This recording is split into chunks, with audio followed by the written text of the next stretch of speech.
Hello and welcome, friends.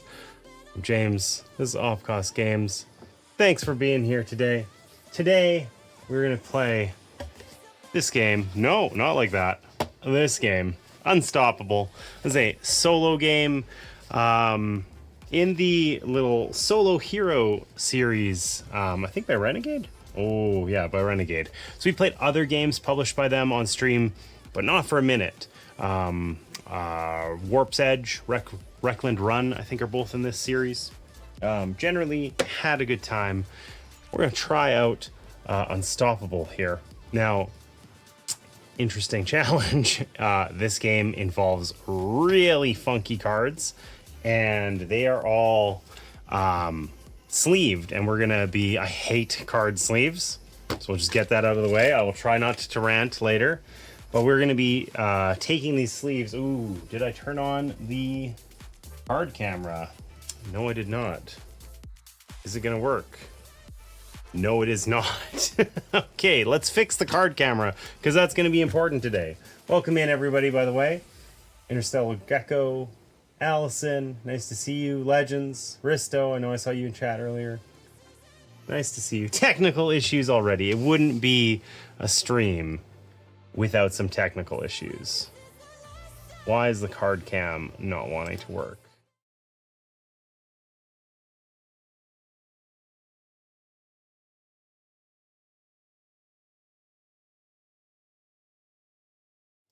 So, back to where we were.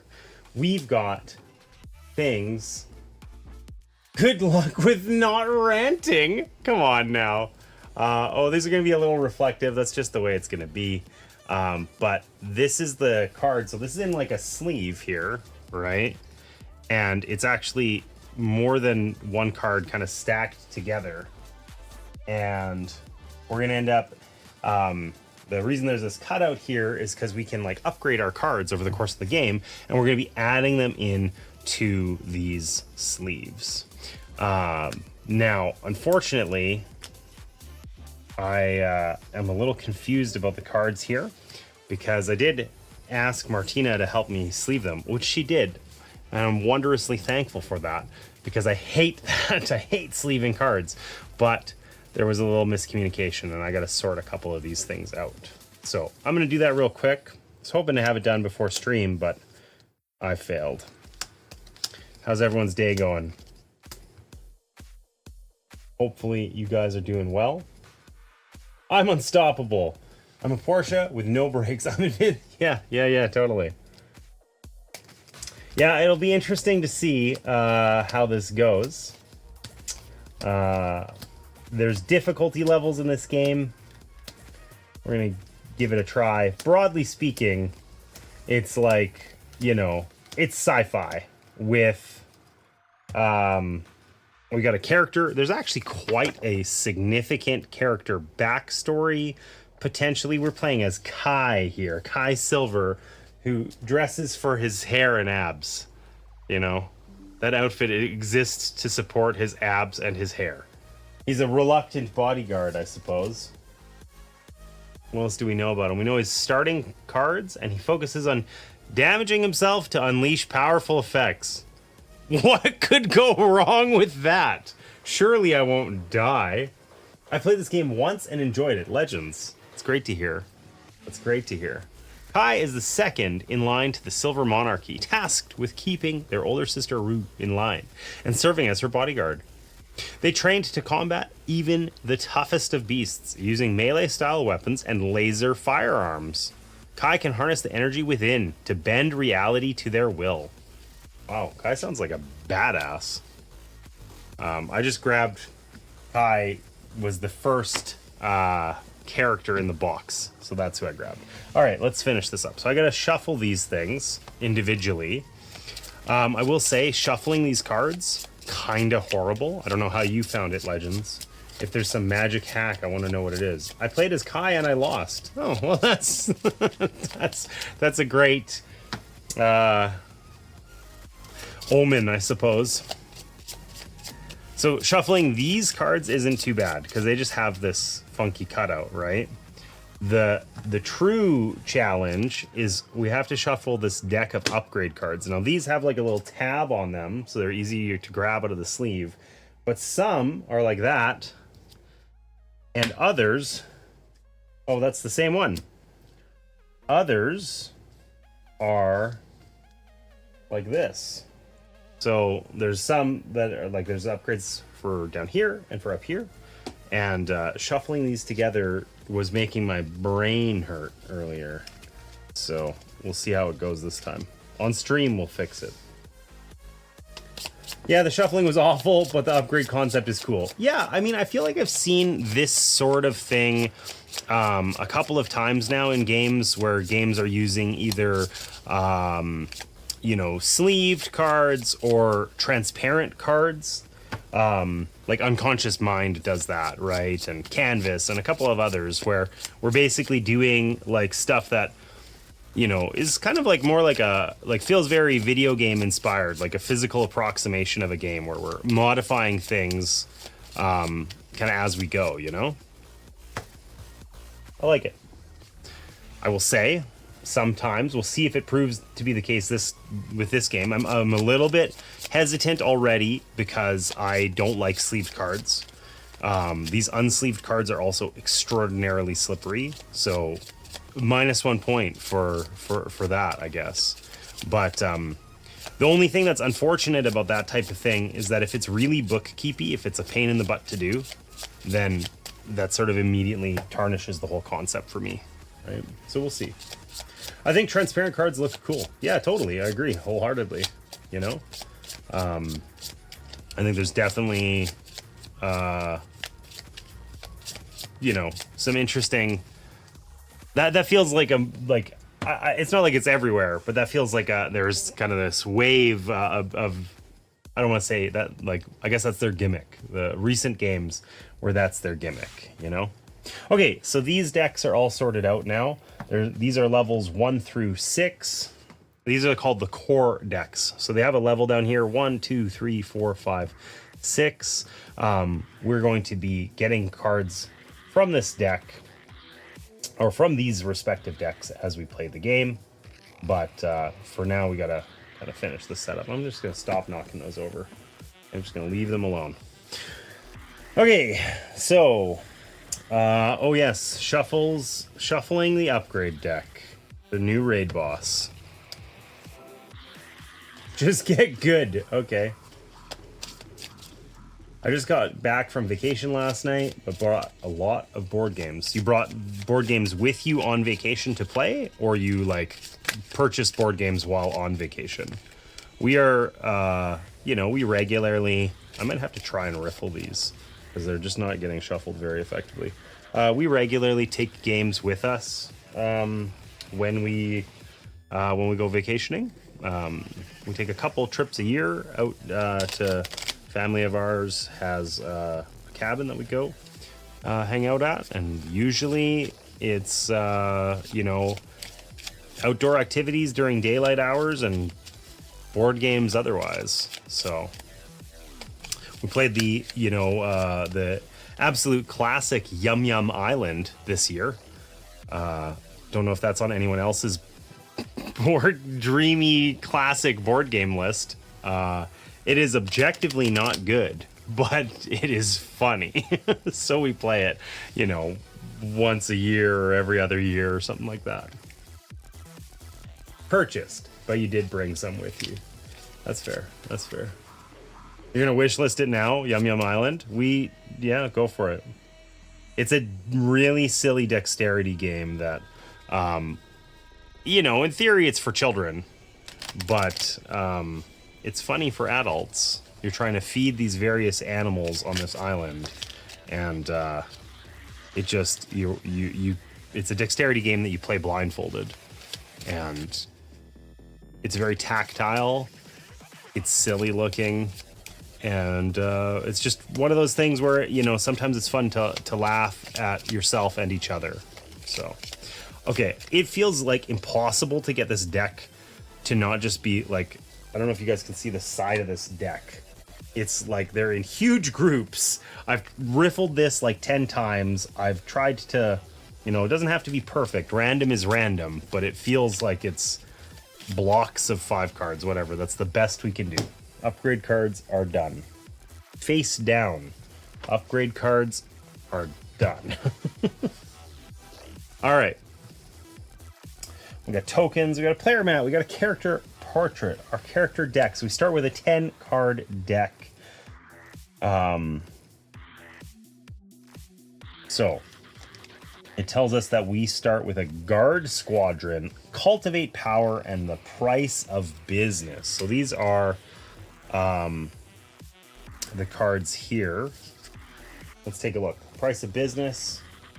Looks, apparently the price of business is that guy's life. That's the cost of doing business. Hey, it sucks that these are sleeved because that's going to make them generally reflective, and I suspect this makes it worse, not better. I don't know if that was better or not. Anyways. Okay, this lets us gain some tokens if we have health. I have no idea what the conspire keyword does, but we'll find out later. We get to cultivate power. That sounds like a good pastime. Healthy for sure. And there's an ally card of ours. Tactic cards get resolved immediately. Ally cards we can like exhaust, tap, you know, to use them repeatedly. So those are the cards we start with, but they're all double started. Glary, I know. I know it's a little glary. That's just the way it's going to be. They're in bright sleeves, right? So on the back side of each of these cards, right, is a enemy. So we got a Junker Cyclist. Okay. A Sporling and a back alley Blade Master who looks thoroughly pissed off. Having a bad day, I think. So, all right. So those are our 3 starting cards. We need 6 strike cards and 1 spare credits card. Are these in the starting deck? Please tell me yes. Spare credits / Virenian dough. Cool looking, kind of creepy. Not sure what to make of that. And then strike, what do we get? 6 of these? 1, 2, 3, 4, 5, 6. This game can be played with 2 players. Obviously, we're playing it solo today.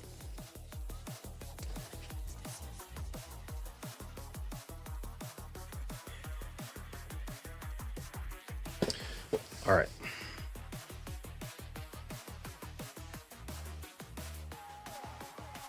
So we're going to take our deck here. So the backside of these cards, all of the bad guys, essentially, these are called threats, right? The art is cool. It's a little, I don't know, it's a little generic sci-fi maybe, but I don't know. So right now we have 6 of these strike cards, okay? That are tactics that let us do damage. On the back side of these is a thief, okay? And that's called the threat side. So we're going to put these all out on their threat side and then shuffle them.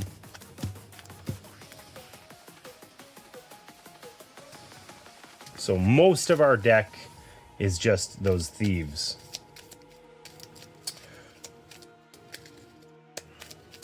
And this is really irritating. It has us put our threat deck on the right-hand side here, the opposite of Dominion. I'm going to screw it up.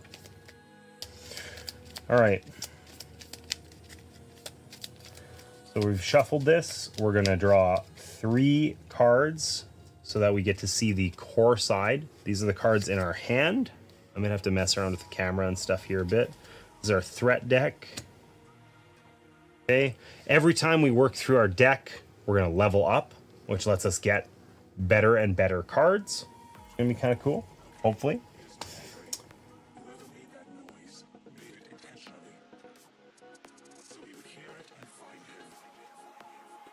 Oh, I see what it wants us to do. It doesn't want me to do this at all.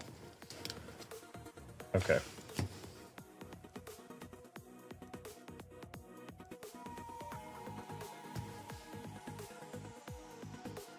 Oh, I see. It wants my deck literally here. Got it. Okay. So every round we're going to have 3 threats. Okay. These are going to hurt us if we don't eliminate them. We also have this on deck threat. It's never going to attack us, but if we're, if we've got a bunch of extra bandwidth because we're doing so well, then we can attack it as well. Okay. We get 3 credits to start with.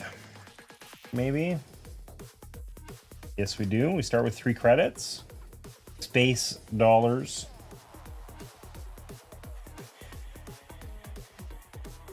These are what we use for taking actions. We only have 3 actions right now.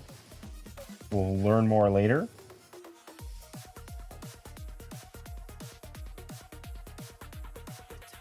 Okay. So I guess we can move this down.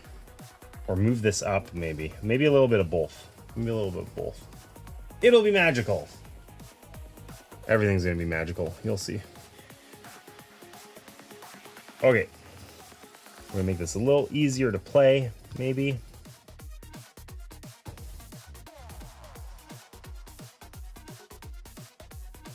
And then we got our upgrades, whatever. Okay, so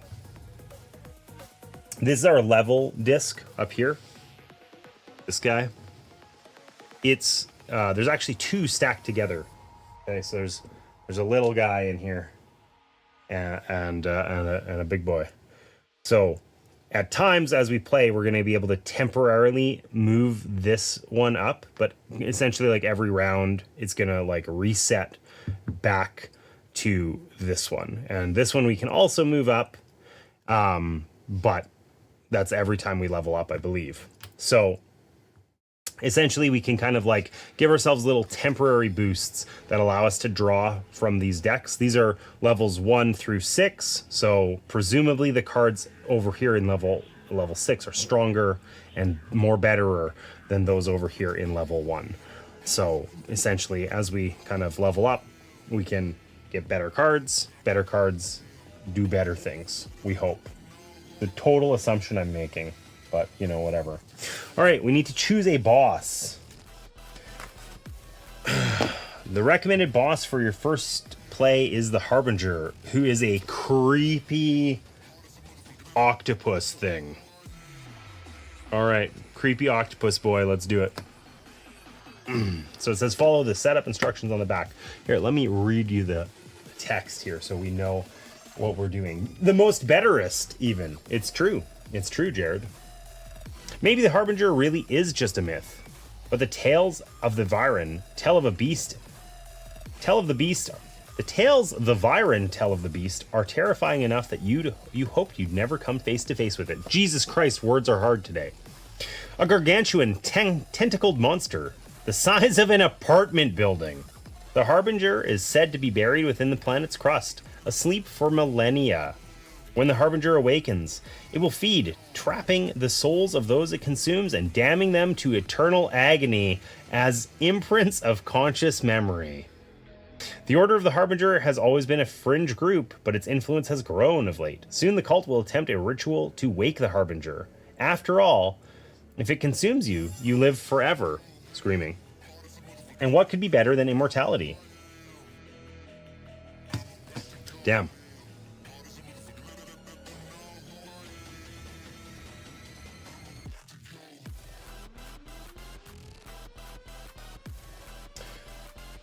Okay, we're going to find the Harbinger cards here.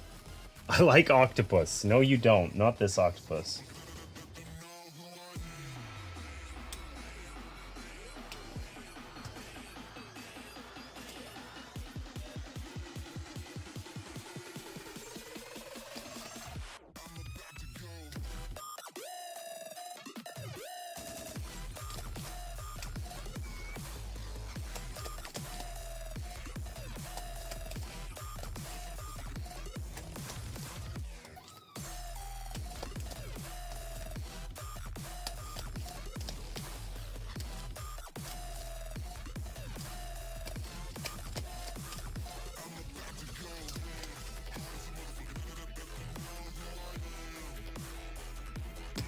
Okay.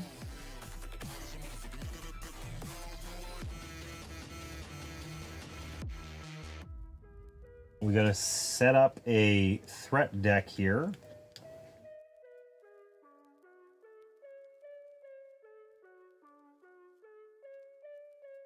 With Virenos and Ceres II threats. How did I think I was going to finish this before stream started, by the way? I have no idea.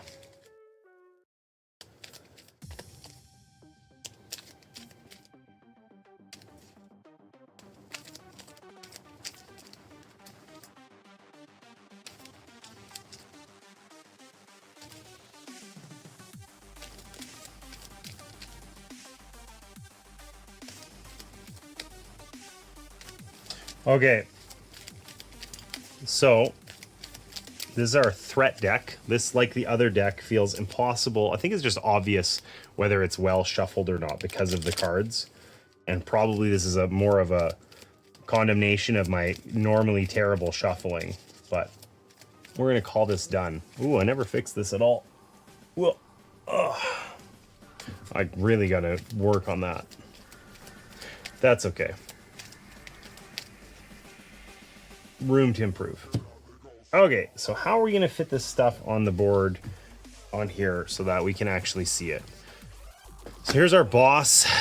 Let's just put him over there with his fun Harbinger cards. I'm sure nothing bad is going to come of those. What could go wrong? We get to put this on the 0 mark, and we get to decide what difficulty we're going to play on. We're going to try normal or hard, I guess. It's normal, hard, or expert. Legends said he lost. I have no idea what I'm doing in order to play this effectively. So naturally, we're going to play on hard mode and see what happens. We won't play expert because I'm sure that's just straight to a loss. But do you think I could befriend the octopus if I fed it? I'm going to assume you mean grilled cheese. I'm going to go with no. It says it's as big as an apartment building. I think it would just eat you and damn you to, you know, internal damnation. Your soul is stuck, trapped there forever, never to exist again. I didn't do the correct thing with these. What was I supposed to do with these? Shuffle 1 order Acolyte and 1 order Archivist boss threat into each player's deck.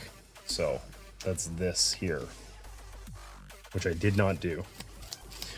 Okay, I think we're done. I think we're all done set up. So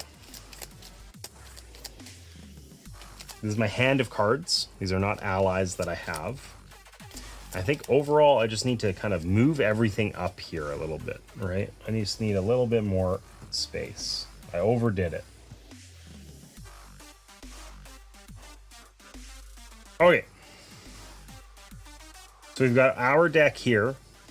We've got 3 threats here that we probably want to try to eliminate every turn if we can.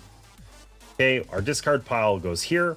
This is another threat that's on deck, which we can access if we want. We can, you know, attack this guy, but he will never attack us. That's just kind of to get through our deck faster. If we need to. These cards are the ones that are actually tangible threats. There's going to be refreshed up to 3 every round. Okay, and we got a little hand of cards with 3 cards in it, and that's it. That's what we got. So I think our setup is done. Yes, it is. Let's talk through what's on a card. All the cards have a level. Our base game starting cards here are level 0 because we suck. Okay. Whatever. We'll get better ones later. There are on some cards, there's a faction icon, like this one here. Has a faction icon. They actually gave us a really nice reference card for this, so we can see that that is the Junker faction. Okay. There's a type. So most of the cards that we're going to have are either tactics or allies. Tactics are kind of like one-time use things. Allies are cards we're going to play, and then we can tap them for their effects. Like once per round, we can use them up, essentially. Okay. The effects are listed in the box down here. So like, for instance, my spare credits is a one-time use thing that gets me a single credit. That doesn't feel like a particularly useful card to have in hand immediately here, but here we are. Okay. Likewise, all these cards have threats on the back. There's 2 cards in each sleeve, right? So the back, this doe, for instance, we can see that it has an attack value and then a defense value. You add them up to equal their health. Okay.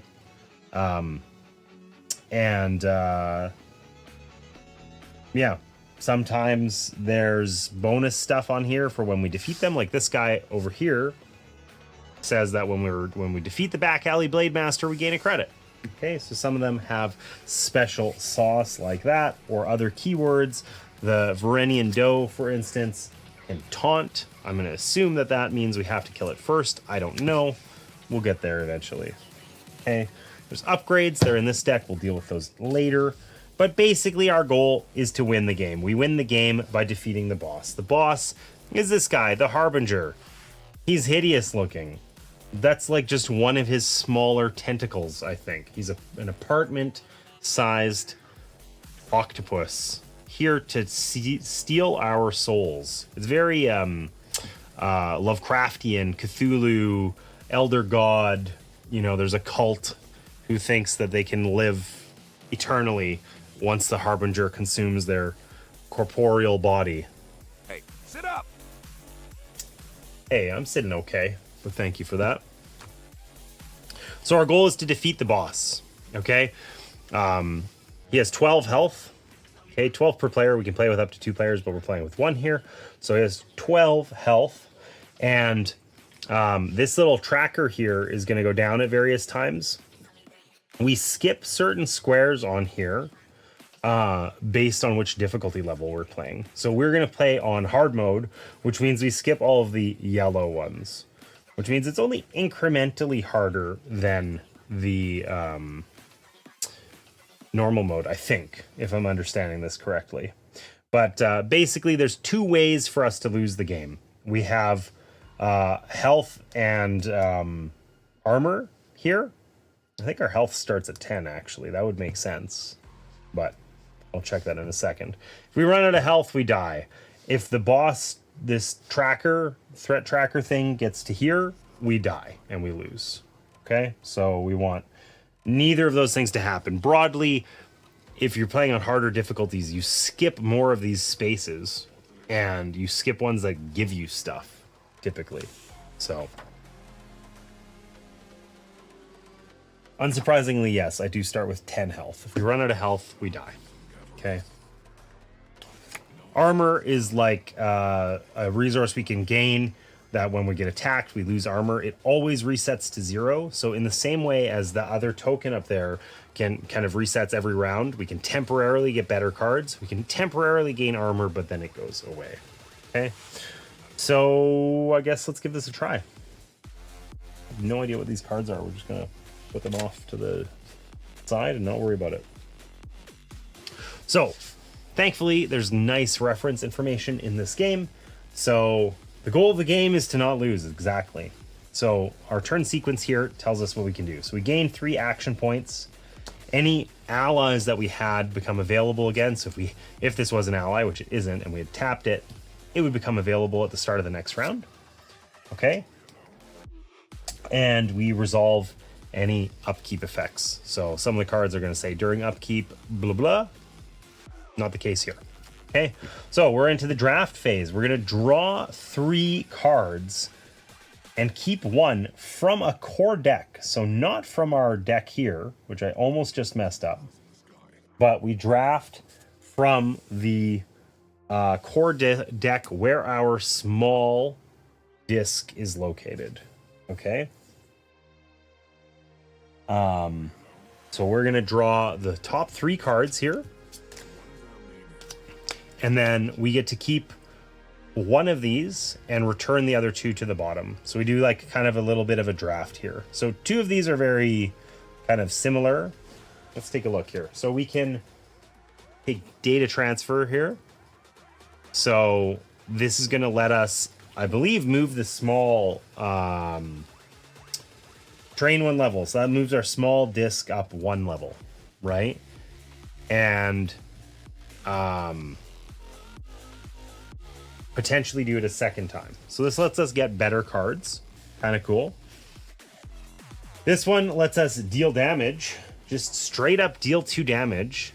And then unite is how many factions we have. So potentially we get to eliminate a card, which we permanently remove it. So we can have like a thin deck.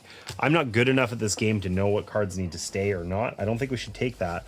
Honestly, I think we might just take this card because we don't have any allies in hand right now. And having an ally seems kind of cool. The Silver Corche. So this guy, when we exhaust him, we gain an armor. Huge. And then there's this Conspire effect. So if we have at least one other card of the same faction in hand or in play. So we can start now getting what faction this is. A silver. I don't know. Let's try taking that guy. We don't know what we're doing. We're going to play fast and loose the first time. We're taking this one because it's an ally. So we do not get to view. Okay, we keep one of these. Then we take the top card of the threat deck. Without viewing the core side or the threat side, we put our card that we chose into the same sleeve. Well, this is where Martina says she thought she sleeved them backwards. We just won't talk about that. That's okay.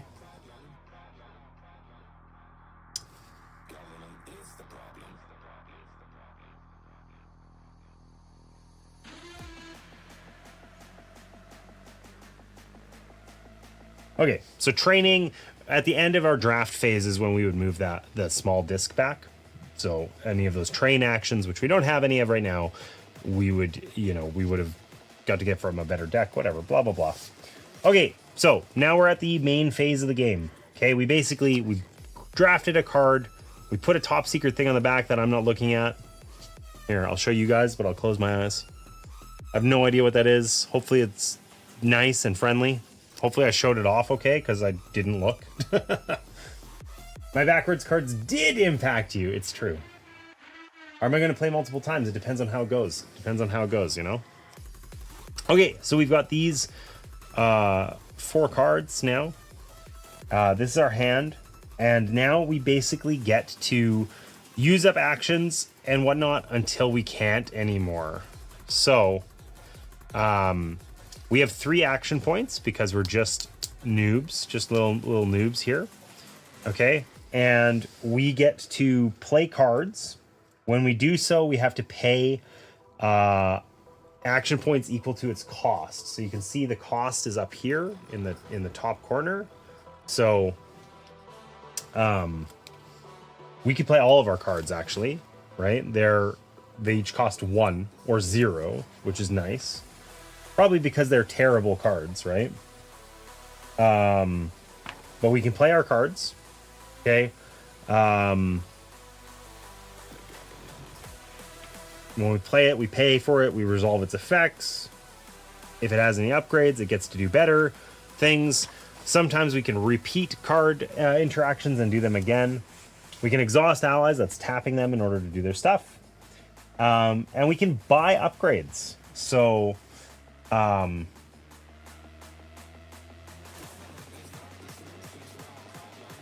feel like buying upgrades is something that I don't know that I understand well enough.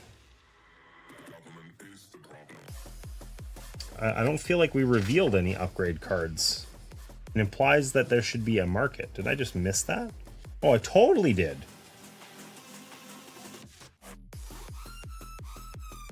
Okay, so in addition to our existing threat cards and whatever, There's also supposed to be a market of cards. So we're just going to put them above it. Maybe we'll just kind of switch this around a little bit. Need a practical way to make this work. I don't know. We'll put these up here. And we'll put the upgrades below it. So there are 6 upgrade cards available. This makes a lot more sense. Extra heal. Okay. So, when we want to buy an upgrade card, we can just pay credits equal to its cost. I don't think our level actually matters for which upgrade we're purchasing.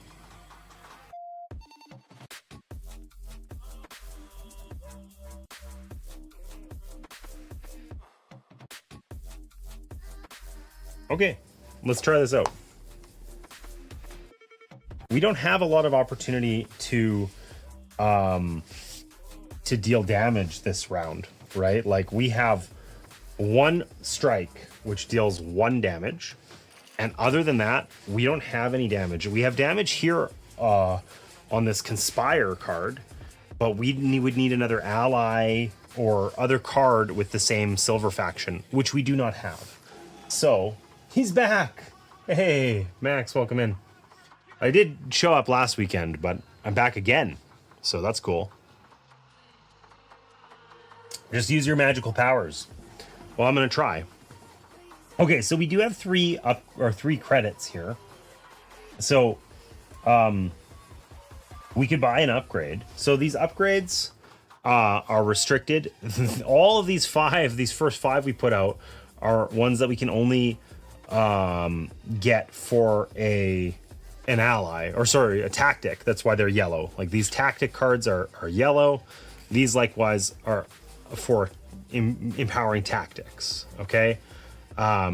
This one here is green. It can go on either a tactic or an ally. Okay. So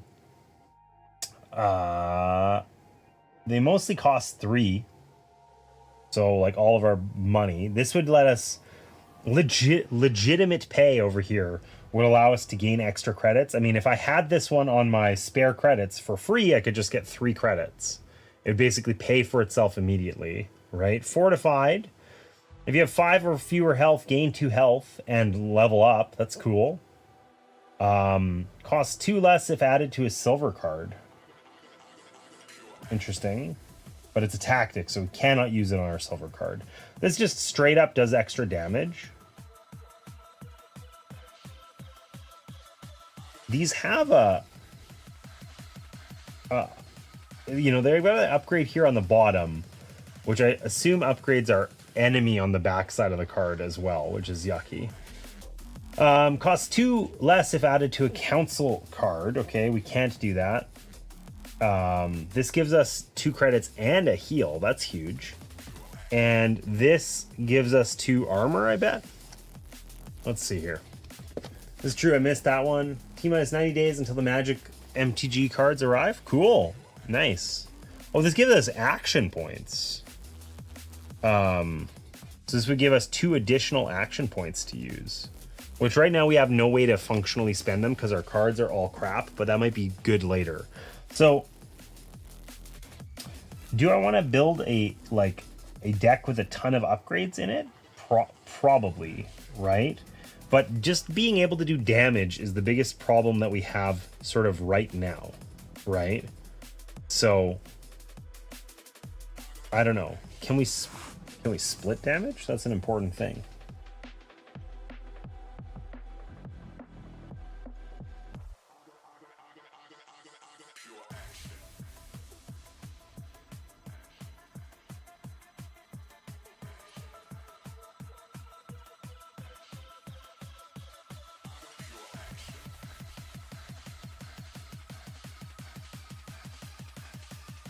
I would assume that no, that we're going to have to just pick a target. So this doesn't actually help us because, or I guess it does. So their health, the health of these cards Something that's immediately non-obvious. The health of these cards is equal to its health plus its defense, but like, is that 1 or is that 0? Like, this shows a 1, that shows nothing, right? But then this one just doesn't have an icon. So that's kind of weird.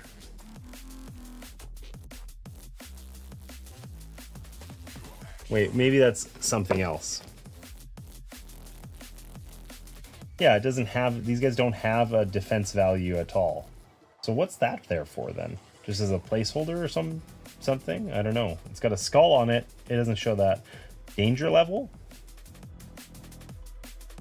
Ah, okay. So this guy's got 2 attack, but 1's equal to the danger level, which is the number in the danger marker space on the boss mat. So 0. So right now these guys, I see. Okay, so right now this has 1 and 0. That's it. So these guys have 1 health each. This guy has 2 health, the back alley blade master. And would do 2 damage also. Okay, so let's try this out. We can do anything in any order as long as we have sufficient action points. I think action points we only need for playing cards. We can use our allies or buy an upgrade. And we can upgrade something in our hand or already in play. So let's give this a try. Okay, I'm going to spend 1 credit. And I'm going to buy this empowered upgrade, which I am then going to upgrade this strike. So I'm going to put it in the sleeve here, in between the 2 cards, that it now fits in like that. So now my strike, instead of just being 1, is 3. Cool. I like that. That seems good. I think I immediately replaced that card, but I'm not sure. Yes, we immediately replace it. Okay, cool. So let's try that out. So I'm going to play my strike card. So it costs me 1 action point. And I'll do 3 damage to this back alley blade master. When defeated, I gain a credit. So interestingly, in this game, when we defeat these, we take the card and we draw it and we add it to our hand. So now we have a guard squadron in our hand. God, I wish these sleeves weren't so shiny, but that's okay. Oh, this guy's also silver. That actually was a huge boon for us. So we're going to gain a credit because that was the effect. We put that in our hand, and we leave our tactic card here just in play. We'll clean it up later. Okay. 3 tall trees? What are you talking about? Hey, Jack, welcome in. Okay, so what's our guard squadron do? We can activate it to lose 1 health, then deal X damage. X is equal to 10 minus your current health. Okay, so we would do more damage the more hurt we are? That's interesting. But it costs us health, which is not ideal. The good news is we can get the conspire action out of this guy now, right? Because we have another silver card in hand. So let's try doing that next. We're going to play our silver courtier. Of course, we're going to run out of actions now, right? But we're going to play this guy. And we can exhaust him in order to gain an armor and do 1 damage because we have another silver card in hand. So with that 1 damage, we're going to kill 1 of these 2 thieves. I don't think it makes much of a difference which one. We picked up another strike card. And the armor we have is going to prevent us from dying or losing health to this other guy. So our biggest problem now is that we're basically out of actions. We got one left. So we can play our spare credits. That just gets us a credit for nothing. Why not? And then we can either eliminate this guy. Thank you. We can either eliminate this guy, right? Our remaining thief with a strike. Or we can use our price of business to gain $2. I think we're going to try that. So we're going to spend our last action to gain 2 credits. We have 6 now. That's a lot. Just because this guy only does 1 damage and we got 1 armor. So we're not going to take any hits from him anyway. And we only level up if we eliminate all of them. And this pile's empty, I think. Let's double check. When do we level up? Leveling up in the main phase. When your deck is empty and there are no active threats. But of course, that's not going to be the case. Okay. So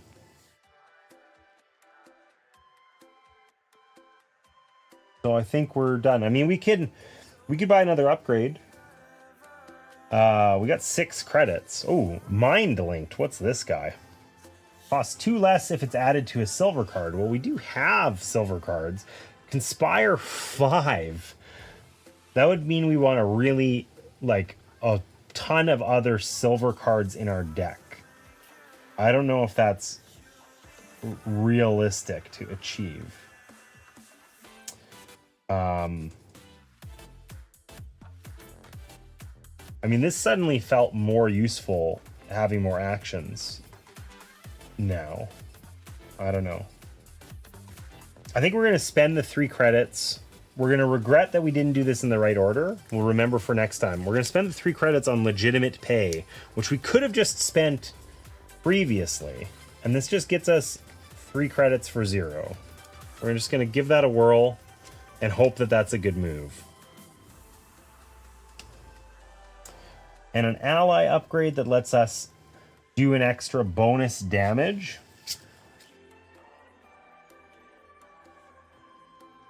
I mean, we could put that on this guy, because then he'll always do at least 1 damage.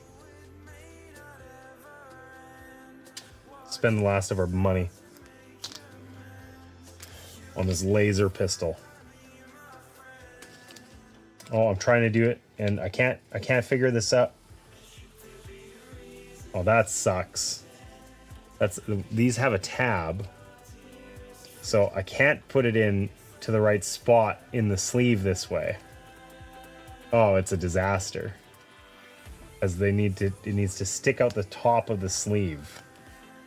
I guess I could have rotated this? No, whatever.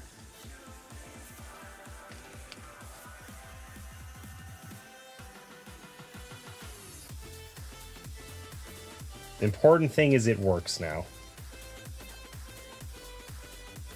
It's all good. Everything fixed. Everything wonderful. Okay, so threat phase, we take damage from all the guys on the battlefield. So this is 1 plus 0. So 1, we're going to lose that armor. Nothing bad happens. Okay. All of our tactics cards get immediately discarded. Okay. Any unspent action points go away. We can't reuse them. Our armor goes down to 0. And then this guy comes out. And then we add a new one from underneath. Ooh. That looks spicy. The boss threat is much meaner.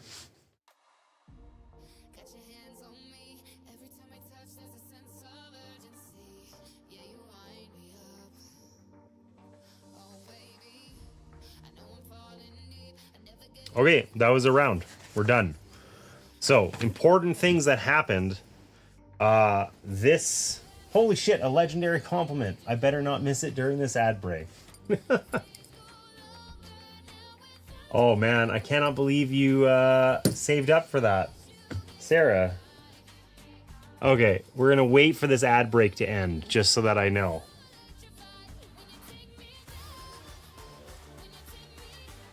I didn't see that redeem.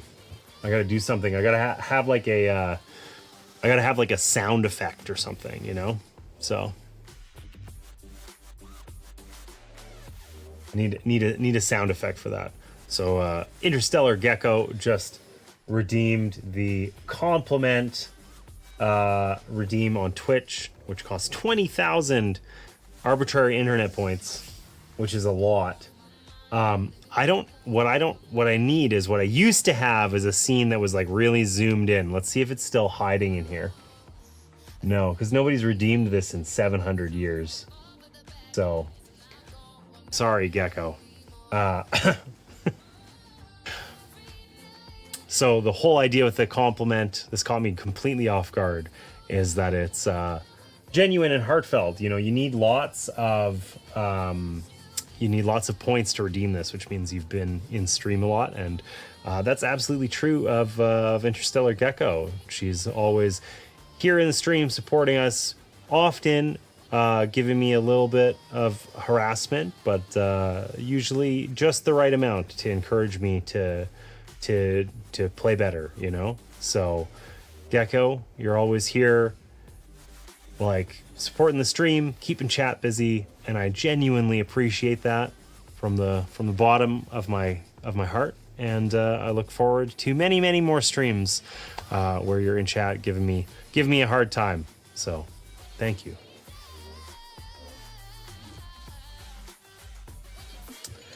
All right. Back to it. Where was I? Glorious. Glorious. Just like Interstellar Gecko. Okay. So, we're in the upkeep phase. We get 3 action points. We refresh all of our allies. There are no upkeep effects right now. Fast. What does that mean? What does fast mean? Fast threats do not count toward the limit of 3. Oh. Crap. All right. So we get a 4th threat. Love that.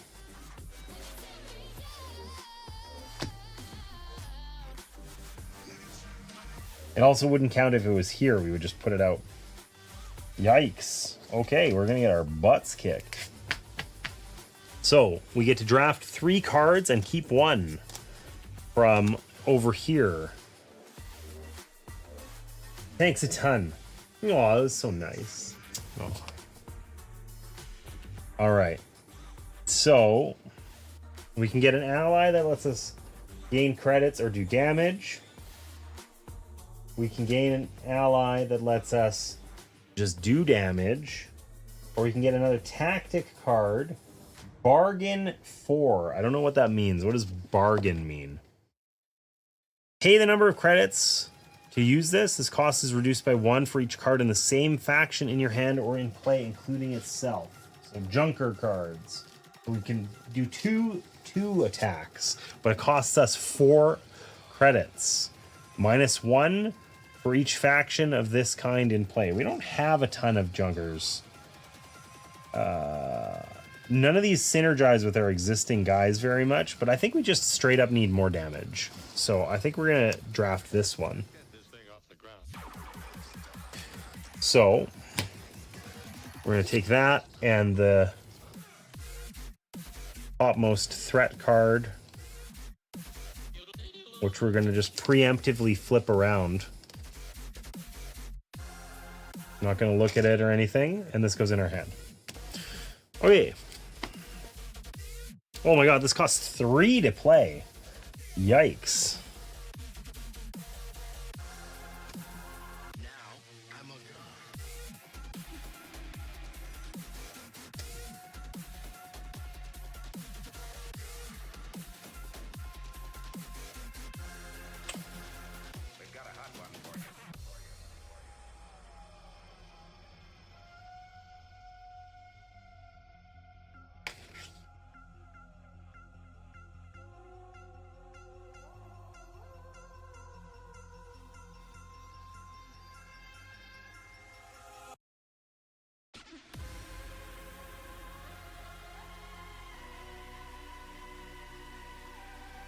Okay, so I think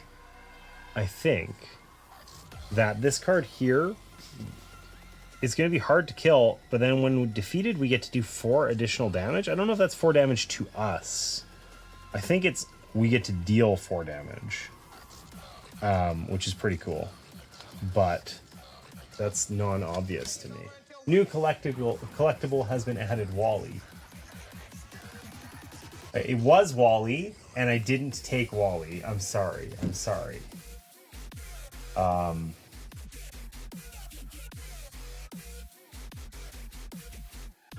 want to, like, quickly...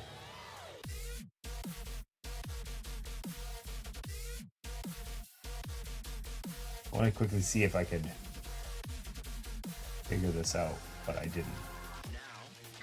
Okay, well, I'm just going to go with the iconography, that means we get to do damage. Rage quits watching stream. You wouldn't.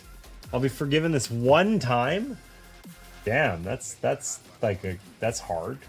It's a little rough, you know? Like... Oh, and now my chat, I refreshed it because it was being weird, and now it's blank. So, I have no idea what anyone said. Fabulous. Okay, so... How are we gonna do this? We still have this conspire, so we get to do 2 attacks of 1, which is big. So we paid 1 to... I think exhausting him is free, I believe. I don't think we have to pay to exhaust. But let's check.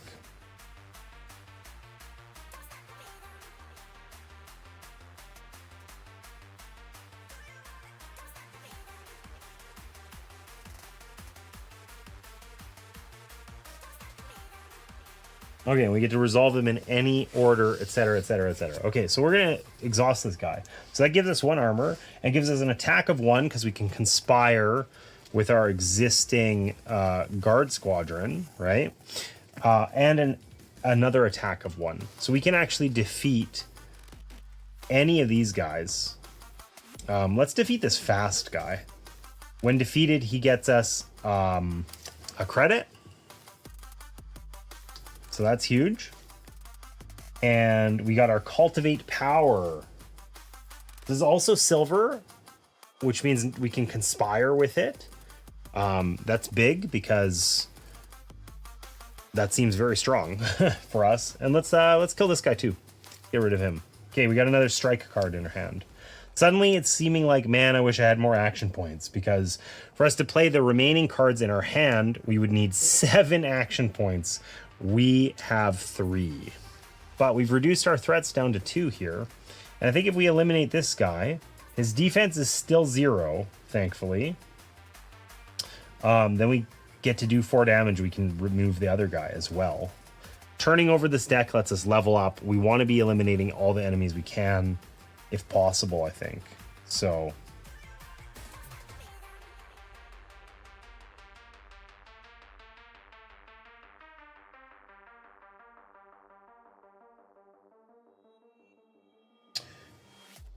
Okay. So...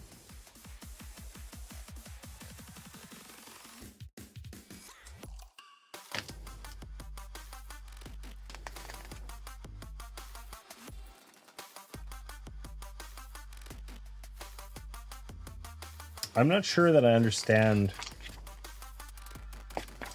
this card. Large level disc. Okay, so how are we gonna do 3 damage? I don't know if we can.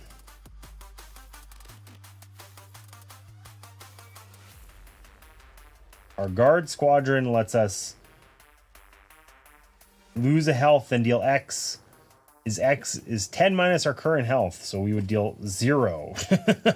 So we got a strike that we can do, and we got another strike we can do, but those will let us do 2 damage, which is not enough. We could upgrade our strike to be empowered, and then we could kill him. Let's do that. That upgrade costs 1 credit. That 1 credit we have. We'll do an empowered strike, which will play for 1 action point. And we do 3 damage. We'll get rid of this boss guy. When defeated, 4 damage. I assume this is not the enemy damage attack. So I assume that means we do 4 damage. But that seems weird for a boss guy. I don't know.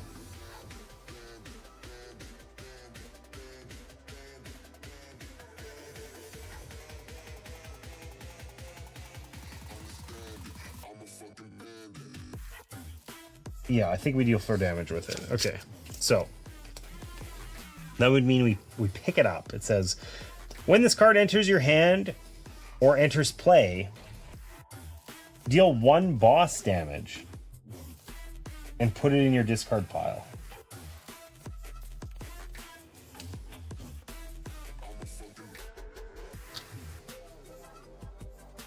While in your discard pile, this card cannot be targeted or affected. It cannot be eliminated.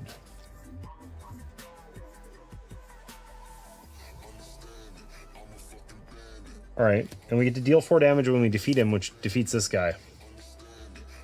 We got another strike in hand. That's kind of cool. Okay, so we got 2. I flip these over. We got 2 actions left. You rejected the only good AI in the universe? Sorry. Wally's dead to me. We'll draft Wally next time we have a chance, okay? Okay, so this guy's only 2 damage to kill.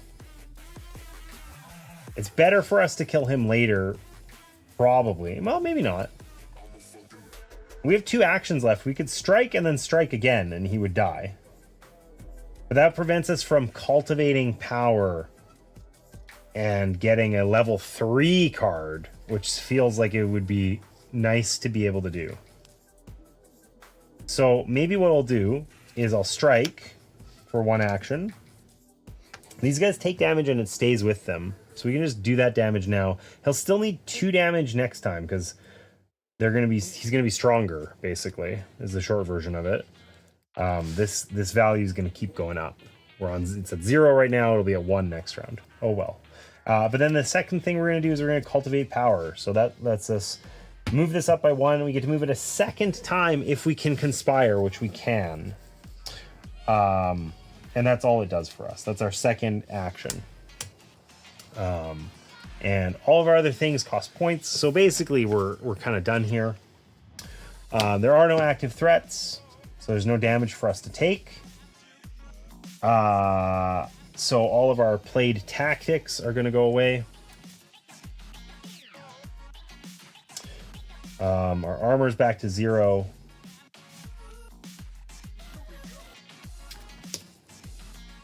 And we're going to refill the board with 3 active threats. Well, this guy has rage. What does rage do? I didn't even see that. During the threat phase, for each rage threat on the battlefield, discard 1 ally from play. Okay, but that's at the end during our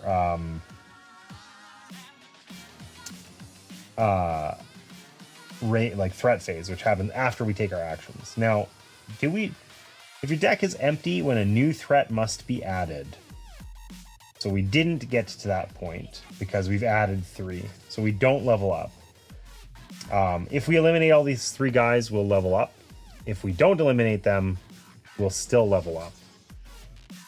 We're going to advance that by 1, and there's a little icon on it, which means I think that we replace everything in the market, I think. It's not on our reference, which is annoying. Market cycle. You may move any number of upgrades from the market to the bottom of the deck. So I get to choose. Okay. So do I want to get rid of any of these upgrades? There's a fly on my face. That was weird. Badge of Valor. This card costs 2 fewer actions to play. I mean, that would be cool to get. This seems really good. This seems not horrible, but I don't have council cards. But healing feels like it could be really useful to get.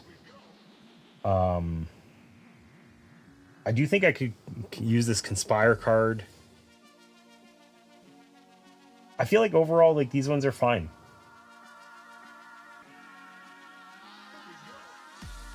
Maybe I get rid of this extra heal. And I just acknowledge that I'm not going for council cards right now. 1,000-watt arc capacitor. Oh, it's from Wally. We just ripped it straight out of him. And there it is. Shucks.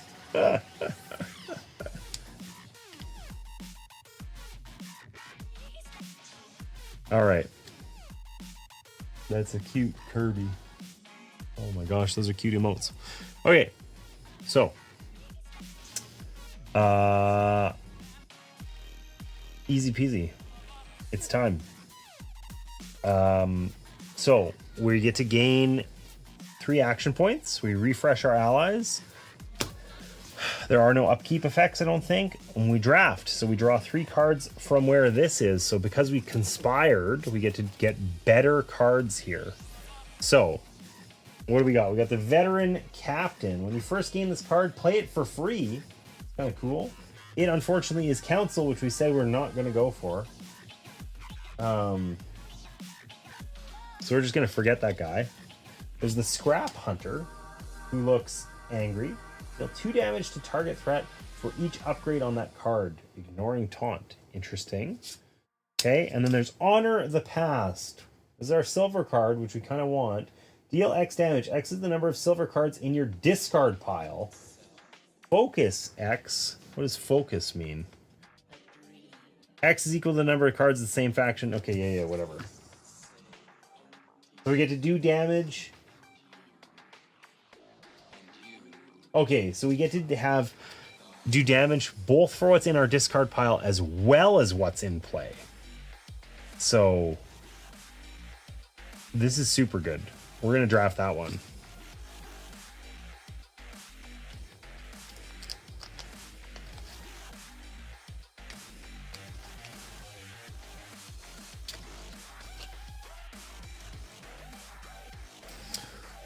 See ya, level 3 Scrap Hunter. When this goes back to there, we're back to level 1, being sad again. Okay. And now it's the main phase. So we really want to kill this guy. He's got 3. When he's defeated, we get to do 3 damage. So that's going to make life a little easier for us anyway.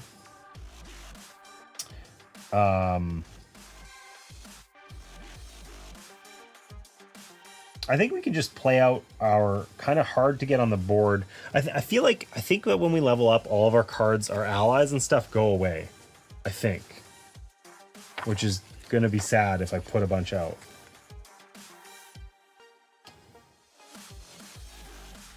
Yeah, we discard all ally cards from play and discard down to 3 cards in hand. Lame. We can optionally eliminate any card from hand or from our discard pile. It's out. It's gone. Except we cannot eliminate the boss card. Okay, so I don't want to pay. This guy's ability, just exhausting for 2 damage, is pretty solid. So I don't want to pay to put him out only for him to then be immediately removed. You know, that kind of sucks. So if I just activate this guy, I gain an armor. We get to do 2 instances of 1 damage. We can do them both to this guy. And he is now dead. His health is 2 plus 1 now, right? So 3. And he had 1 on him already. So he's dead. We get to put him in our hand. When this card enters your hand or enters play, deal 1 damage to the boss and put it in your discard pile.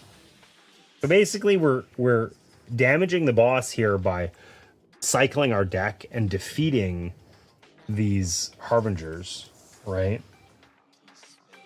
What added that guy to our deck? We put 2 in there. So is it just every time we turn over our deck we do 2 damage? Because that feels like we'll just run out unless we really aggressively thin things out.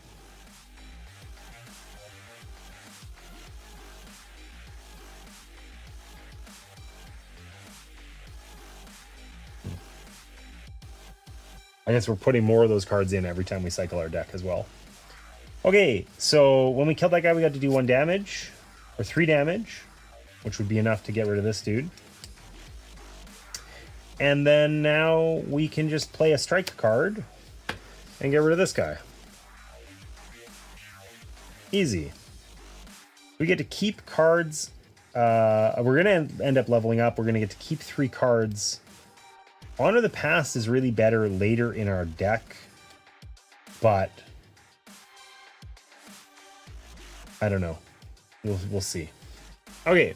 We don't have any credits. We don't have any way of getting any credits. We're just sort of tapped out. All these guys are dead. That's it. So if your deck is empty and there are no active threats, we level up. Advance both discs by 1. So we'll always draft the level 2 cards no matter what. Discard all tactics and allies from play. So these guys are gone.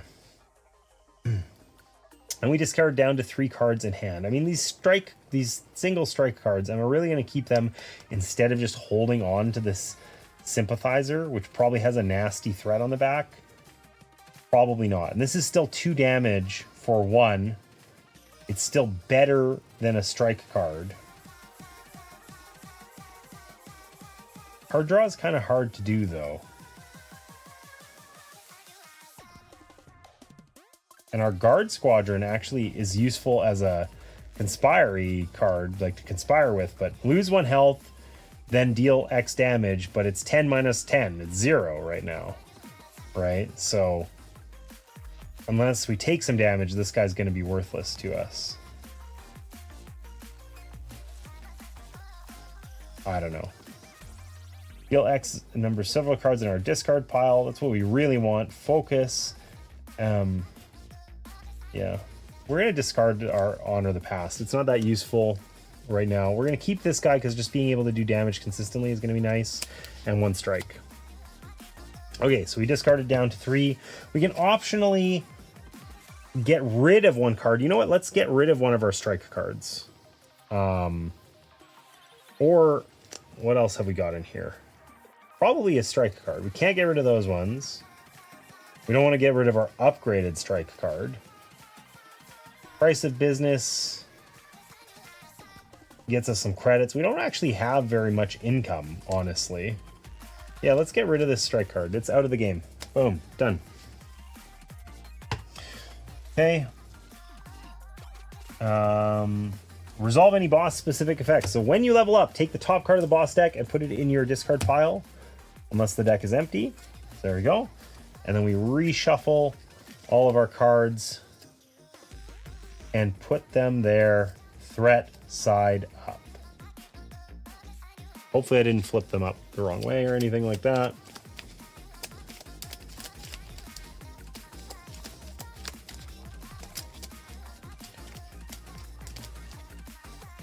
I'm gonna try not to look at this so I don't cheat, you know?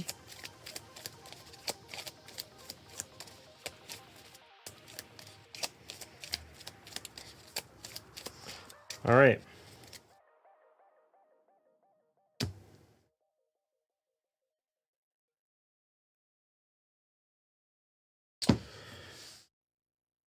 So I guess that there's not really much of a threat phase, and our cleanup is largely done.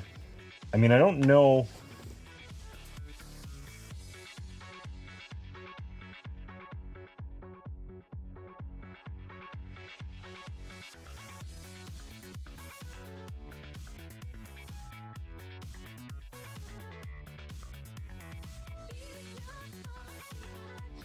Okay, so we needed to just continue playing, basically. Like, we leveled up in the main phase.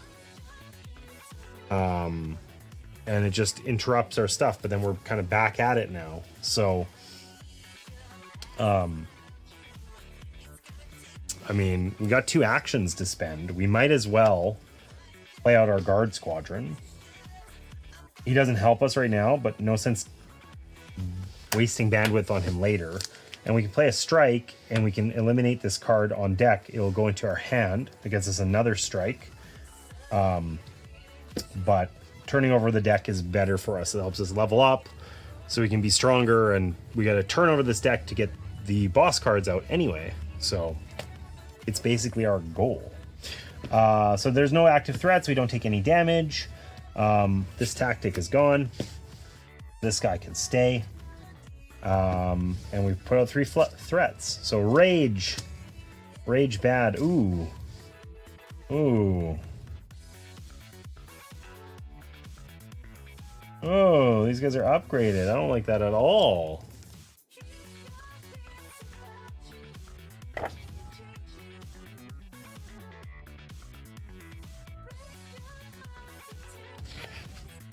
This also makes me wonder if I was supposed to take damage when I killed the harbingers and stuff. Feels like it would be impossible. We would just lose.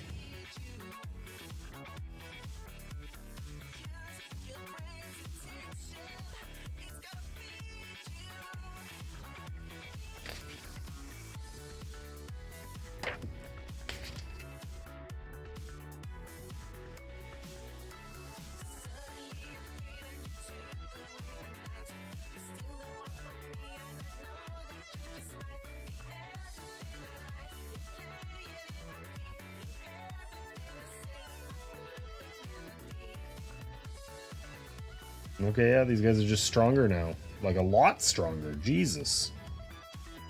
Okay.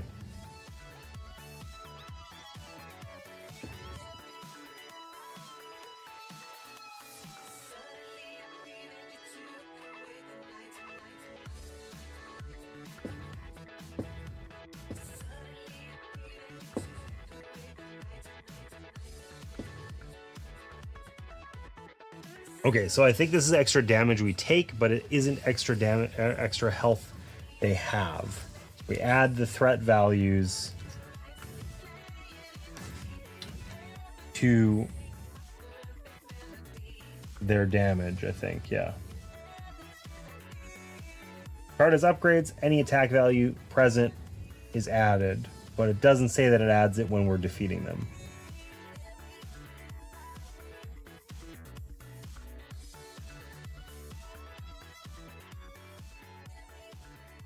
Okay, so it just makes it, we're more penalized for having upgraded cards, but like they just hurt more. They're not necessarily harder to kill. Otherwise the scaling would be quite ridiculous.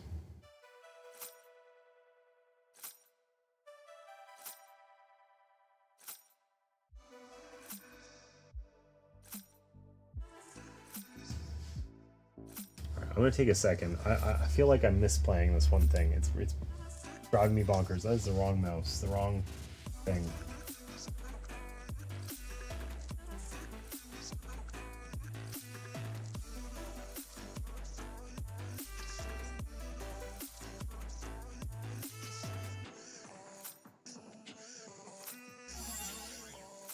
Oh, good, an ad. Perfect timing.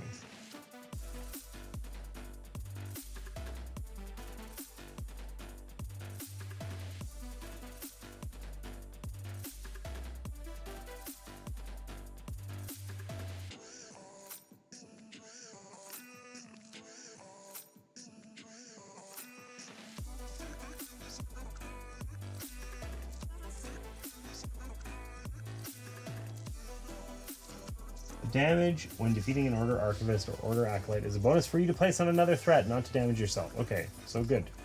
Clarified. Fixed. Done. Solved. Okay, so if we kill this guy for 3 damage, then we can defeat one of these other guys so that we don't take a ton of damage. Unfortunately, I don't have a practical way of achieving that.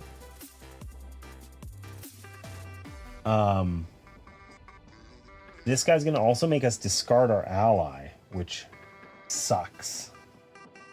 We have no credits to spend, so we cannot buy any upgrades. That's just straight up not an option. We had tons of credits early, and it felt like we were going to have lots, but not really. So we have 2 cards in hand. We have a strike, and we have our ally. These guys are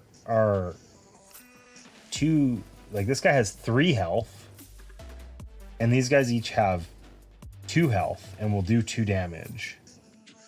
I think they have our upgraded strike cards on the back of them potentially, but that's going to cost us things we don't have. So I think one way or another, we're kind of hooped here.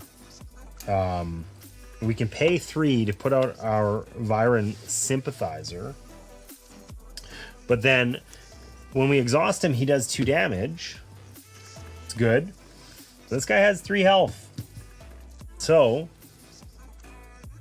because that if we killed this guy, then he's not going to eliminate one of our allies, and we could use the bonus damage to defeat another guy. But we just don't quite have enough damage. We're 1 shy.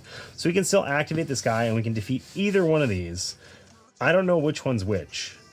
Both of them are going to make us take damage. This would actually work out really well with our guard squadron, but he's going to get eliminated by the rage here. So I think we're going to try this one. Okay, so that is our upgraded strike, which would be great to have right now with an action. We had this on it or something, but sadly we have no more action points left. We cannot buy any upgrades. I think we're just kind of tapped out here, which sucks. Okay, so this guy, during the rage, or because his rage thing, we have to discard an ally from play. Our guard squadron's less useful than this guy, because it causes us to lose health. He is very nice for the synergy with the rest of the council cards in our deck, or not council, silver, but not this time. He's also going to do 2 damage to us. We have no armor.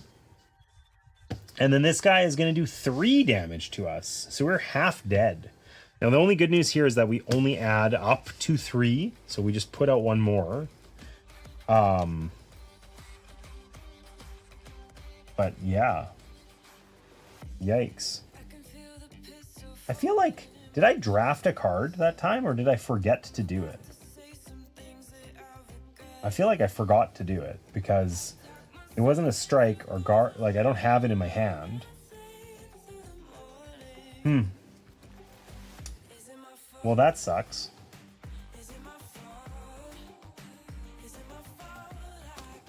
I definitely forgot it. Maybe I should,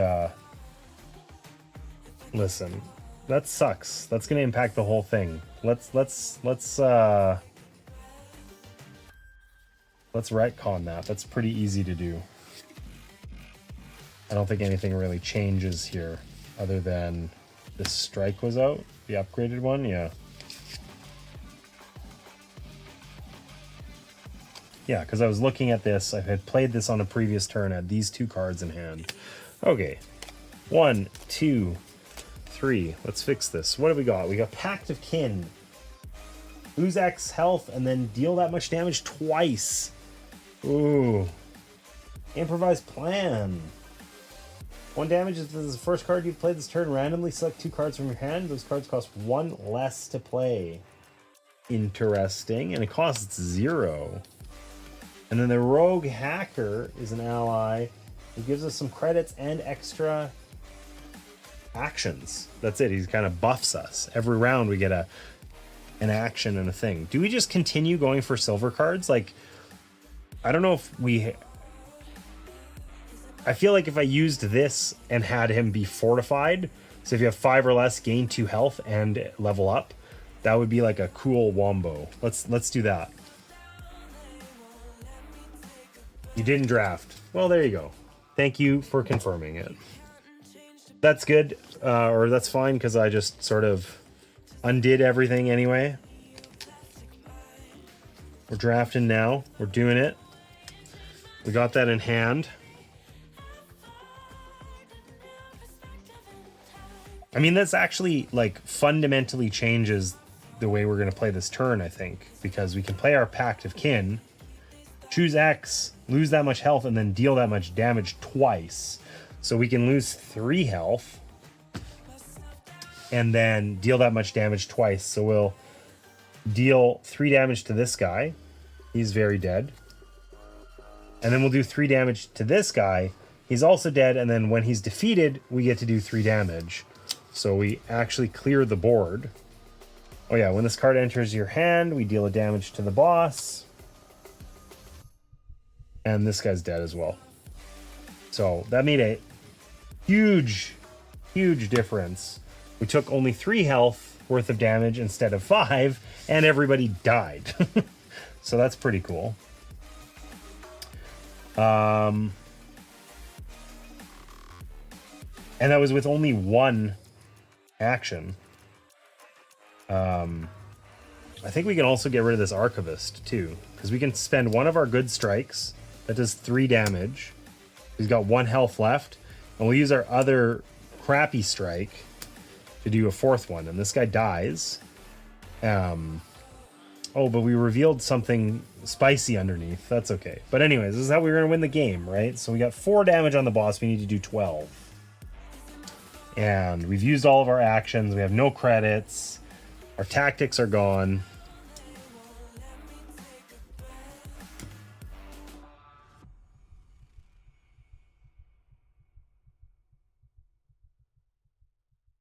We're going to refill the board here. Oh, this guy's flipped over the wrong way. Whoops. Okay, so he's going to get rid of an ally with rage. This guy's got terror. When he does damage... Oh, when we target it with an effect that does damage, we lose an action point. That sucks. Okay, we got no armor. Danger increases by 1. We can redo the market again. I think we're just going to leave it. I might have forgotten to do that as well. I don't think I did, but maybe. Okay. We get 3 action points. Our allies are available. We're going to draw 3 and keep 1. We can either have a scrap dealer. This lets us get credits. We're very shy on credits. That would be nice to get. We can hire a bodyguard. 6 armor. Search your deck or discard pile for an ally card and add it to your hand. If it came from your deck, you put this card on the bottom of your deck. Interesting. 1 times 6 armor. I mean, armor we don't keep between rounds. Silver is best. Not that I'm biased. Yeah. Not at all, hey? Silver hair. Deal 2 damage if this defeats an on-deck threat, gain a action. These feel very situational. I feel like just having more money would be nice. This has a conspire effect. We don't have a ton of junker cards, but we have some. So we're going to try that one. Just because I feel broke as a joke. Like, we got no money. We haven't had a credit in years. All right. So, there we go. Now what? I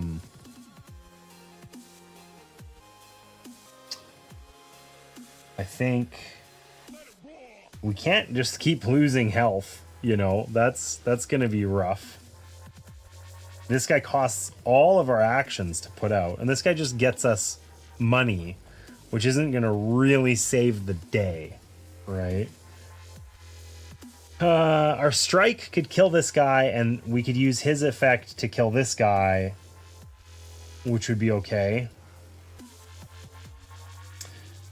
We would face tank this thief. I don't know if there's much we can do about that. I don't think we can get this perfect. Our strike is worth more than this. I mean, we can also always use this guy to lose a little bit of health. Oh, hey, this junker cyclist is actually out because he has fast. That sucks. Okay. So let's think this out. If I use this guy, I get 2 damage. but he's on the board for next round. I've put in my action point, my time, but then I can only strike, you know, the one time.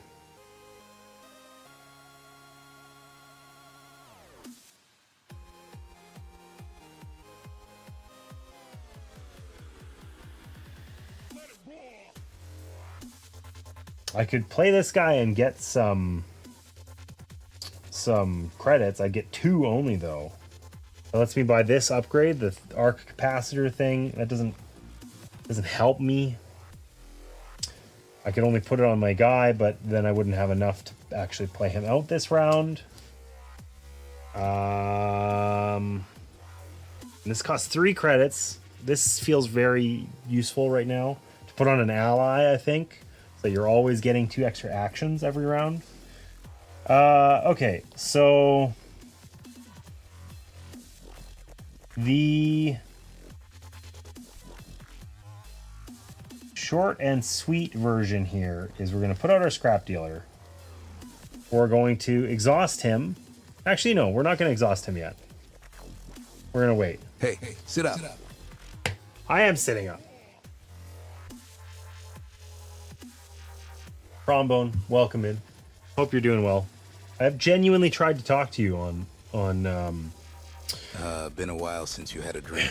on Discord, and you have promptly ignored me, and it's broken my heart. All right, I'm gonna pay another action for my strike card, and I'm gonna strike this guy. He's gonna die. Need to do 3 damage. When defeated, we get to do another 3 damage. So when this enters our hand, blah, blah, blah, blah, blah. We've now got 5 damage up on the boss, which is pretty huge. We're getting there. Okay. But we don't gain an extra card, which sucks. Now we get to assign that 3 damage. When you target a terror threat with an effect that deals damage, you lose 1 action point. Okay, so attacking this guy caused us to lose an action point, but then when he's defeated, we gain an action point. So we can just put that right back. That leaves us with 1 action point left. And we can put this guy out now. That worked out really well. So when exhausted, we gain an armor. And then we have 1, 2 to attack with on this guy. So we can get rid of this junker cyclist, I guess, for 2. It's going to take both of them to do it. But that's okay. We gain a credit when we defeat him. Oh, this is how we can cultivate power. We're getting there. And then we can either just face tank this guy. His armor means we have an armor that means it's not going to hurt us.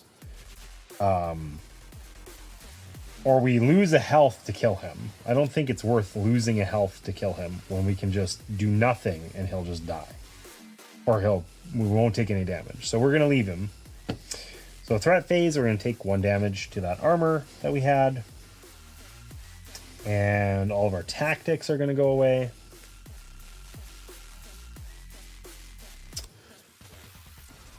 This is going to increase by 1. And what does taunt mean? When at least 1 taunt threat is on the battlefield, you must target a taunt threat with any damage effect unless stated otherwise.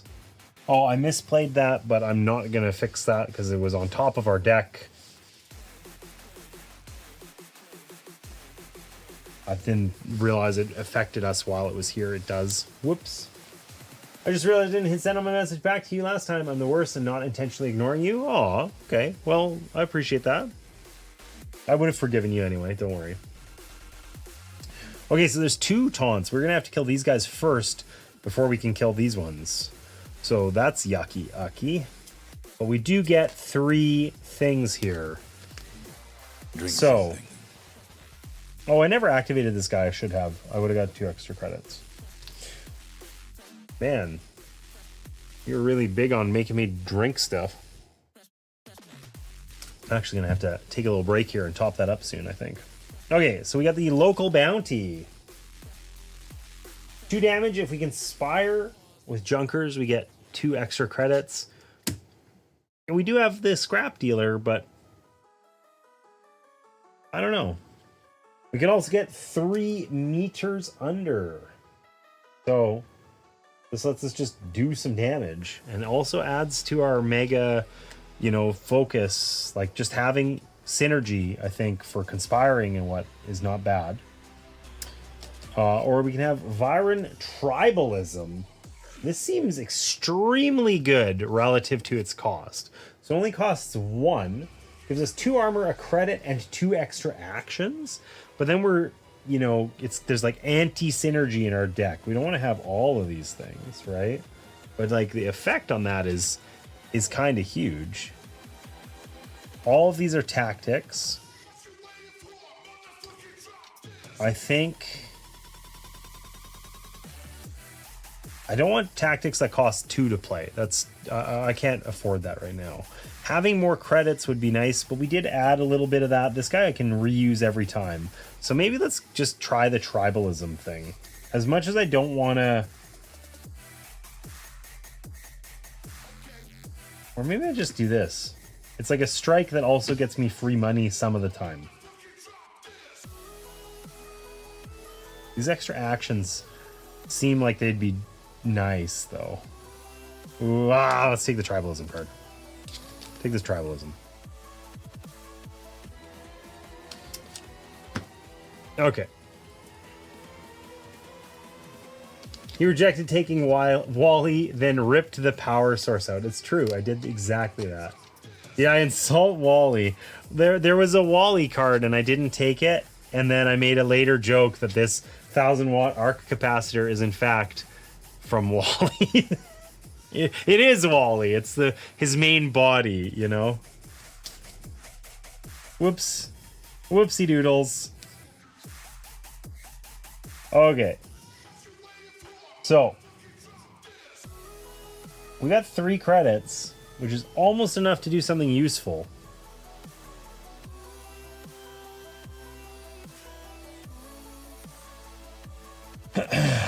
We have to attack these guys first. This guy has 1, 2, 3, 4. 1, 2, 3, 4 health. This guy has 4 health. Suddenly we need to do oodles of damage, which we largely do not have available to us. Okay, we're going to play our Viren tribalism for 1 action. We're going to spend it. Oh, wait. We don't spend it. It's just a tactic. Anyways, we gain 2 actions, a credit, which is going to be important, I think, and 2 armor, which is also going to be important, I think. Okay. So, with our buckaroonies here, we can spend these 4 credits and buy this mind-linked guy here. Because we can have multiple upgrades. Now, this is like super conspiry, so he always does 1 damage. If he conspires, he gets an extra damage and an extra 5 damage. So we can do 2 attacks of 1 and an attack of 5, which is kind of huge. So, oh, another Wally. There was 2 Wallies. He's not even unique.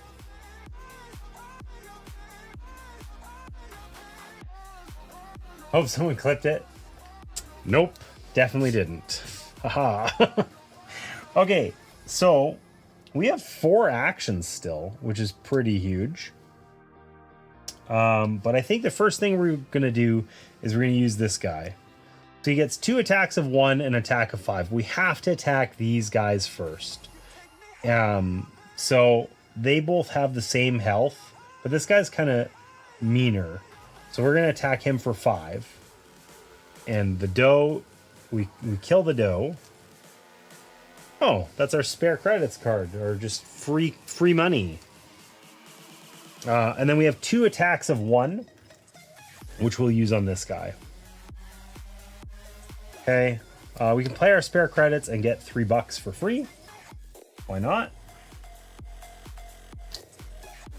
Like that. And then we still have all of our actions. So we could pay 3 to put out our Viren Sympathizer, who we can then activate to do 2 damage to this guy. He is dead. What's that? The price of business, which gets us 2 credits, but only if we have 7 or 8 or more health, which we have 7. That sucks. But it does mean we can conspire and get 3 credits here. So instead of getting 2 credits, we'll get 3. We got 6 credits there. That's enough for us to buy a juicy upgrade like this one, maybe. Or the Badge of Valor. This card costs 2 less to play. That would be nice to have on like this one. This is our only expensive card, actually. All of these are going to be going away soon. If we can kill these guys, we're going to level up. Now, I don't know if we actually can kill them. This guy has 4 health. This guy has 3. I feel like the answer is probably not. What have we got left? We can lose health lose 1 health and then deal 10 minus our current health. We could deal 4 damage. We could kill this guy, gain 2 credits. It would only cost us 1 health instead of, well, we're going to lose more if we hang on to it. So let's do that. Let's activate this. We'll lose 1 health and then we do 10 minus 6, 4 damage. We'll kill this guy. Boom. We did it. Oh, we got our Honor the Past, our like do a bajillion damage right at the very end of the game, exactly when we don't need it.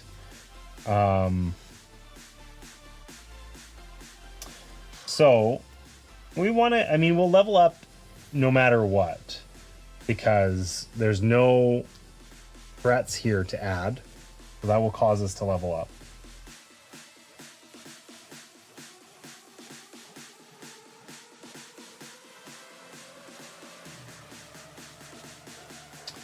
But I think we should just kill this guy. We can use our last action to honor the past and just deal X the number of silver cards in your discard pile or the number of cards in our hand or in play. In either case, we can deal more than 3 or whatever.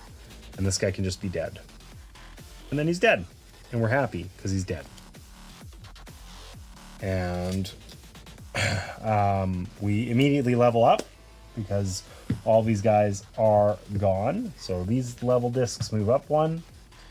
All tactics and allies get removed from play. So we lose all the stuff that we fought for here.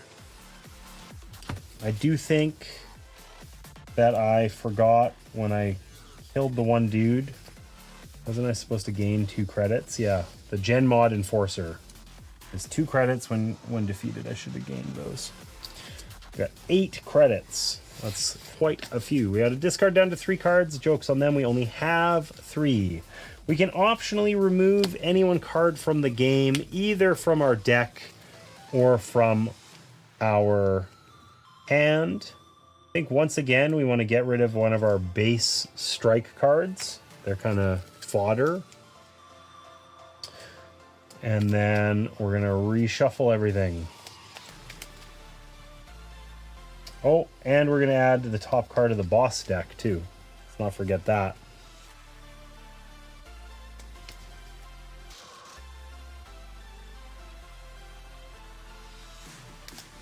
Okay, so there are 4 boss cards in this deck right now. We know that because we can count. It started with 2 and we've been through our deck twice. So there's 4 boss cards in here. We need to do 12 damage. So if we cycle the deck again, we'll be at 9. But basically we have to cycle our deck 2 more times in order to win the game. Did I forget anything? No. Okay. Oh, great. This guy's here with all his rage. So we can continue playing as though, you know, it was still just our turn and whatever. An unfortunate thing is that we have 0 actions to spend. Everything costs an action. The only thing we could reasonably do is buy an upgrade. We have 8, which is, you know, a lot.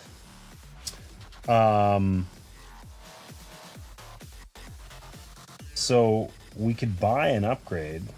I really want to get this one, but it's only for a tactic anyway. It's not, it can only be on a tactic. Oh, I hope I haven't messed that up and put tactic upgrades on other cards or something. That would be stupid. I would feel silly. Okay, so none of these upgrades are like super juicy. This is interesting in that it gives us a when defeated effect that we get to level up, which is kind of cool. Like we could put these 2 on our strike and make the strike do 5 damage and then be really good when we get it back into our hand too. An option. The upgrades feel so much better on ally cards because then we can use them multiple times. But these are all tactic upgrades. I might have messed that up. I wonder if I did. I hope not. Okay, we're going to spend 4 credits. And we're going to buy 1 arc capacitor. We replace it. Replicator made. Repeat this card's original effect. So presumably that's not inclusive of upgrades. Okay. And we'll put our other upgrade just like we had planned. And then we're done. So our armor is back down to 0. We're still at 6 HP. We got to refill this. We advance the danger by 1. We can spend a credit to discard a card. Is that only from our hand? I don't know.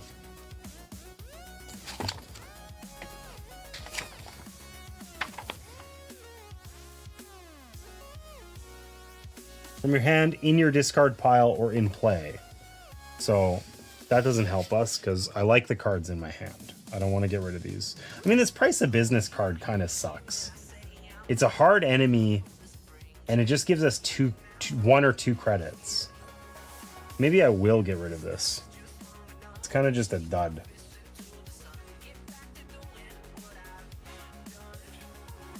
Oh, I guess it gives us 2 or 3 credits.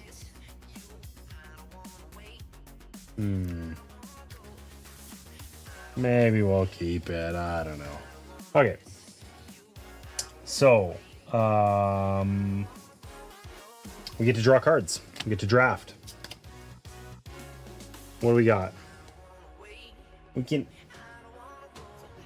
unleash our strength, upgrade, and then eliminate 1 active threat with damage. It gets removed from the game. That's very interesting.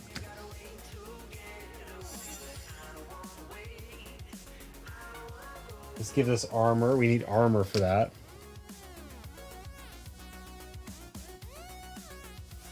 Okay, I guess we're going more Viren. It's just the way it's working out. We're getting more Viren cards whether we like it or not.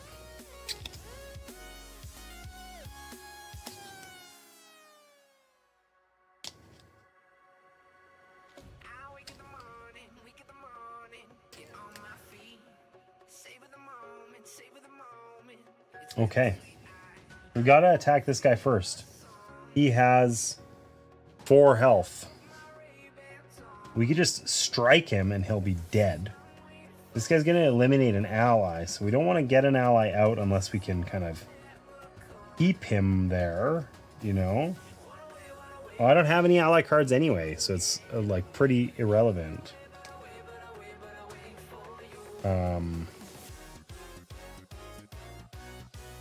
So let's get rid of this dough. Let's pay 1 for our strike. We'll do.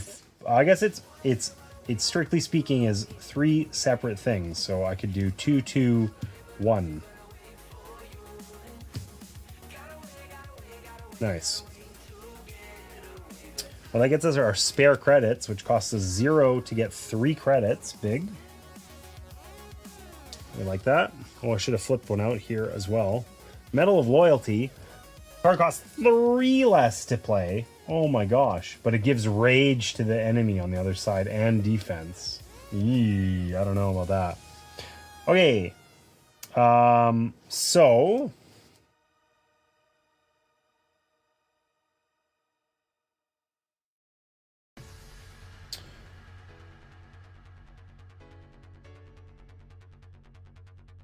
we have 2 actions left. So I think we want to cultivate power for 1 action. So we conspire twice. Oh, we actually would only get to use that once because we cannot conspire. I don't have any of those guys in hand. What am I thinking? That would be embarrassing. Instead, we'll play our Viren strategy. So this lets us do 2 damage and then 1 damage for every card of this faction in hand and in play, which is only itself. So we get to do 2 damage and then 1 damage, which is enough to eliminate this guy, the Gen Mod Enforcer. Gets us our Honor the Past card, which means I could cultivate power now. So I lose a health in order to kill that guy, but if I don't do it, I'll lose more than 1 health. So I'll pay my last action. I will advance this twice, and then I lose 1 health to deal 3 damage, which will kill this guy. Get me a janky strike into my hand. Oh well. Okay. I'm basically done everything. I have lots of credits to spend, 7. I know I wanted fortified on something, but I don't remember what I wanted it on. If 5 or less, gain 2 health and conspire. Cost 2 less if added to a silver card. It could be on my Honor the Past, but I feel like the synergy isn't like amazing. But I have no compelling reason to do it now. I can figure it out in a second. So, threat phase, there are no active threats. All our tactics that we played get discarded, which is literally all of those. And we put out three new threats. 1, 2. When defeated, he gets discarded? Well, that's lame.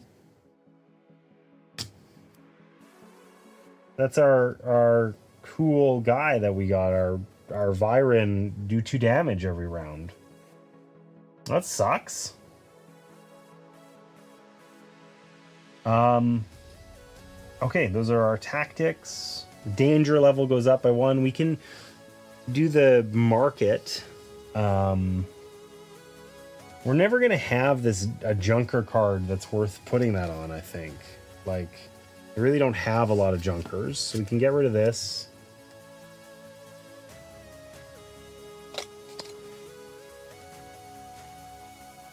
I think that's it. Okay. Whoa. I was just spamming buttons there. I need to turn the fan down because I am freezing. And I'm going to go quickly run and grab a coffee. You guys have been hounding me to drink, and I'm basically out. So I'm going to go make a coffee real quick, take a quick break, and I will be back in about 5 minutes. Hopefully we can continue cruising through this and building our deck here and beat the Harbinger. So I'll be back in just a couple minutes. Oh, I don't even remember where the thing is.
All right, friends, I am back.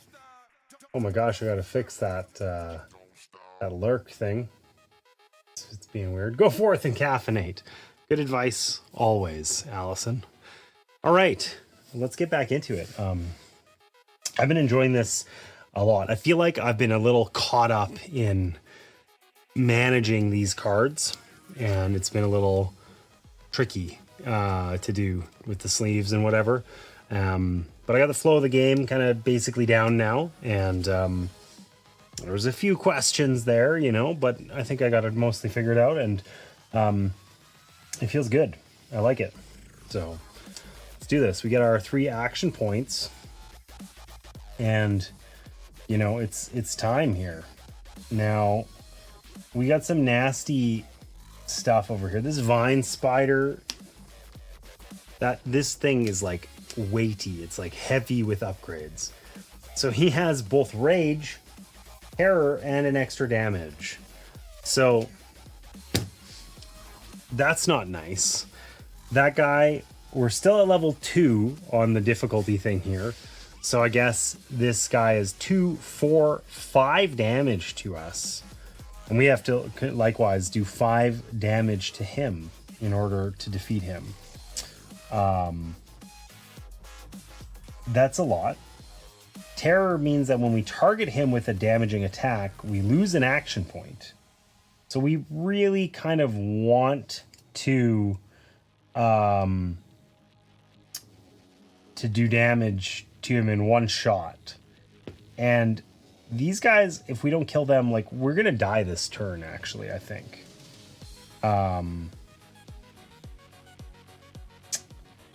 So that's unfortunate. That's really unfortunate. But you know. Yo, you know what? We haven't done the draft yet. We didn't draft. We get to draft this. Almost made the same mistake again.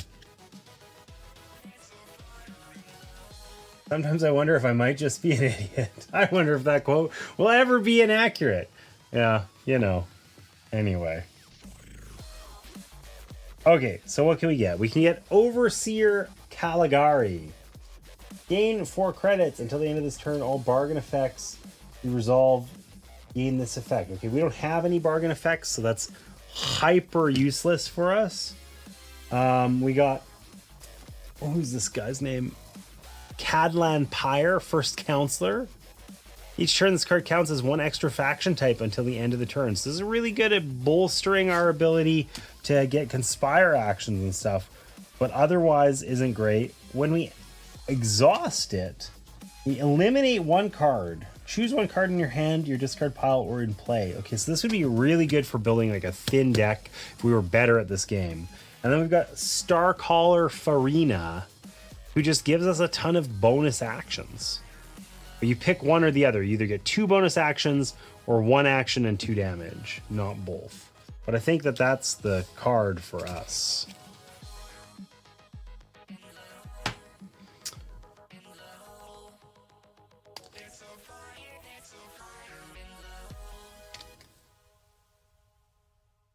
Just get good. Well, I feel like I'm going to get good right into being dead. So, you know, this 1 strike isn't going to really help us a lot.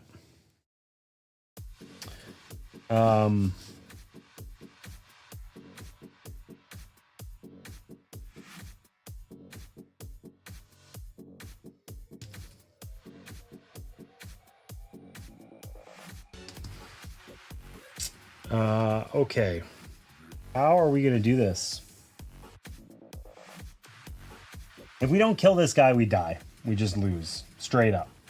So we got to figure out a way to do that. Now, our Honor the Past can probably do it.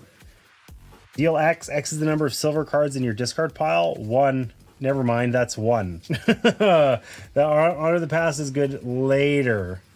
It's not so good yet. We probably have to purchase some upgrades here. So this lets us do 1 damage twice. It's actually really pathetic right now.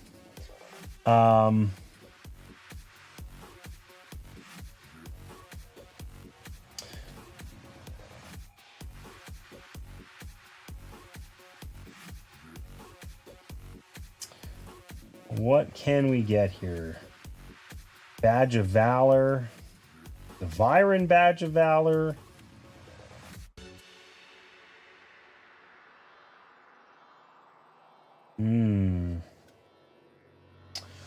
Well, repeat this card's original effect would be... that would be ridiculously good on Honor the Past at a different time. Right now, it's not super useful, I don't think. We got 7. Okay, let's buy the Viren Badge of Honor, okay? Because we can pay... it costs 2 less if it's added to a Viren card. So we can put it here on Starcaller Farina. Now this card costs 2 less to play. It's free to play this card, and it gives us extra actions, so, and damage. And then, oh, I thought I could get this as well, but it's 6, and I had 7, and 7 minus 2 is 5, not 6. James, whoopsie doodies. Oh, but this costs 2. Oh, that's that different one. Never mind.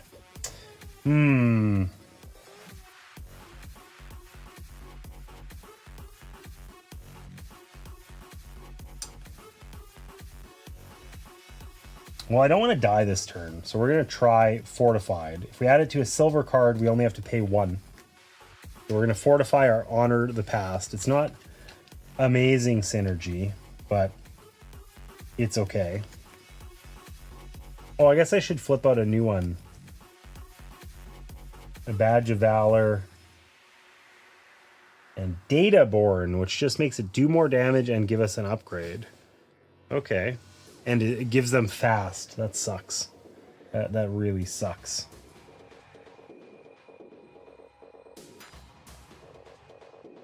We kind of need like every tactic we can get. Okay. We'll play Starcaller Farina. Costs 2 less to play, so it costs 0. We can activate it. It gives us one of these, and we get to do 2 damage.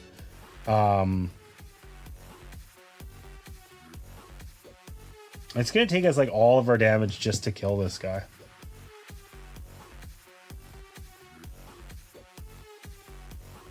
And then I think we're just dead anyway.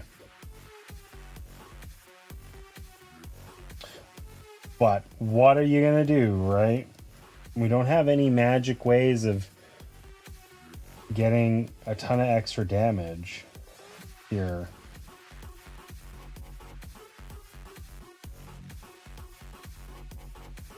Yeah, we're just very kind of tapped out. And even our upgrades are really lackluster. I mean, we might as well buy this stupid Databorn. Also, I need to put that 2 damage somewhere. So where's it gonna go? Medical Adrenaline gives us 2 extra actions.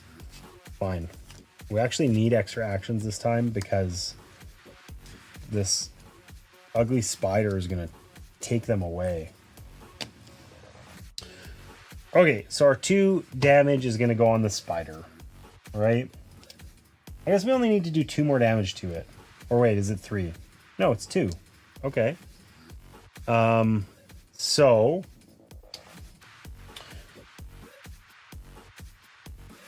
I feel like I haven't always moved this. I feel like I might have made a mistake there. I'm not sure if I did it or not. I think I did. Yeah, okay. Anyhow, 2 damage. We lose an action point because he's got terror every time he's targeted with damage. And then we'll use our strike here that lets us upgrade, or whatever it's called, and then attack him twice for 2 more damage. But I think we lose, I believe that because it's 2 instances of damage, it means we lose 2 action points. But we gain 2 by playing that. And then this guy's dead. Oh, and it gives us our amazing card of amazement. I forgot that that's on the back of the hideous vine spider. Okay, so we still got some actions left here then. So that's big.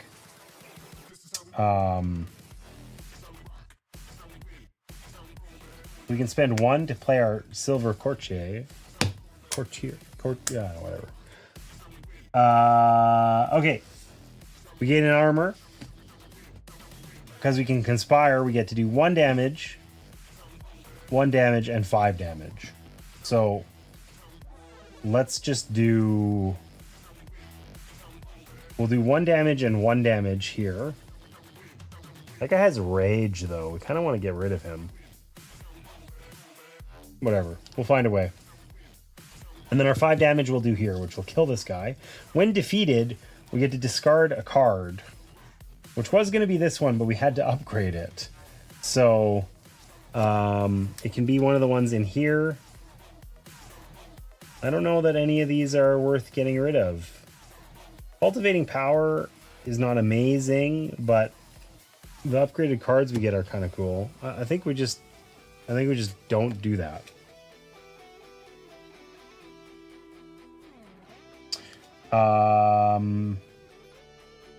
So what else we got?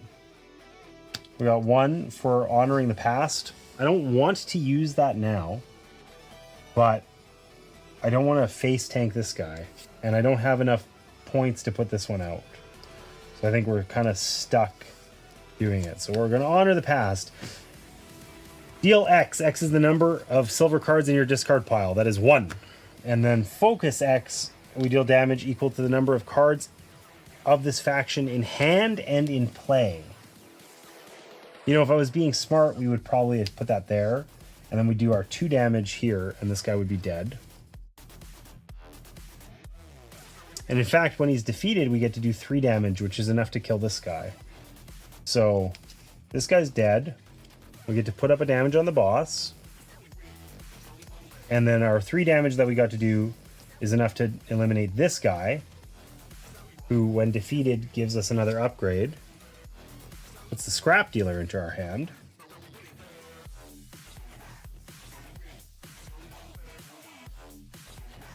who we have enough action points to put out. And I think I miscounted and we're down to 0 now. But we can use this guy. We can conspire. We get 3 credits. Big. And we're done. We're super mega done. Oh, if you have 5 or less, gain 2 health. And we get to advance this. So we get to draw from level 6 this turn. That's huge. Okay, we defeated all the guys. We're happy. We're turning over the deck fast. That's good. We don't take any damage. Any tactics we played go away. So those allies are ready to go again. Nice. Danger goes up by 1. We can do the market again. We can discard any of these that we don't want. We love silver. Reading, but I'm going to fall asleep any moment right now. Any moment now. What are you reading? What are you reading? That's what I want to know. Okay.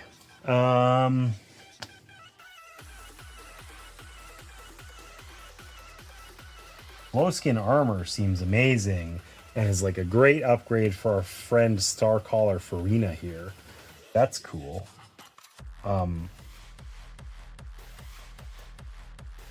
We have a lot of these. This costs less to play. I'm gonna discard a couple of those just to see what kind of other upgrades we can find in the deck. I have no idea.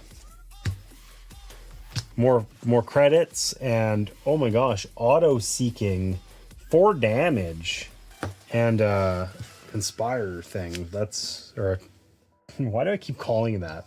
What is it supposed to be called? Train 1 level. Temporary, get a better card. Okay, so we did that.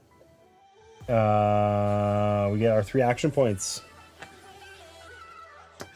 Our allies are available, and we get to draft a level 6 card.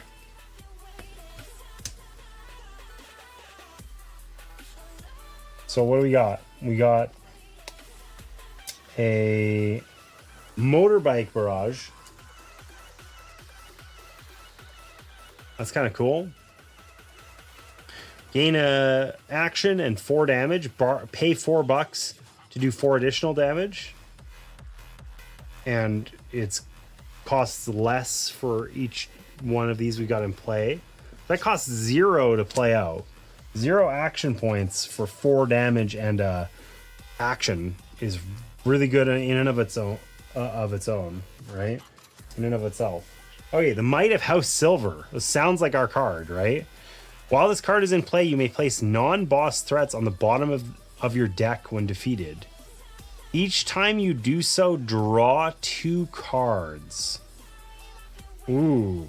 So instead of taking them into our hand, we would essentially delay how long, like how frequently we turn over the deck, because we'd have to defeat them again. But we draw 2 cards. That's strong, but not crazy strong. I think that is good, really good, but I don't know if it's particularly good for this scenario. Right. Card draw has been a problem generally, though. Unite. Deal X. So deal 2 damage a certain number of times. The number of unique factions in hand and in play. I mean, well, this would currently be 4. We would get to do... Every time we exhaust it, we get to do 2 damage 4 times. That seems a little preposterous. I mean, at other times it might just be 2 damage or something, but... Alright, Admiral Worley, you convinced me. The up of the grades. And it really wants to, like, spam me with stuff. In the Twitch backend. Okay. Admiral Worley. Let's go. You and I are going to be friends. I can tell.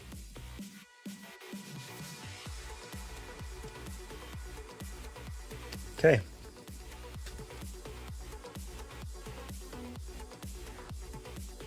So now our biggest problem is that we don't have enough actions, but we can. Ooh, let's see. This girl only costs 2 to defeat. She's really weak. 5. No, 6 now. 6 and 4. So 6. That is rough.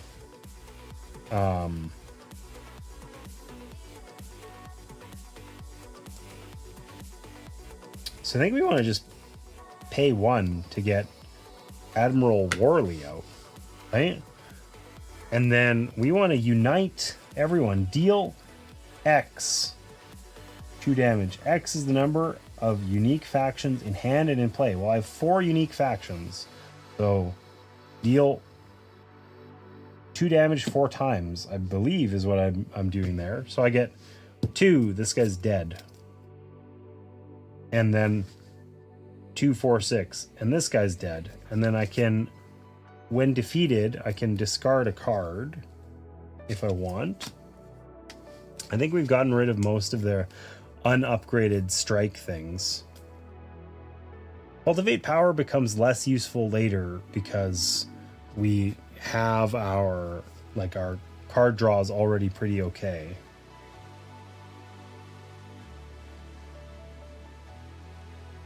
The Viren strategy kind of sucked. Is it sucky enough? I mean, it's not as bad as a normal strike, but all my strikes are upgraded now. I don't know. I don't think I have any cards to get rid of. We're just going to keep our deck as is. Okay. We will use our scrap dealer to get 3 more credits.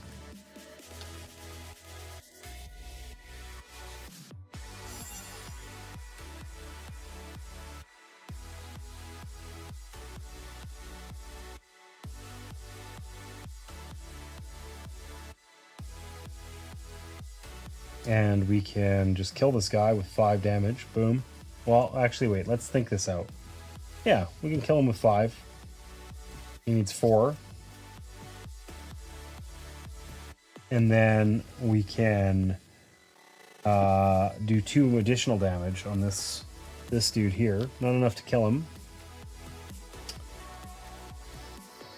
We do have a huge hand of cards, basically. This guard squadron card kind of blows.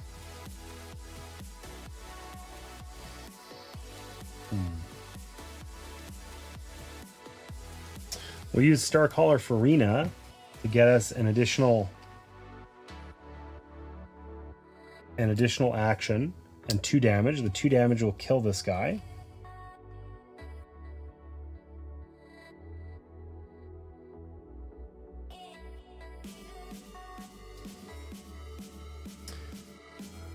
And then, man, we just have like a handful of stuff. It's crazy.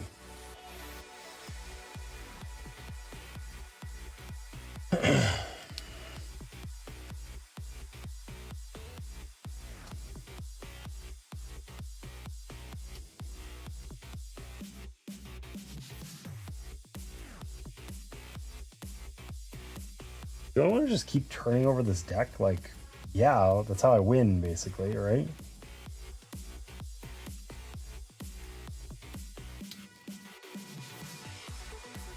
I don't have that many turns left to do it, I guess.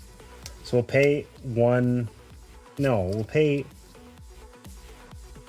3 all of our actions to get this guy out. We can exhaust him to do 2 damage, which isn't huge, but...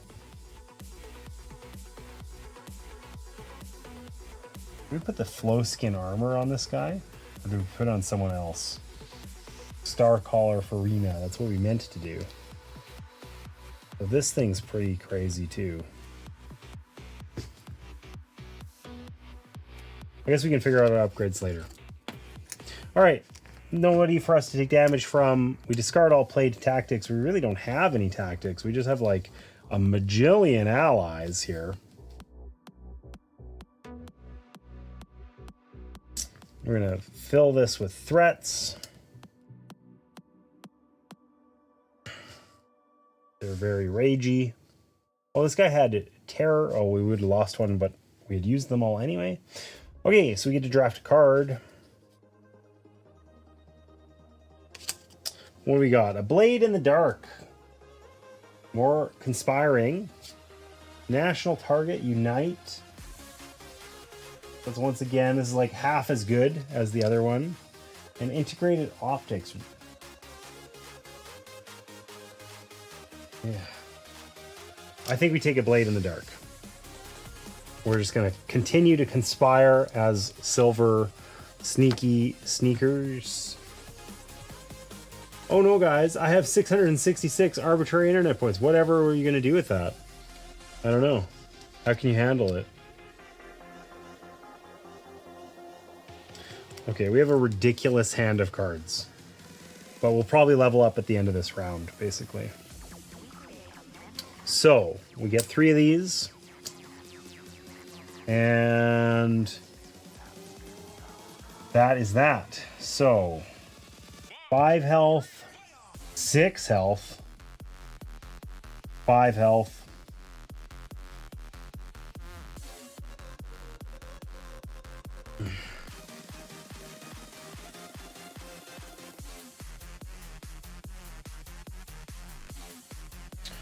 So we can start by buying this upgrade, I think. Ooh, we can only get 1 of them though. I mean, we get 3 more here. We can have 9 credits. We need 10. Oh, it costs 2 less if added to Viren. Okay, perfect. So for 3 credits, we're gonna put this flow skin armor on Starcaller Farina. Okay, so that's super good. So then when we use her ability, we gain... Been a while since you had a drink. Oh, you're right. You're right. You're right. Thank you.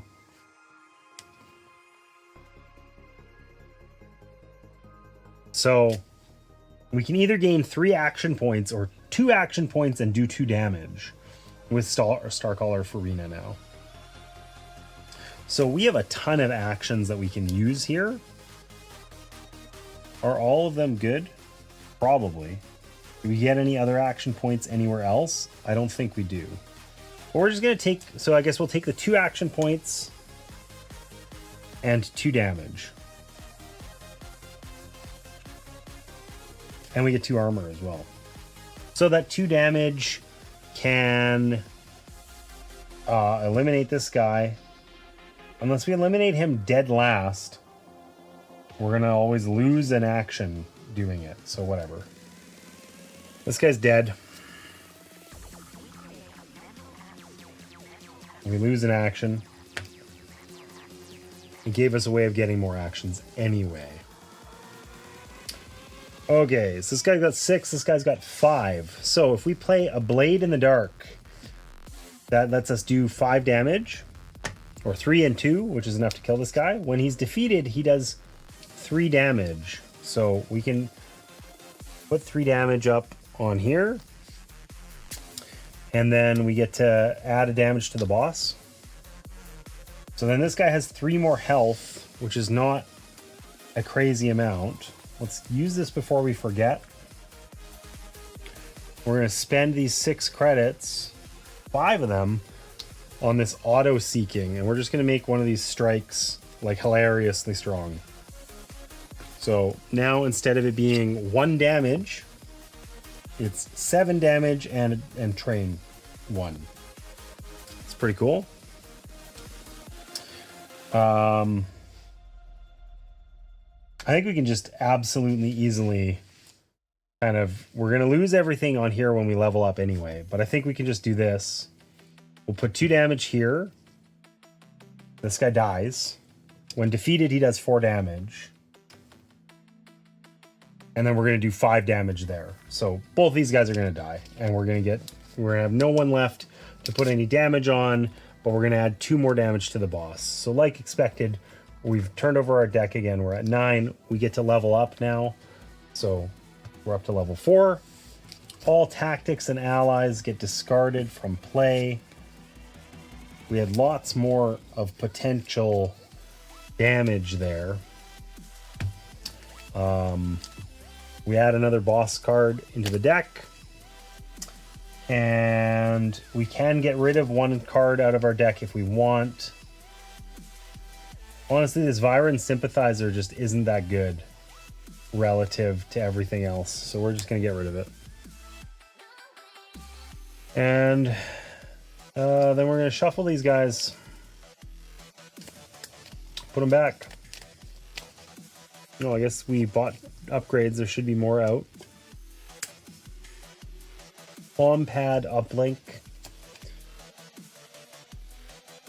Gain the top card of the level 1 or 2 deck into your hand. I'm not sure that would be good.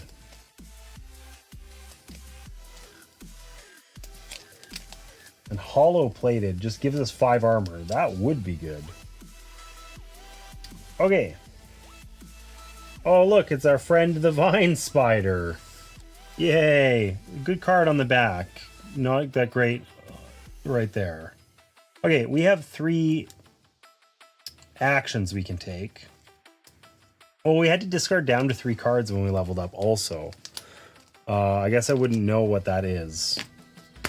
I'm not going to lose health with this Pact of Kin. That is unlikely. Well, this was to discard cards before I shuffled this.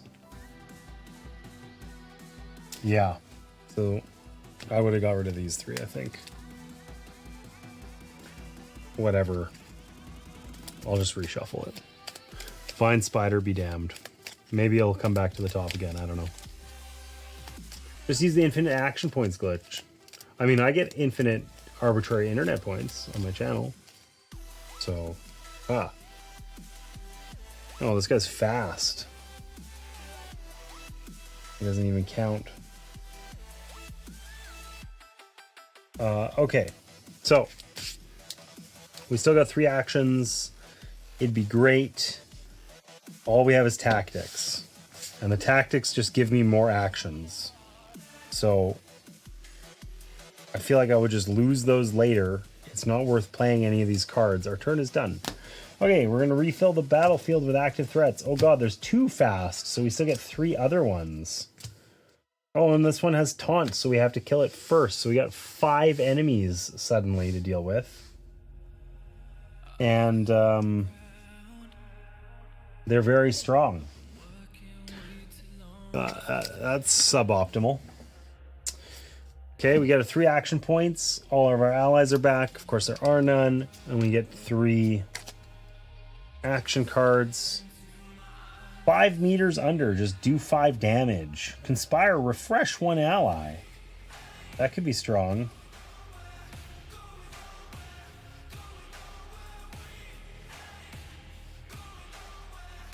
Enlightened Hermit. You can put tactic upgrades on him and then resolve them, but they don't resolve when he's played. Only when he's exhausted. That's very intriguing, the Enlightened Hermit, because he could have I mean, we don't have the cool ones, but like the 4 damage or whatever would be pretty cool to have on an ally, or 5 armor. You know, if this guy just was sitting there with 5 armor, I could just get 5 armor every turn. That would be enormous. Let's try that out.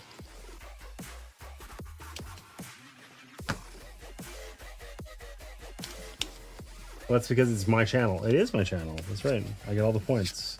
I get all the cool stuff, all the responsibility as well. All right. So, we're going to play Viren Tribalism. That costs us an action, but it gives us 2 actions, 1 credit, and 2 armor. We should have been at 0, so we were at the correct spot. That means that with those 2 credits, I have just enough credits to buy this hollow-plated thing to put on my Enlightened Hermit. And I can play him for 1 action, and then I get to train 1 and gain 5 armor. That's gonna keep us alive, hopefully. And then I just have 2 strike cards. That's all I've got. So I got 2 more actions that are strike cards. Now this guy has 5 health, but terror. We lose an action point when we attack him every time we target him, but we gain 1 back when he's defeated. Oh, but we can't. We have to kill this taunt monster first. We got 1, 2, 3, 4, 5 as well. The Sporling. So I can either do 3 damage, or I can do 5 and 2. Okay, I guess we're doing that one. We're paying for this strike. So we're gonna kill this guy with 4 or 5. We got 2 damage left to assign that we can put somewhere. Now, if we put on this guy, we lose an action point, which sucks. So I don't know if we want to do that. And this guy's got 4 health. This guy's only 3 and gives us an action point.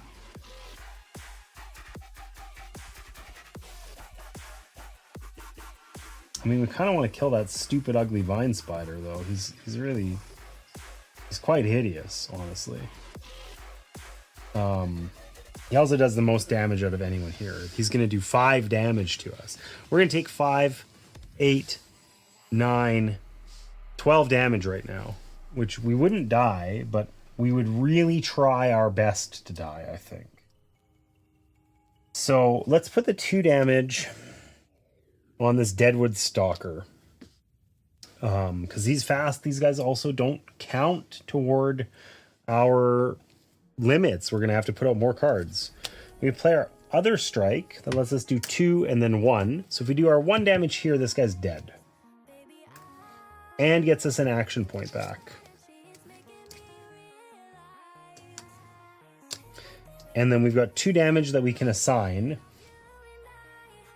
Which, why don't we just assign it to the other fast guy, I guess. This guy takes 6 to kill. Jesus. I don't know.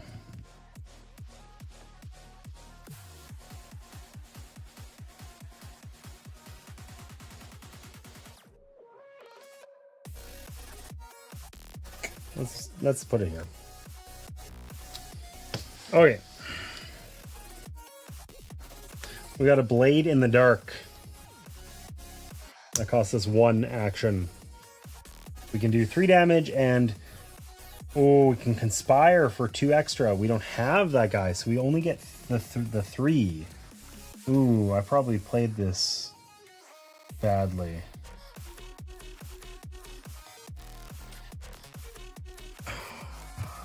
Let's imagine, let's retcon that and imagine I've done that. And we'll do the 3 damage to him. We'll have no more actions left though. Oh, I hate that.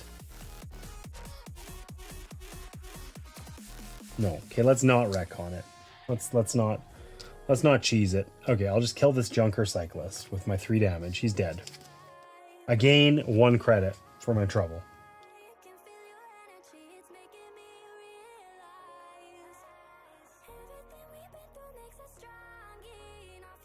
I have 1 action left.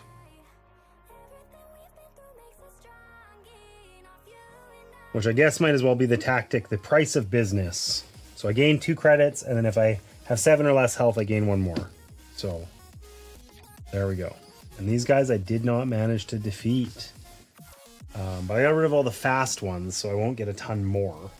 So at least there's that. Okay, so I take damage from all active threats. This guy's going to do 5. He's going to hit my armor for that 5. And then this guy's going to do 3. He's going to take 2 armor and 1 health. And then we're going to discard all played tactics.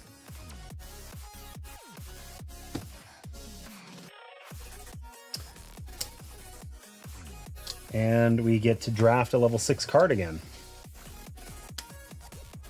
I probably played this badly. James, every game. Thanks. Thanks. Remember that compliment I gave you? I regret every moment of it. Okay, so what do we got? We got the Might of the Resistance. While this card is in play, your allies in play gain this effect. When exhausted, resolve the triggered effect twice. So all of our allies get double their actions for one turn. Or as a tactic, we just deal 12 damage. 3, 3, 3, 3. But it costs 3 action points, which is a lot. Or Relentless Charge, like a big angry grasshopper. Return this card to your hand if you discard another card from play. Interesting. I don't like the Relentless Charge. Doubling up on all of our stuff sounds really cool, but right now that's just a bunch of armor. The Elite Peacekeepers also sounds really cool. Especially if I put in this replicator to repeat its original effect, and then I can just play it for 24 damage. That seems illegal. Let's try that.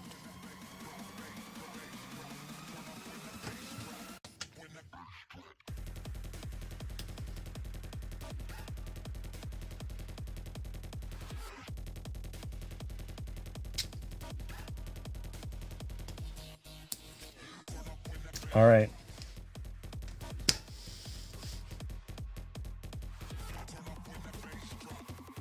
So we really didn't get, I mean, we got the Elite Peacekeepers, which is lots of damage. But we don't otherwise have a ton.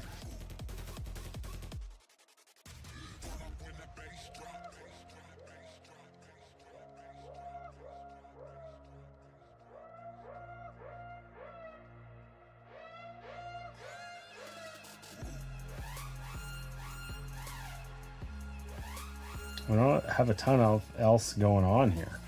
We get to use our tactic here to gain 5 armor. Then we can play this. It's our entire turn.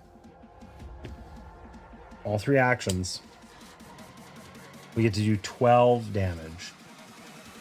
I don't have enough money to buy this. I don't have a way of getting any other money either. If I kill this girl, it still isn't enough. I need 6 and I have 4. I would get 1. Okay, so what's my best way of assigning these? Does it make a difference? I mean, I'd probably leave her for last because she's weak. So 3/6, this guy's dead. I could get rid of a card. Honestly, it's tempting to get rid of this Cultivate Power. Conspiring or Training is worth a lot less now because I'm already at a decent level. I don't know. Hard to say. Or the Price of Business. I mean, it's so easy to just play this away and get some credits. I don't know, whatever. I'm just going to keep what cards I have. I have 2 more attacks that deal 3 damage each. I'm going to do 3 and 3. I would lose action points, but I don't have any action points to lose. So, ha. And then, oh, you know what? This guy has a taunt. So I can't attack him. I should have attacked him first. So we'll just kill this guy instead with that 6. Fabulous. Oh, good. I got my spare credits. That lets me have enough money that I could do that wombo combo thing. But this card will now be gone. So I won't get that until my next time through the deck, which broadly speaking doesn't exist. So that's unfortunate. Well, this guy also has taunt, so I have to kill this guy anyway. I still couldn't kill this dude, even if I wanted to. But the good news for me is I have no actions left, and I'm broke as a joke. And that means that and my turn is over. So this guy's going to do 5 damage to me. Goodbye, armor. This guy will do 2. I'm down to 4 HP. It's starting to look like a loss here, boys and girls. Danger level increases. Now these guys do more damage and have more health. We're at 4. We get to draw 3 cards from here. What do we got? Wanted Bounty. While this card is in play, each time you defeat a threat, gain a credit. Who cares? But 4 damage, or Wasteland Bounty, rather. This one, Reclaimed Gunship. 4 and 3. Focus is the number of cards, so gain credits and armor equal to the number of cards of this type. Viren out. Or call in a favor. Play the top card of your deck, then lose X health. X is the card's printed cost. After the threat phase, flip it over as an active threat. There is no... And then heal that much if you can conspire. I mean, I could conspire, but you have to also not die. like that's tempting, but you distinctly conspire after you lose the health. If I have a cost, I'm not going to have any cards with a cost of 4 or more. Right? They all cost like 3 or less. Do we just live the dream and call in a favor and random wombo combo something? Or do we like, you know, do dedicated damage? Let's call in a favor. Let's embrace silver. A little bit of RNG. You know? That's what they get for trying to take your action points. Oh, what am I doing? That's the wrong way. All right. We're calling in favors. The RNG is strong. Okay, so we gotta kill this guy first. He's got 6 health. This guy's only got 2. This guy's also got 6. That's a lot.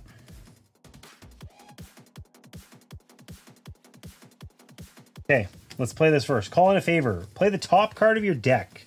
Then lose X health. X is the printed card. So that's this card here, which is Honor the Past. So its cost is 1. So we lose 1 health, but then we're going to gain it. Oh, but flip it over as an active threat. I forgot that part. Okay, so the good news is we essentially get to resolve this card twice, right? We get to resolve it once now, and then it's going to be an active threat, and we'll get to resolve it again. So if you have 5 or less health, gain 2 health. Boom. And we get to train 1. Nice. Deal X. X is the number of silver cards in your discard pile. I don't actually think that that's very high right now. It might be 0. 1. We get to deal 1 damage. Okay. Has to go on the taunt guy. Bonk. Well, I think I forgot about the rage effects. We're just going to pretend that didn't happen. Focus X. Focus is the number of cards of this faction in hand and in play. So that's 4. So I get to do 4 damage now. Which is still not quite enough to kill this triumvirate underlord. He's a very angry grasshopper. And then we get to flip this out as an active threat, which is rather suboptimal. I think this is bad. Maybe calling in a favor wasn't a great idea. I really had imagined we were gonna kill somebody. Silverhair said, "James, we have a new friend in chat." Oh wow, what are we playing? Thanks for the follow. We're playing Unstoppable, which is our little solo kind of deck build, card buildy experience. It's been interesting so far. Kind of getting my butt kicked here now though, so we'll see how it goes.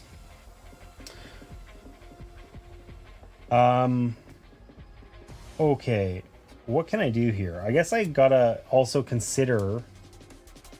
I gotta consider buying some upgrades because otherwise I'm just pooched, I think.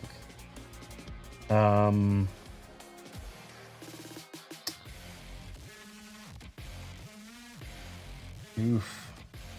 This is gonna be really spicy to do.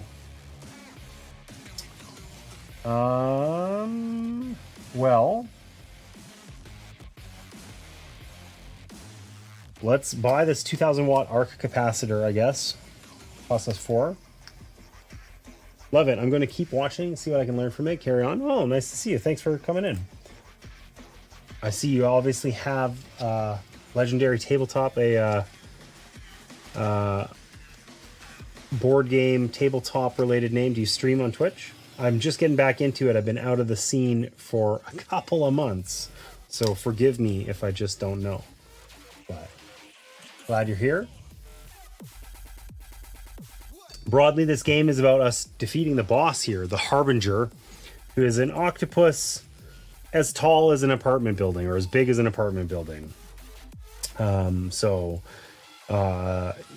kind of like a Cthulhu kind of vibe for at least this boss, where he's got a cult that's trying to summon him, and we're going to actually defeat him by defeating the individual cult members. They're all found in this deck of threats here that we're slowly working through, but I think I'm about to lose, so we'll see. We will see. Okay, I got $3 I could spend on an upgrade. Does that help me at all? I don't think it does. Don't think it does. Gain the top card of the level 1 or 2 deck. Okay, we're gonna go full desperation mode here. We're gonna spend our $3 on this upgrade here. This tactic upgrade. Okay. And then I'm not sure which order to do this in. Let's start by cultivating power. Okay, so we can do 3 damage. We can train twice. And then we can lose 1 health and deal 3 damage, which is a little wasteful because we have to deal it on this guy, but at least he's dead. He's dead. And we put him into our hand. Oh, it's Star Caller for Arena. Thank goodness. Are you regularly playing board games? Yeah. Yeah, oh my god, I missed a bunch of chat here. Looks like a dope game. It is. It's fun. You're just getting back into it as well. Able to go live and saw that you were streaming. Thought I'd stop in. Love deck builders. Used to stream Marvel Champions and Arkham Horror. Awesome. Nice. Well, I'm playing board games here all the time. Stream 3 to 4 days a week. Wow. Okay. I think I'm in an ad. So, you know what? I'll tell you guys about this in a second here, just in case that ad is messing things up. I also get to deal 3 damage. There's no more taunt. I think I gotta get rid of one of these guys. Probably this dude. So I'm going to put 3 damage up there.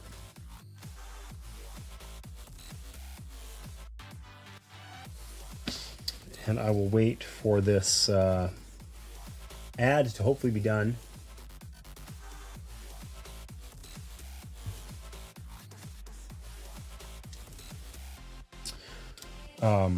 In the meantime, while I'm waiting for that, I'm going to play this for free. How much to health does this guy have? 6. That also sucks again.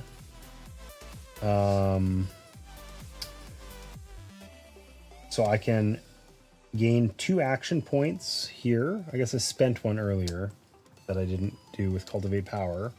And gain 2 damage. I can kill this back alley Blade Master.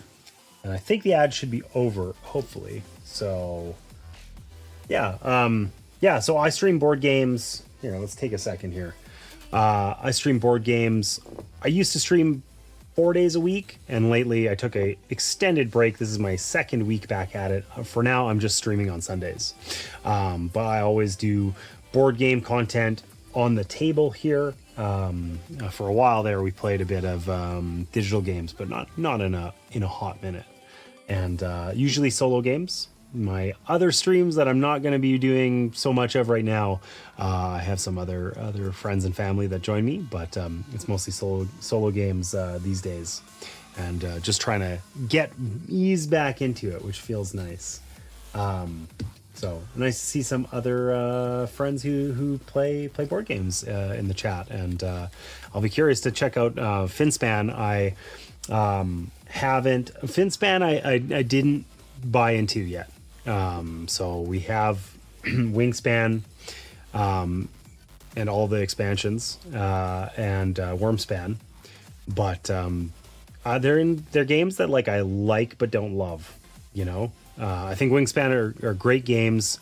Like, it is a great game to play with like groups that I find I don't play with often. We're usually wanting something like just a hair heavier than Wingspan, that sort of thing. So anyways, but that's cool. I like fishes. Good call. Good call. Anyways, back to Unstoppable. So we are desperately trying to beat the Harbinger here. We need to essentially, we know for sure that we have enough to win if we cycle through this deck. We're not kind of sure where in the deck his cultists, supporting cultists are, but we know they're in there. So if we can find a way to do that, then without dying, which is the current threat, then, well, we'll win. We'll be happy. We'll succeed. Okay, I really want to kill this guy. I need to do 3 damage. I think now we got enough with Starcaller here that I can play my ally here for 1 action. And this one says that if we lose 1 health and then we deal X is 10 minus our current health. So our current health is 4. So 10 minus 4, we deal 6 damage. And then we heal for 2. So that's cool. So 6 damage is enough for us to actually 1-tap this spider, which is great because when they have terror, when we interact with them, we lose an action point.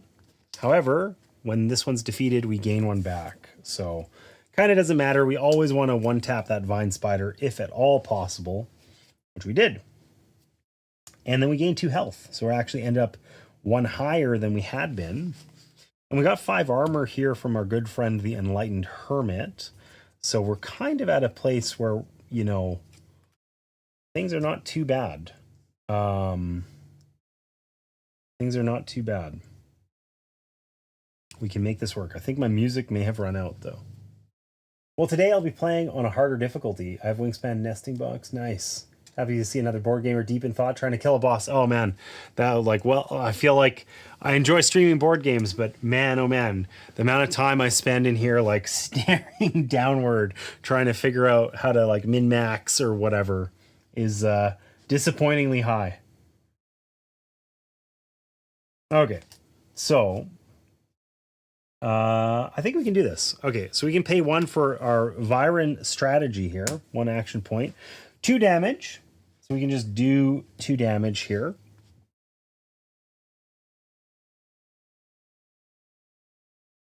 And then 1 damage per Viren card we have in play or in hand, which we have 2. So we get to do 2 more damage, which is enough to defeat this guy. When defeated, we get to do 2 damage to someone else. We can assign that here to this vine spider. We'll lose an action point. We don't actually care that much. We also gain 2 credits. Let's take those, put this in our hand. Ah, that's our Honor of the Past. Of course it is. We knew that. But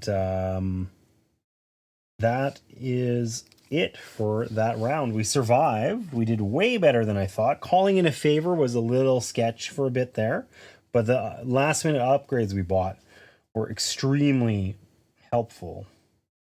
So threat phase, normally we'd get attacked by whoever's here. We killed them all. Huzzah.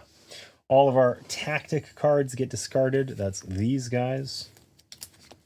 Our allies get to remain. We have no more armor. Danger level goes up. We can redo the market if we want at this point. So we can We can throw away any cards here that we don't want, that we aren't going to buy. I'm probably not buying this repeating card. 3 damage of 1 doesn't feel very useful.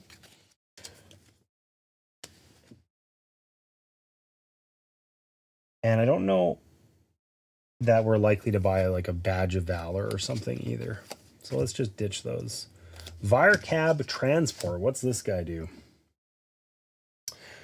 Refresh X number of allies with a focus effect. So you need to have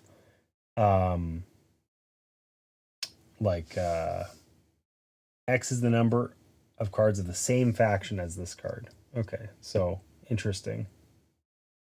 And then another medal of loyalty. Whatever. Not that good. Okay. So, what do we got here? We got a vine spider. We got an order acolyte. That's one of the cultists. We got this frill blaze. That looks different. That's a little weird looking. Oh, I wish it wasn't so reflective. Anyways, creepy dinosaur, I guess. Bird dino. And a comm hacker, because we get a 4th one because this guy's fast. He doesn't count. All right. No taunt. Rage, which is bad. It removes our allies. We don't like that at all. And we get to start by drafting a level 6 card. I'm going to see if I can very delicately fix my music from here.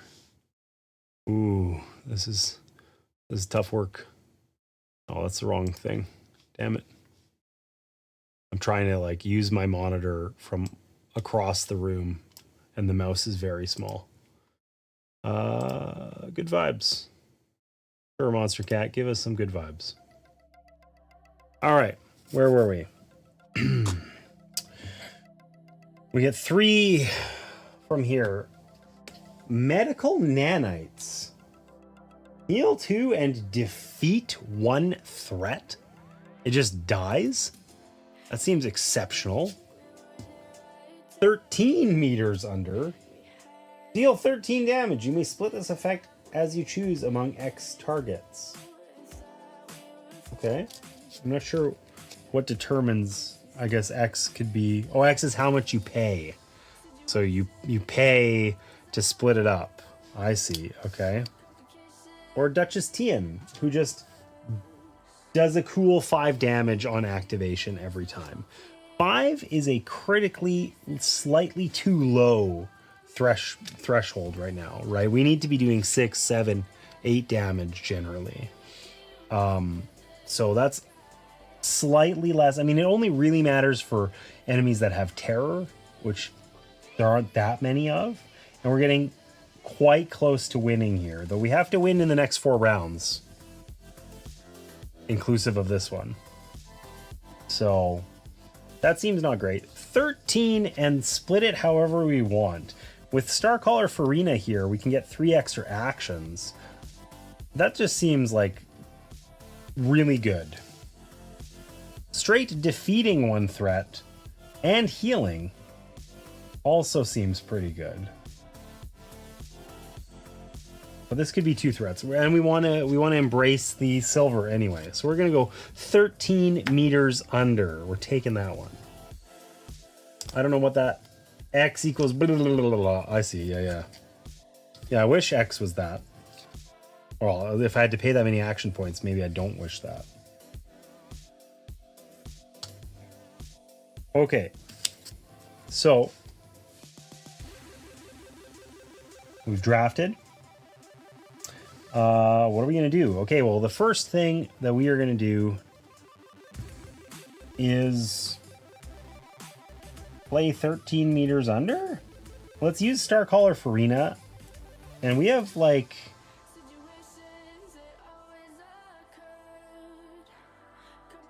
I think we could just take the 2 actions and do the 2 damage and get by with that. So we'll gain 2 actions and we'll do 2 damage. And we'll apply that 2 damage Oh, this is going to cause us to lose an action. We don't want that. We'll put that 2 damage just over here on this frill blaze. Frill blaze. That's weird to say. Okay, so we're going to play this 13 meters under. So we got to pay X number of actions. So this guy has 4 health remaining. Oh, sorry, 3 health remaining. This guy has 6. And this guy also has 6. So we can pay 3 actions, I guess. We could also just pay 2, but let's pay 3. Let's use 3 actions. And we'll put 3 damage. No, we'll save that guy for last. We'll do 6 damage here. Okay, so this guy's dead. And when defeated, we get to train. Okay, we'll do 6 damage here. This guy's dead. And when defeated, we get to put a damage up on the boss. And do 3 damage to another target. So we can actually do that 3 damage here. And then this guy is dead.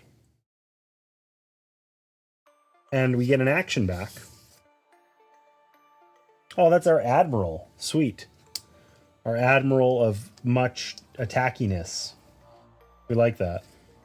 Okay, so we got some actions remaining. We've used up all of our damage from this. No, we have our 3 damage from it still. Because we did 6, 4, and then the 3 from that card. Yeah, so we still have 3 more damage from it. Unfortunately, that's not enough to kill this guy, and will cost us an action. Which sucks, but that's okay. We'll get there. We will get there.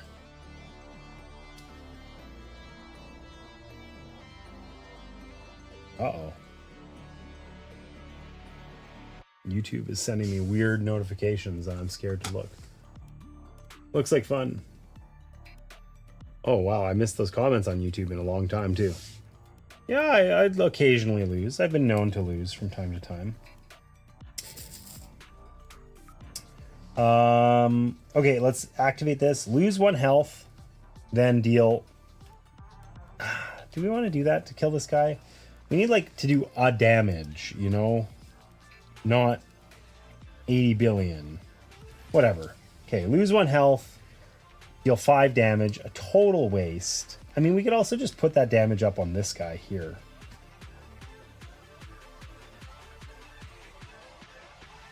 No, let's just kill this stupid thing. I wanted to stop terrorizing me. It's objectively not great play to do that. We gain an action back anyway.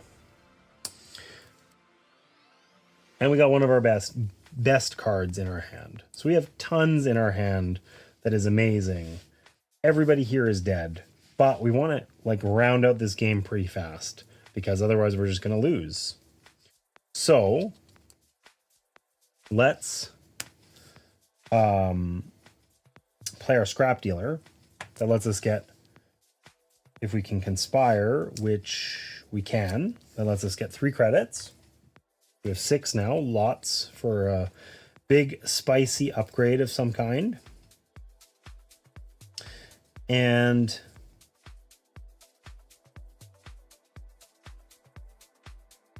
we can also play this dude.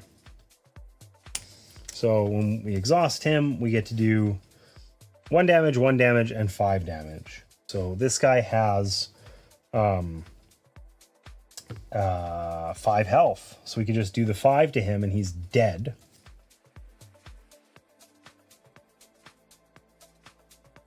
And then we can do 1 and 1 to this guy at the top of the deck here. And we have a ton of amazing cards. So I think we will survive. We're not going to take any damage. There's no guys here. We're going to discard any played tactics. We don't have any except 13 meters under, which was very handy. And we're going to put all these cards.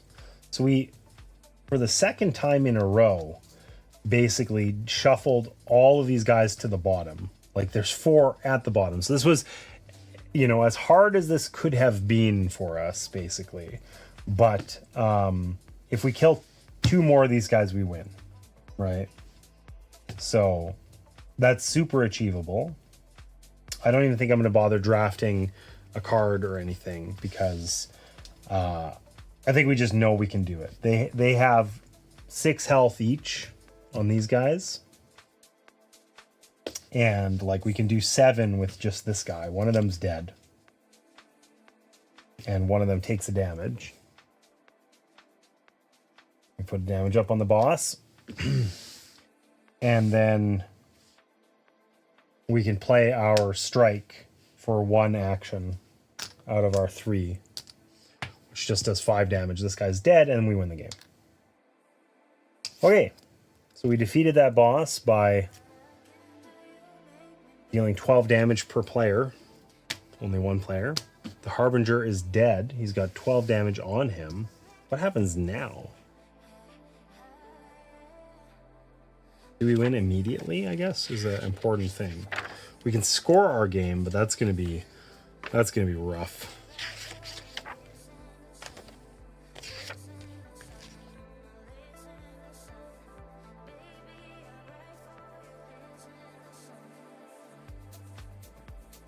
All right, I think we just win immediately.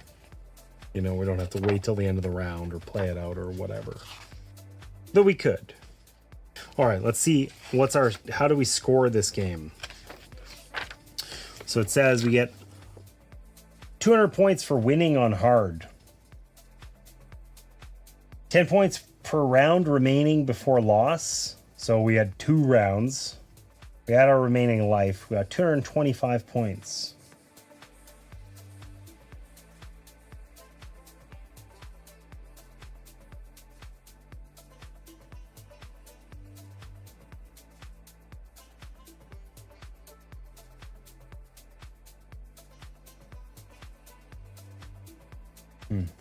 All right. The scoring system seems kind of lame. It's just a couple of achievements that we can do and that sort of thing. But overall, it was it was not the scoring system seems like an afterthought, frankly. So overall, I really liked this. I liked this a lot. So I would say that this game, I like this system with the upgrades. It's interesting because it's sort of non-obvious how to use the upgrades effectively, right? I never calculate score in such a game. I win or I lose, don't care for points. That's fair. I like to do that sort of thing occasionally, just, you know, whatever. Usually if I'm doing well, I'll play on harder difficulties and that sort of thing just to see how it goes, right? So yeah, overall I really liked this system with I hate sleeved cards. I hate sleeved cards. I didn't love manipulating the cards in the sleeves, but you basically do that once per round, right? You do it when you draft, and then after that, you're done. I think cleanup is going to be a bit of a pain in the butt. It's nice that they made it at least somewhat handy with these little like tabs or whatever to pull these out. But, you know, there's still like the physical tedium of dealing with the sleeves is not fabulous. But overall, it made for a very interesting game. And it's like, it's kind of, there's a couple of surprises here that were really nice. When you're purchasing the upgrades, it generally also upgrades your enemies. So it's difficult to know, is buying that upgrade like I think if you're just throwing them wherever, that's potentially problematic. I also feel like it's a little bit deterministic. So like with clever play, you could know which card is which essentially, even if you haven't seen the opposing side or whatever, and decide to upgrade it or not. Now, that's not always the case because when you draft the new cards, you gain your enemies and you don't actually get to look at them until that you've later, you know, played that card, shuffled it, and then it comes out again. So there is a little bit of surprise there. I liked that. And just overall, I had fun with this. This was like an interesting little deck builder. it did feel like there was lots of times where like I think you could build this in such a way that you just don't have very many turns to do. Like there's turns where you need to attack and it just isn't happening. Like it didn't happen in this game, but it felt like we were like one bad draw away from just like, oh, I got a bunch of tactics that don't give me attack or armor, so I'm just going to have to face tank this whole enemy team and I just die, right? It felt like the chance of you going like full to dead in one round really scaled aggressively towards the end of the game.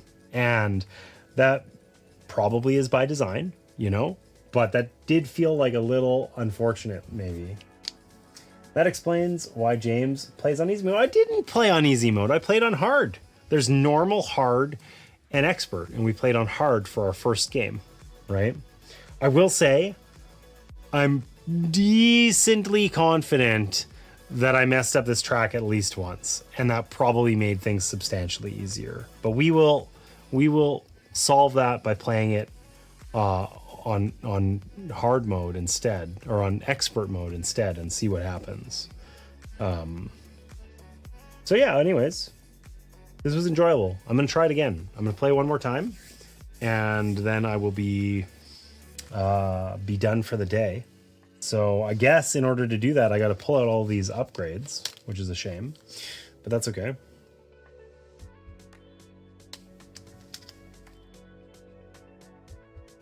So what's the clever way to do this? Is there a clever way? I don't know if there is. I don't know if there is.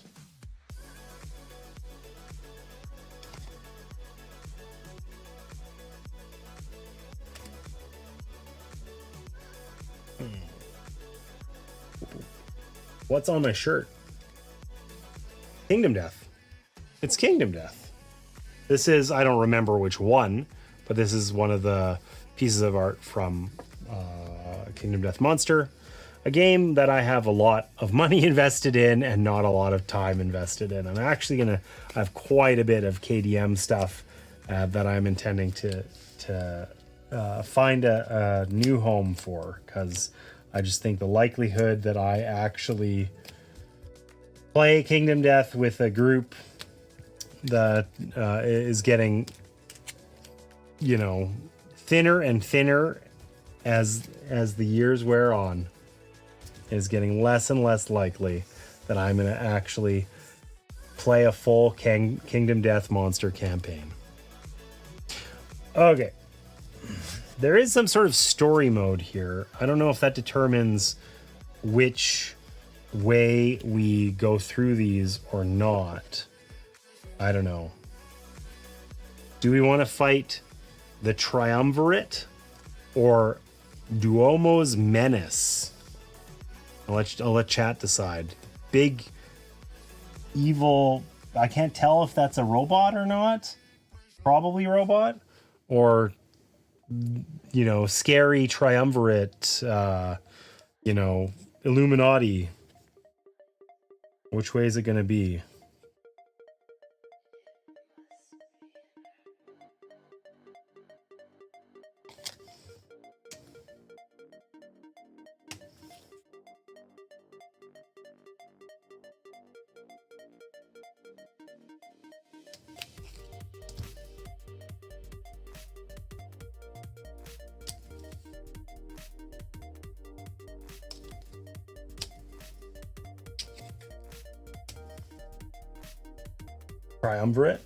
Triumvirate. Okay. That's two votes for Triumvirate. Only one for the Menace. The Menace does, like, this guy just looks buff and intimidating. I don't know. I will say this looks kind of the opposite of intimidating, but it's like, you know, seedy, the mega casino, you know, they might be embezzling or something. I don't know. Okay, whatever. We're going to try the Triumvirate. We're going to try that out. I apologize, though. I do have to go through here and get all these upgrades out and whatever is definitely not the... It's a bit time consuming.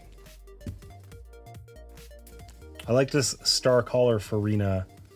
That was like, this card carried us through the game, basically. Gave us a ton of bonus actions, without which we would have been absolutely pooched.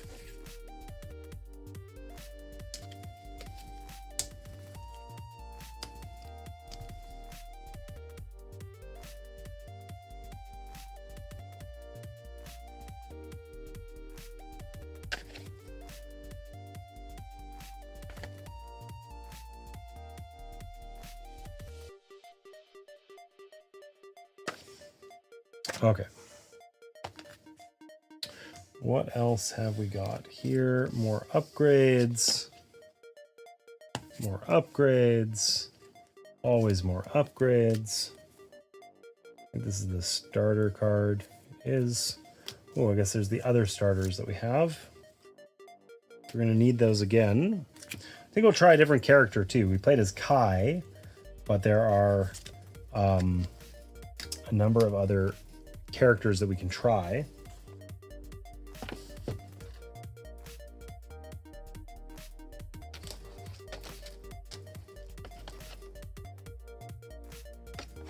Oh, Kai Silver is Silver and Junker. Okay.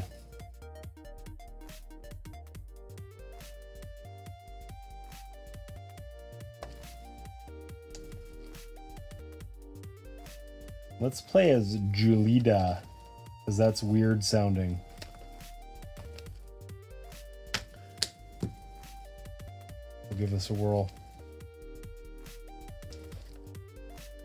Also, these dividers have just fallen over. It's an absolute disaster inside this box. Martina's going to be so upset with me.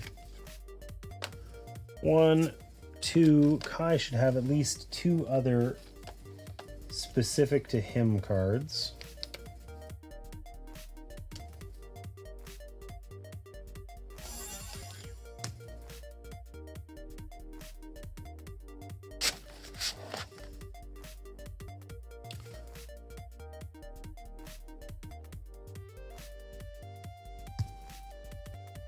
Oh.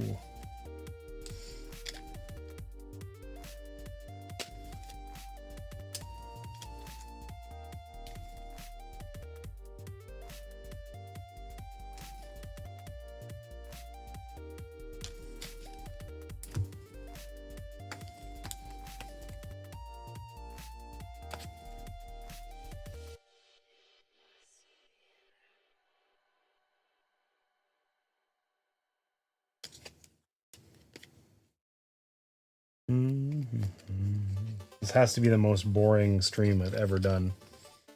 Hey, watch James struggle to unsleeve cards. Suboptimal.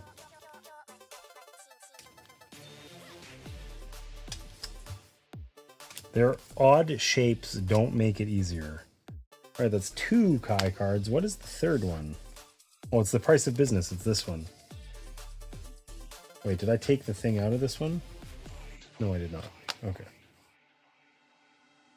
Well, it sounds like a regular stream. Get out of here. Get out of here. I complimented you. I regret everything.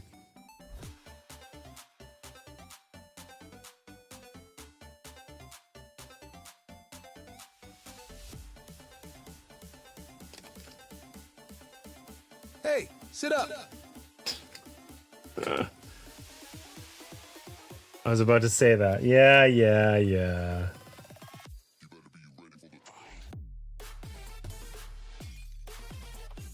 Okay, I think we're almost there.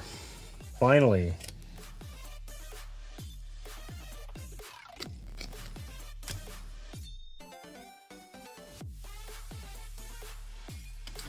Okay, 1, 2, 3, 4, 5, 6, 7. That is... Okay, we got our 6 strikes, our spare credits, and then we need our 3 character cards. Which We're gonna get it here in a second. Okay. This is looking viable. Not crazy.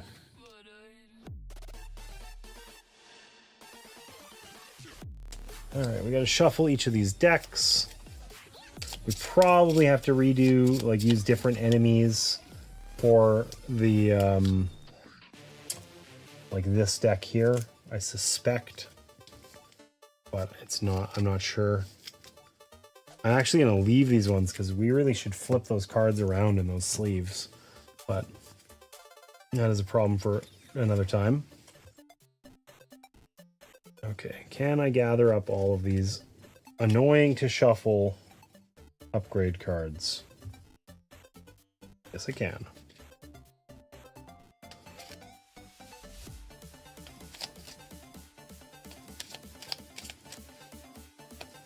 It's not half. It's like a third of streams, I say that. Come on.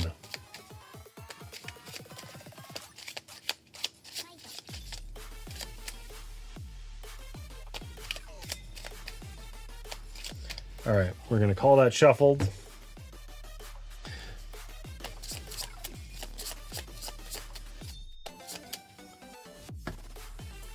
Tuck this one underneath, who cares? Still as random as can be, I'm sure.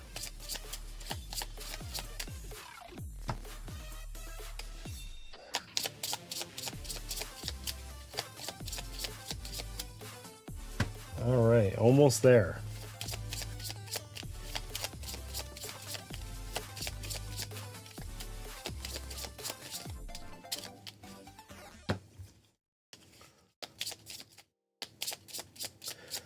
All right, so we get all of our core decks shuffled. Level 1, 2, 3, 4, 5, and 6. Put our marker back at the start. We got our upgrades ready to go. We got our starting deck of 6 strikes, a spare credits, and our 3 cards for our character, who is Julita, the teenage Viren activist. There we go. She's got a lightsaber and a dream, you know? She starts with Aunt Orita, defend the voiceless and to the rescue. Focuses on collecting Viren cards and using armor to punish enemies. Julita may be a teenager, but she's never let that stop her from advocating for Viren rights as part of the Viren Think movement. She's deeply invested in her community, having seen firsthand how council policies hurt her family. Despite Viren Think's non-violent teachings, rumor says she has a keen hand with an energy sword. There's literally a picture of her with a lightsaber. Rumor? I'd say those rumors are confirmed. Anyways. Okay, we got 10 HP. We got 0 armor. Let's see how we set up this triumvirate. So, this is our triumvirate card. They are everywhere. Wherever there are people, there are members of the triumvirate lurking in the shadows. This underground crime syndicate operates within the dark, seedy underbelly of each planet's society. Every limb of this foul tree bears poisonous fruit. The time has finally come to chop it down once and for all, and you're the axe with an energy saber. To strike at their leaders, you'll first need to destabilize their organization. You have 3 prime targets: the Grand Triarch Mega Casino on Ceres II, whose secure vault contains the majority of the Triumvirate's capital reserve.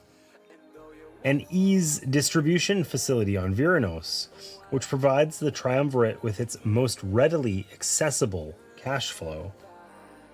A secret black site hangar on Mithras, which is rumored to be the base for Triumvirate smuggling operations. Okay. So, oh, these are the extra cards that we didn't know what to do with, Martina and I.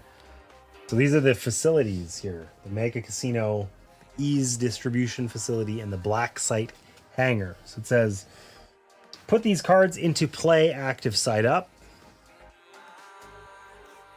Does that mean they're a threat? I doubt it, but I don't know.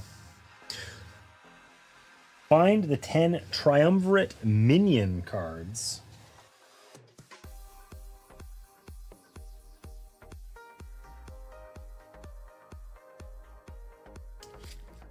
And shuffle them together to construct the boss deck. So that's these guys. Place the boss deck next to this boss, threat side down. Shuffle 2 random cards into each player's deck. Okay, so it looks like the gameplay loop's going to be pretty similar. We're doing damage by cycling our deck. Cycling our deck faster is good. Okay, so we get 2 of these in our own deck. Construct the threat deck with Ceres II threats. That's these guys. The blue ones. And Mithras threats. So I think this means we don't have vine spiders, but we have something else that's probably meaner than vine spiders.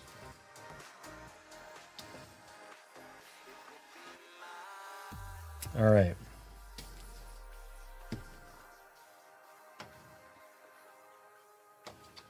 In the shadows. Ooh.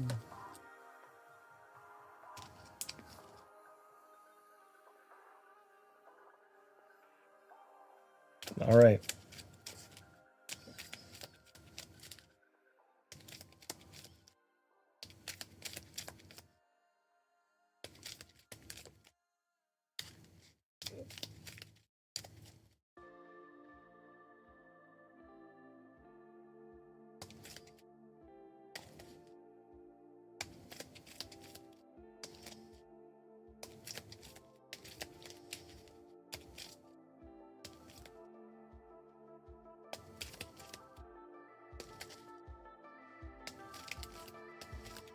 Okay.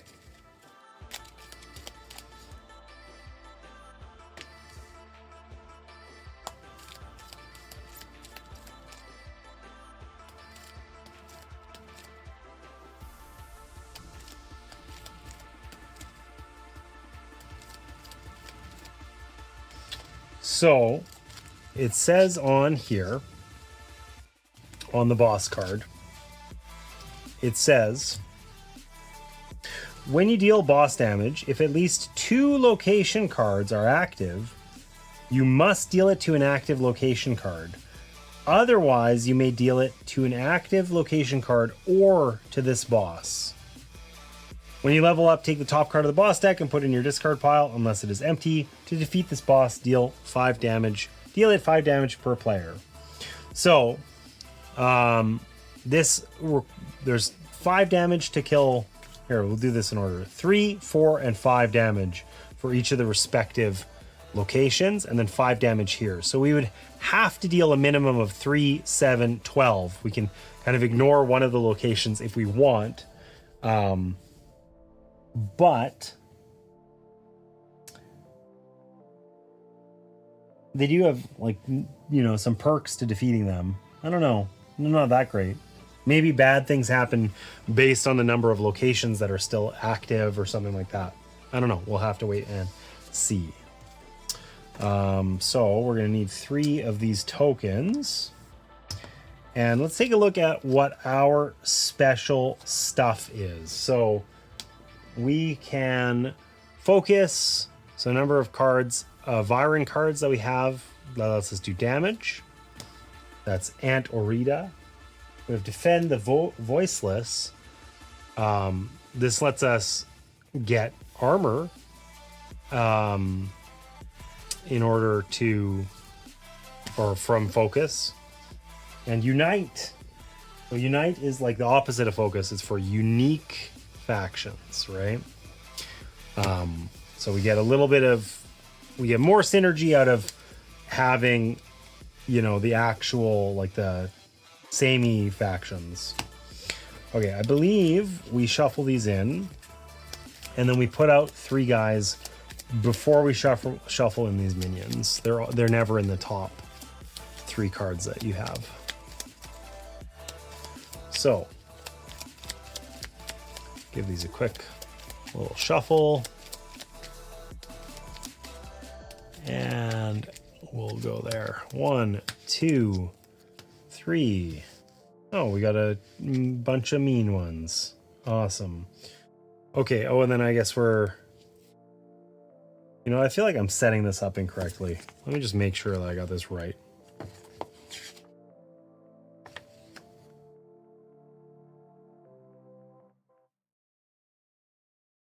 Draw 3 cards from your deck. I was supposed to do that first. Then put 3 out as threat, and then put these here.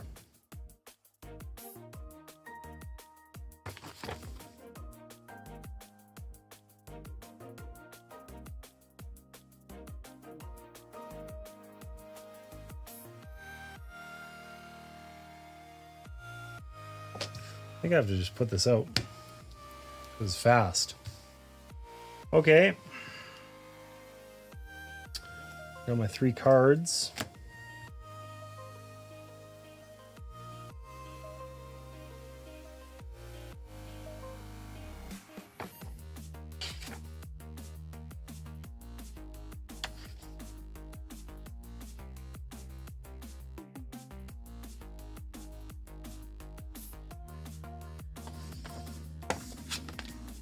Oh my.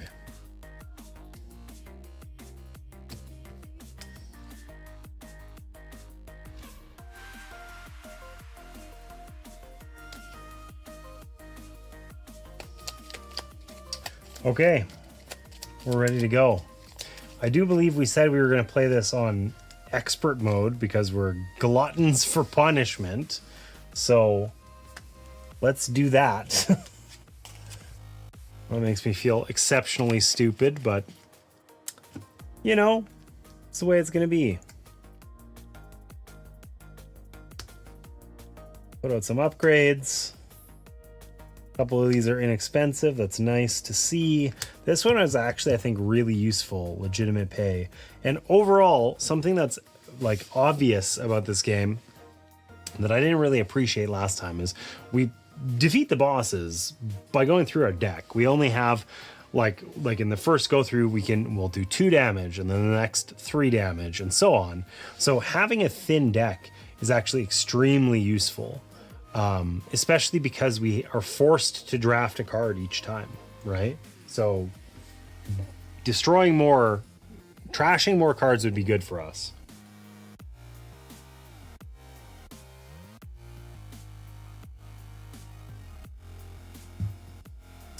Just saying, it's important to turn over our deck. That's all. Okay, so we are going to play on expert mode because we're stupid. So the way expert mode works is on this, we're going to skip every red thing. So we have 5 fewer rounds to win the game, and we skip a bunch of rounds that give us stuff. So on easy mode, you skip only 2, and you always get all the rewards. On hard mode, which is what we played last time, you'd skip the yellow ones. And on expert mode, we skip the red ones. So we have very few turns. So we have to have a thin deck or we lose, because these rounds are, of course, independent of what happens here. But we know we only turn over the deck so many times. So, okay. Let's see how this goes. So we got Ant Orada. That lets us focus. Unfortunately, that's going to let us do 1 damage, which is not fabulous. Now, thankfully, for this round and this round only, these guys all have 0 bonus health. On expert mode, they immediately are going to have 1 next time. So this guy has 1 damage now. 1 right now. 2 and 2. But these are going to be 3 and 2 later. So we better make good use of the attacks and so on that we have right now. You know? Now these guys have taunt, so we have to kill them first. Fabulous. what I wanted to hear. Okay, we're going to spend one of these on a databorn.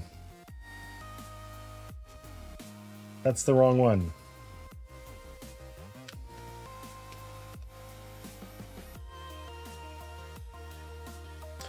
And aim the top card of the level 1 or 2 deck into your hand. That's the opposite of what we want this time.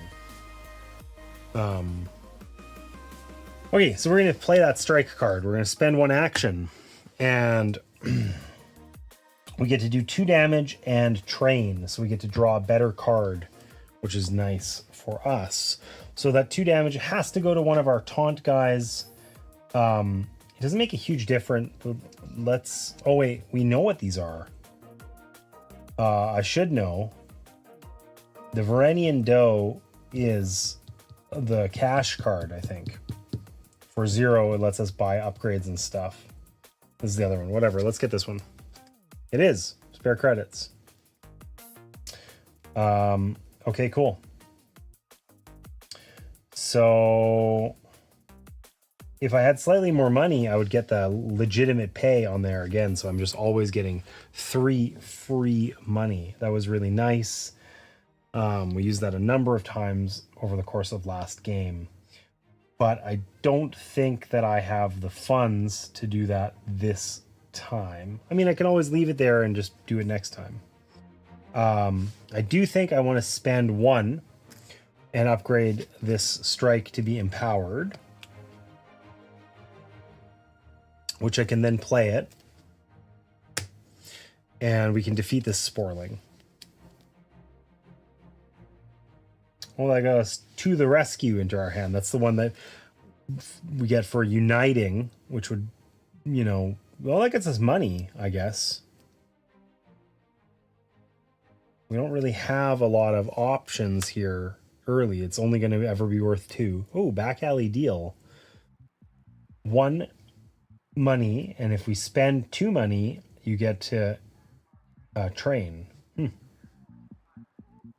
That's not super useful, I don't think. I don't love that one. Okay, so I do think this works out okay, where we can play to the rescue. We're going to end up with, it costs us no actions. We're going to end up with $2, which we can then spend our third dollar to get legitimate pay here. Same thing we did last time. That means this costs us 0 and gets us 3 credits. So we're back up to 3. And then we have 1 more in hand, which is an ally card. We haven't seen any upgrades that we can put onto allies yet. There still isn't one, which is unfortunate.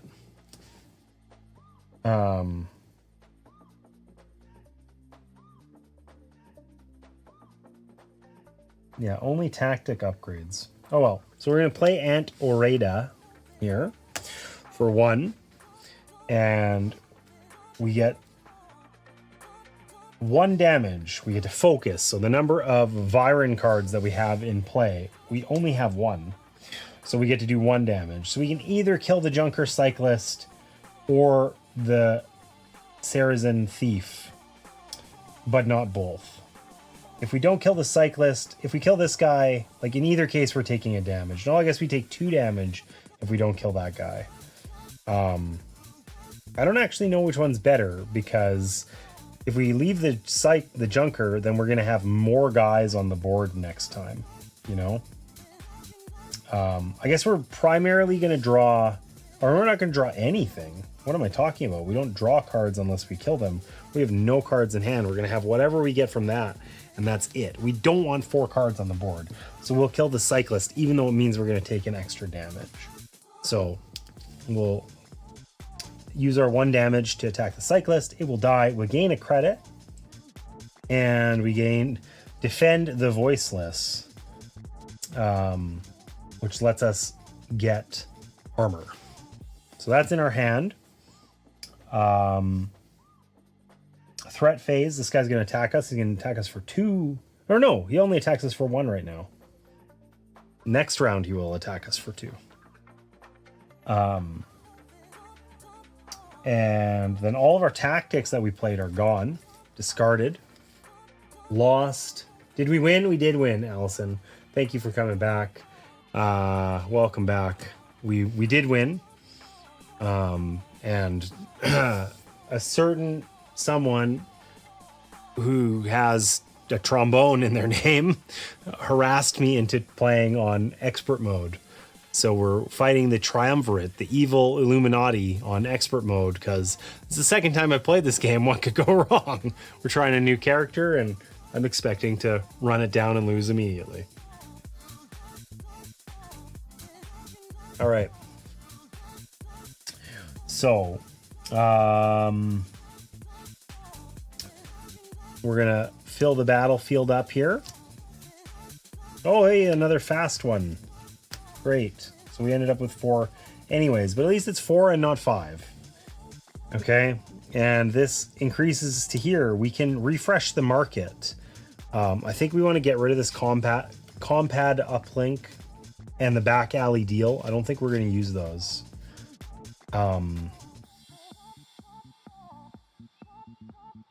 These other ones are fine. But we really want to see an upgrade for an ally. There's one.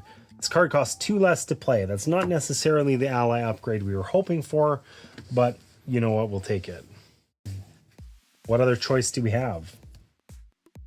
Okay, we're going to advance. Oh, we did advance the danger by 1. We get our 3 action points. Our ally is refreshed, and Oreda is ready and willing to go. And we get to draw cards from the first one here. Because we had some from the second one, I should say, because we had trained. So we really want to be getting synergy here, I think. So there's the shadowy confidant.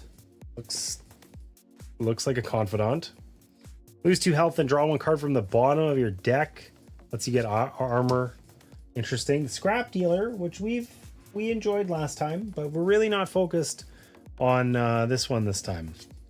We're really on council and Viren. So I think we definitely want Viren Tribalism. This was a great card for us last time anyways. It's just good synergy. It does a little bit of everything.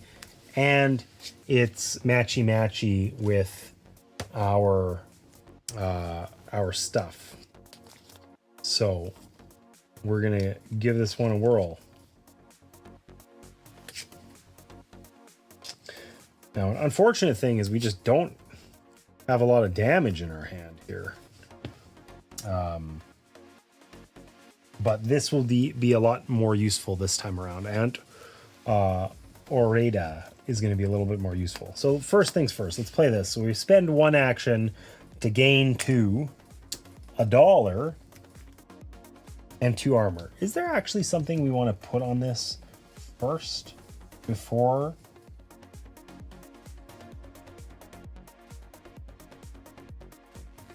playing it? I don't think so. Just because it's a tactic card. Most of these are tactic upgrades. I mean, even this one wouldn't be bad, but it's $4. Like, then we're tapped out on tactics.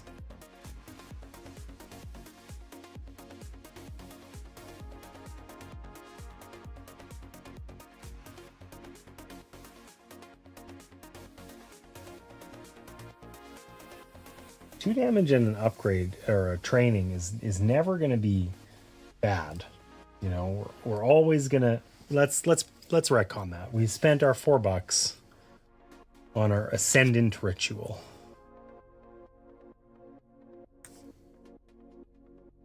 As an upgrade for our Viren Tribalism. So we also get to train, and we also get to do 2 damage. We get like literally basically everything from this. So these guys all 2, 2, 2, and 2. This one's fast. When he's defeated, we get to do a damage. But he won't go into our hand because it's a boss card. So we should probably defeat one of the other ones instead. So let's defeat this guy. Because that gets us a strike, I think. Yeah. Okay. We did our 2 damage. He died. We're happy. We spent 1 to gain 2, so we still got 4. I don't know that this matters a ton, though.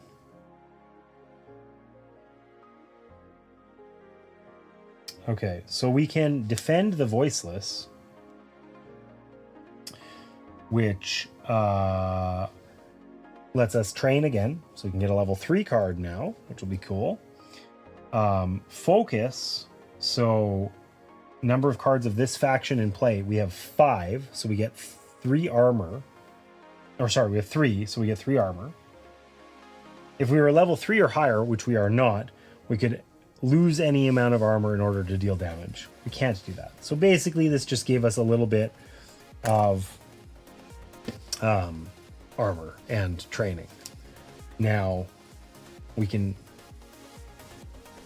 I think what we can do is we can strike for 1.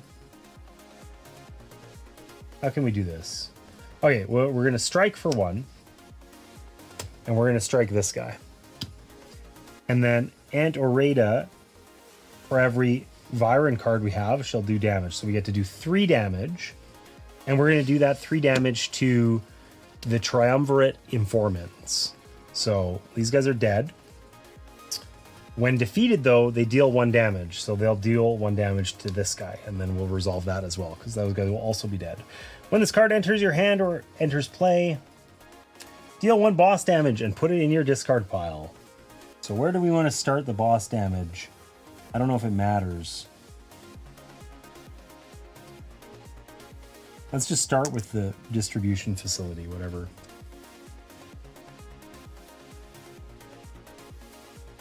Okay, and then this guy's dead. So this card goes into our hand, and it's a strike. Which then means we could use that strike. Or, even better, we can spend 1 on an upgrade, make it empowered. And then it'll do 3 damage instead of 1. Which is actually enough for us to defeat this guy. Because he has 3 health. And when he's defeated, he does 4 damage, which means we can defeat this guy. So this is in our hand. This guy's dead. We need to put up 1 on the boss again, or on this facility. We've got this in our hand. And it's not enough to defeat this threat, but we'll end up leveling up anyways. So all of our stuff is going to go away, basically.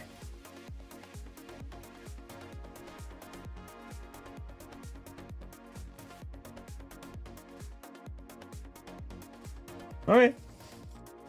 I don't think there's anything else we can do. We have 1 action. I can hit that guy once, but he's not going to die. And then I just won't have this strike in my hand. But I won't get to replace it with something. So that doesn't really help me. So we'll just keep it there. And threat phase, we don't take any damage. We discard all played tactics. That's all of these.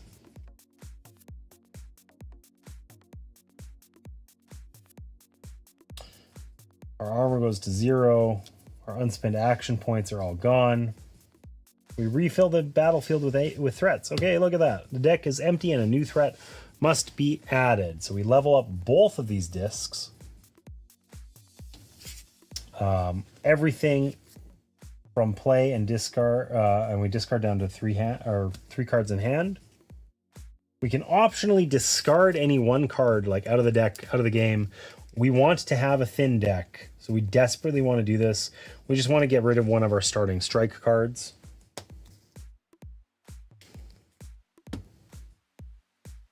And any boss specific effects is to put 1 of these in our discard pile.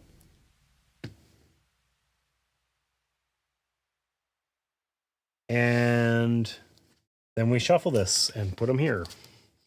And then we keep on keeping on.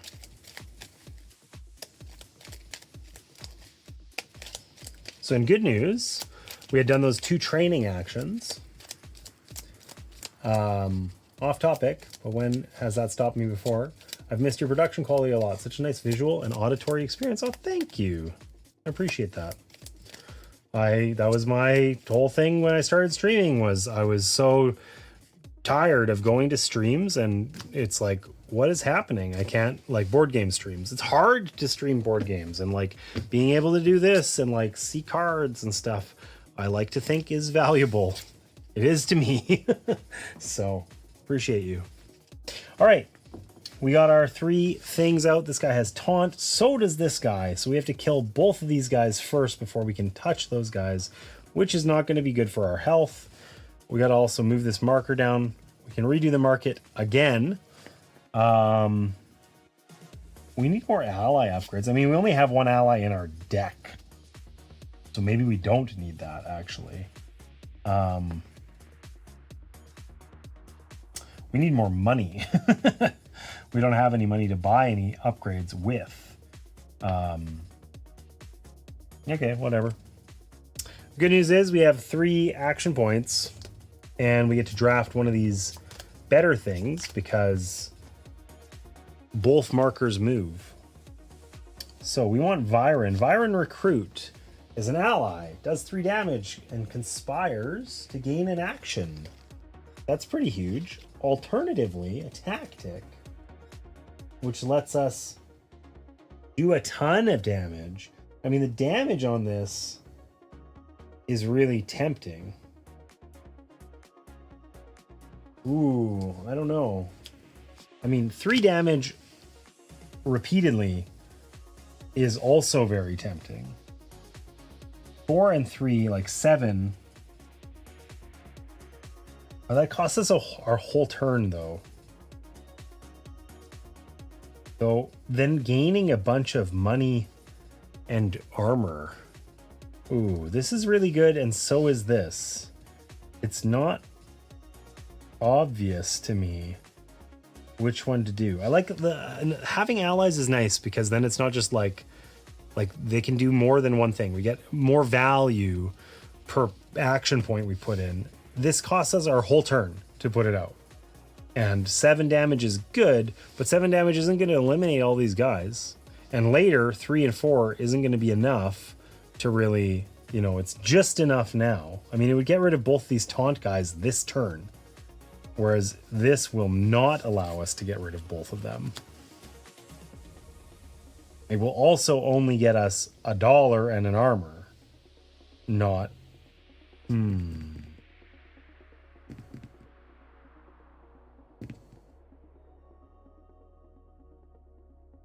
I think we're hurting for allies, so we should take the recruit. I think the gunship feels better, but we need allies. So we're just going to take the recruit on principle and hope that that's the right move.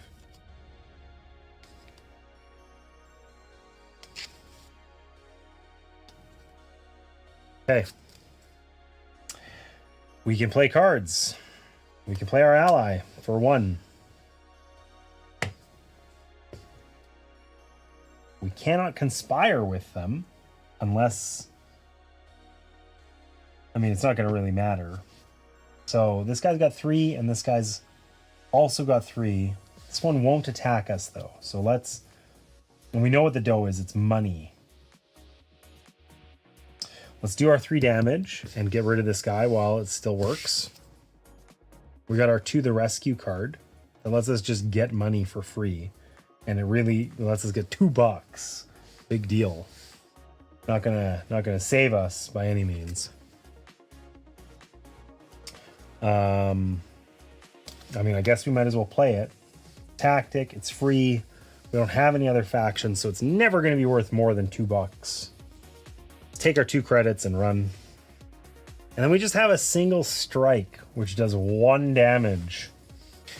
We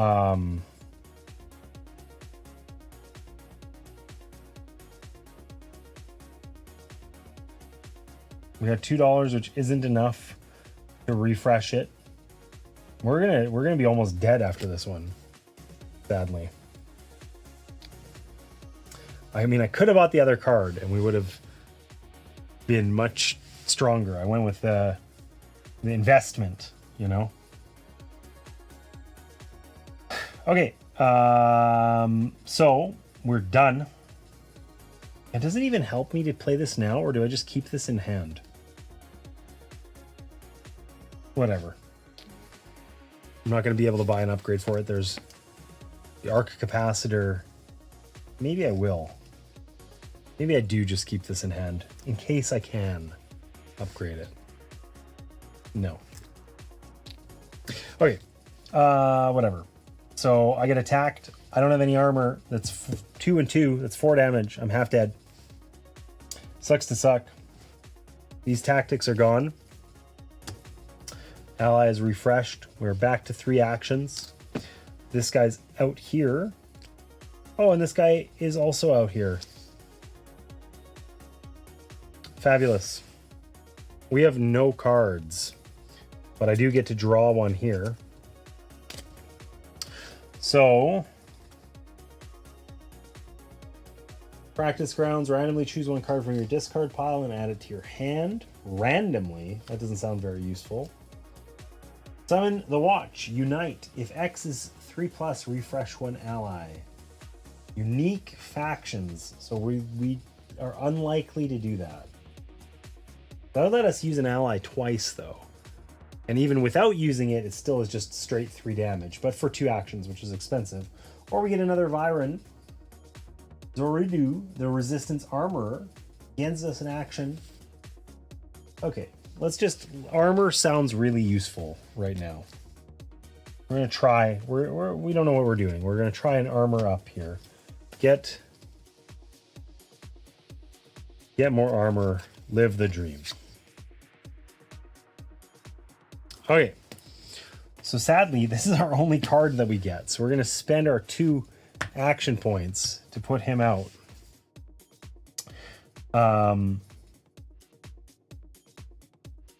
We are going to use him. So he gives us another action point back. And then we get to focus. We get 2 armor. I mean, I suppose there's a chance that I get another card from one of these. No, there isn't. No, there isn't. Okay, so I'm going to get 2 armor. And then I can use this guy. I get another action. Woohoo, which I don't have any cards to use for. But I get to do 3 damage. Now I have to do it here. And...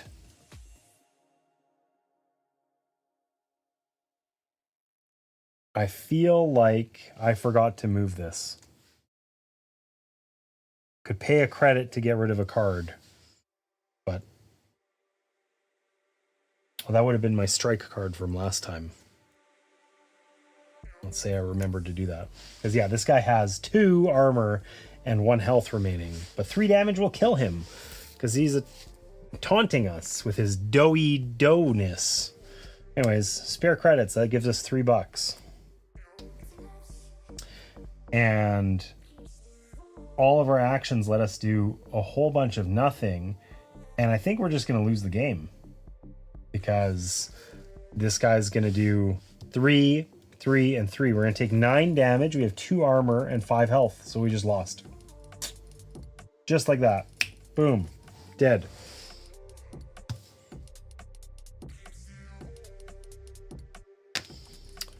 Well, that was brief. Let's agree. I see a lot of bad production quality online. Yours is great. Thank you. I got my butt kicked. That wasn't close. So there's quite a few fast cards in this deck, which means we're often facing 4 enemies. I think we were scaling nicely. We had set ourselves up. We took the I could have had a lot more health and cards in hand and so on if we hadn't taken that ally and had taken the other one. We did that intentionally to try and scale into it. I wanted more allies for a more efficient deck later, and instead we just died. So limit testing, I believe, is what we call that. We were finding our limits, and we found out that they're actually much more modest than we hoped.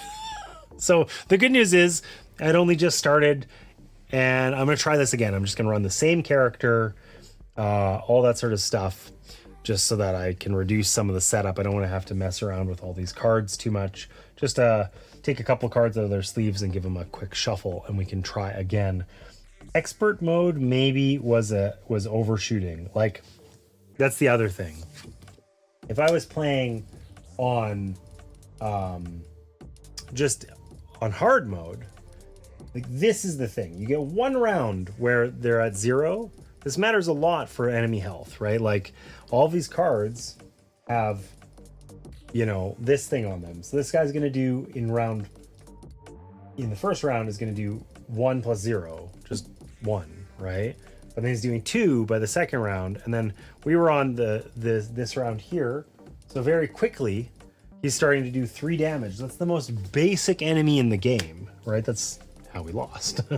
So maybe expert mode is beyond me at this point, and I need to try on hard mode again. We did beat it on hard, though. This might also be a harder scenario.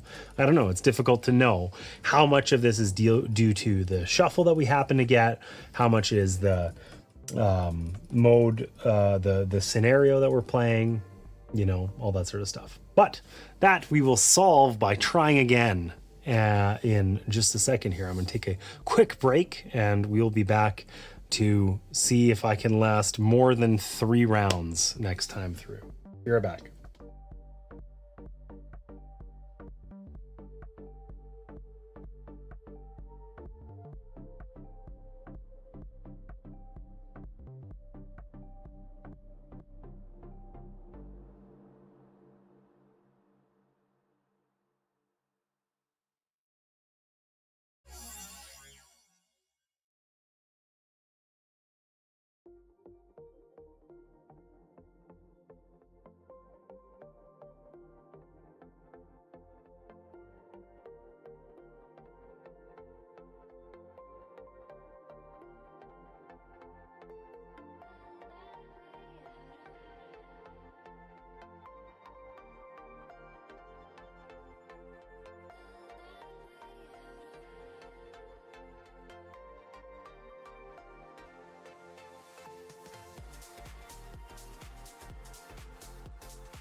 All right, we are back. Yeah, that one was a swift death. I'm disappointed.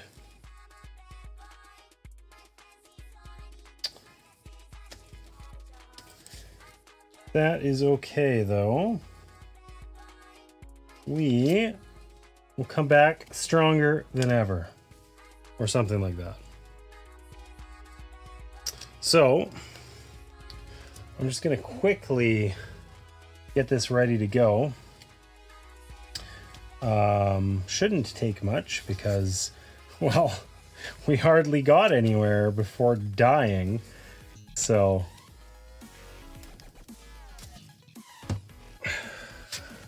this level 2, level 4. We'll give those decks a quick shuffle when we start up here. I feel like we even got like a pretty good draw, like in terms of we were like starting to build for synergy really quickly, and like overall, like I don't feel like, you know, maybe the taunt and fast monsters was a little bit unlucky, but it wasn't like we got some, you know, horrific terrible draw of doom and gloom or something. Like I think overall I just played that poorly and got my butt kicked, you know? 1, 2, 3, 4, 5. All right, there's our cards that we'll need. Okay, so here's our starting deck. We no longer have done any damage to that facility. I don't know if I mean, I feel tempted to try it on expert again, but I just got, you know, dumpstered so badly. Like it was not even close. I don't know. That's probably, I'm going to give it another whirl because the one good news, or one piece of good news, is that, you know, if I screw it up and just die, well then, you know, it's fast and I can try it again on hard in just a few seconds. So we'll take our 3 cards. I think I just got 3 strikes. We'll put our other guys out. We'll shuffle these dudes in. And I think basically I just got to redo this upgrade deck and give like I think we only actually used any of the cards in decks 2 and 4, so we could just give those a quick shuffle and then we'll be back. We will be back at it. Whoa.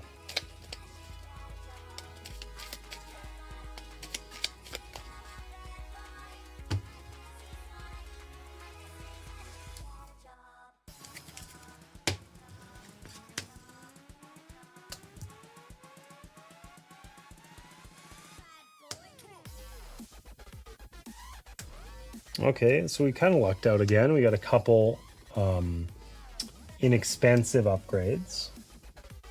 That's pretty important for us early, I think. We want to survive.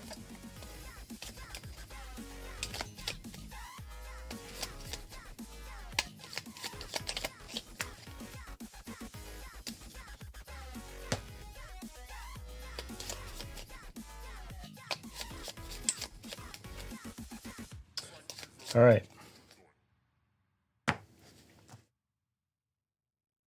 Quickly check one thing, and that's it.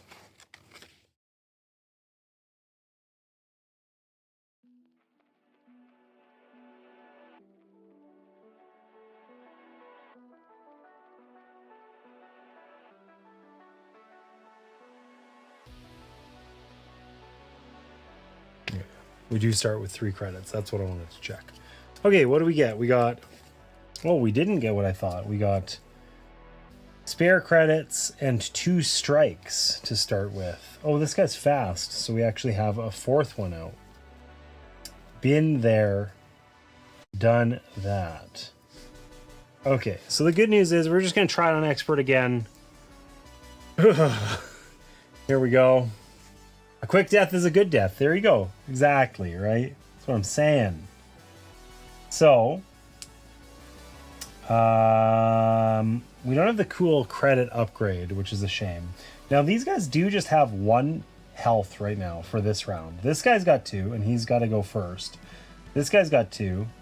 These guys each have 1, but only for this round, which is a little unfortunate. So,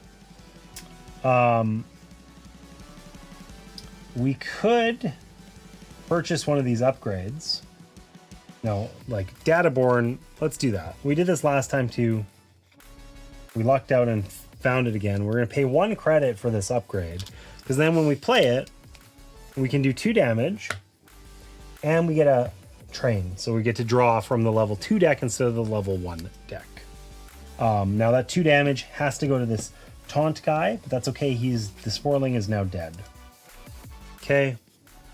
And then it gets us our To the Rescue card, which isn't what we wanted to see, because we want cards that are going to give us ways to get more damage out and eliminate some of these guys right away.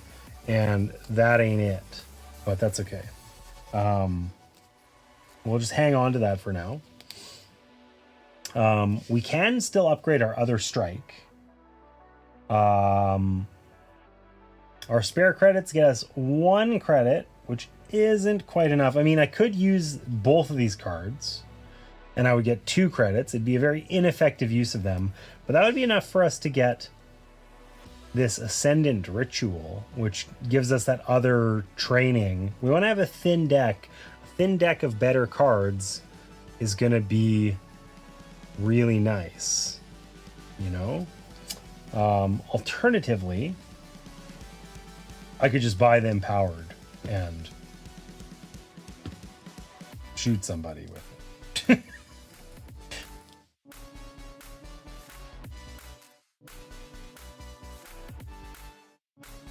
And then I would min-max, get more credits for this later, basically.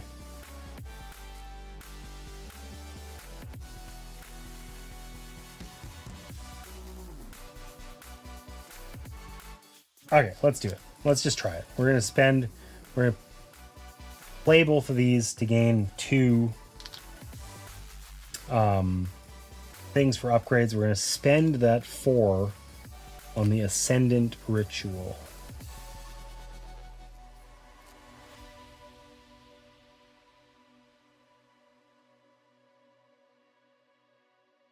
It's gonna upgrade our strike card so that when we play it, we can do 3 damage and train. So 3 damage, where do we want to put that? If we get rid of the Junker Cyclist, I mean, he's only 1. This guy's going to do 2 damage to us and has rage, which means he attacks an ally, which doesn't really matter. This is probably a strike card on the back, though, which would let us kill this. It wouldn't let us kill this one, though. I guess I don't have any armor or health. I don't know what's on the back of this. I have no idea. Yes, I do know. The Back Alley Blade Master is one of our cards. It's probably Aunt Orida or whatever. I should know, but I don't.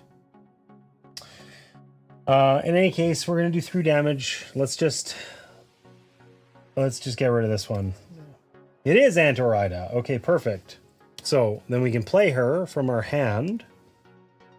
And she gets to focus. She does 1 damage. And we get a credit when defeating it too. So the question is, do we want to put up our 1 damage? I guess I could have killed this guy. That's what I should have done. Right? I had 3 damage from my strike. Should I have killed this guy and then he does 4 damage when defeated? I could have killed this guy. Whatever. I'll live with my mistake. We deal 1 damage. Who are we going to kill? Let's get rid of the fast Junker Cyclist. That gets us our Defend the Voiceless card, which we can use for armor later. Okay. So threat phase, we're going to take damage. We're going to take 1 damage. We cannot block it. We suck. Well, we do get a credit from the Junker that we killed. And all our tactics are gone, which is almost all of our cards. Our ant is ready to help us out again. And we've got 3 of these. And we're going to refill the battlefield. Oh no, another fast one. Damn it. This is what happened last time. I mean, I suppose it's pretty deterministic. We're going to find those fast cards. There's only like 7 cards in the deck initially. So we're going to pretty much find them right away. Okay. Danger goes up by 1. We can get rid of anything we want from the market. We're getting lots of these ones that are great for silver cards, but are expensive for us. I feel like I don't mind the ones we have. This would be a great card to put on the ante here.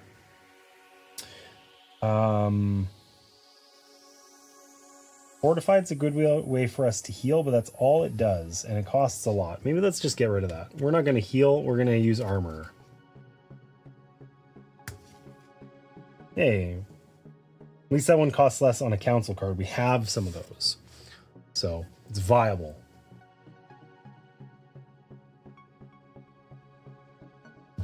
Okay, we get to draft. Oh, it looks like we're getting a silver card whether we like it or not. Did I shuffle this deck? These are all the cards that we had last time. I'm going to reshuffle it. That seems highly suspect that the 4 silver cards that we bought out of this deck are all stacked on top. That seems odd. All right. We'll take what we get what we get. So we got the Hidden Cantina, the Overclock, or the Blade in the Dark. Now, Blade in the Dark was good. We're never going to get Conspire value from it, though, because we're not going to buy silver cards. It looks like we're getting a Junker one, whether we like it or not. This gives us an extra action while it's in play. All other cards deal 1 damage when played. We're going to have a thin deck. We're not going to be playing a ton of cards each turn. I don't think that's very good. This one gives us a credit, does a damage. If you have 4 or more upgrades on cards in your discard pile and in play, gain an action and deal 2 damage. That seems extremely achievable. So let's take that one. Let's take that one.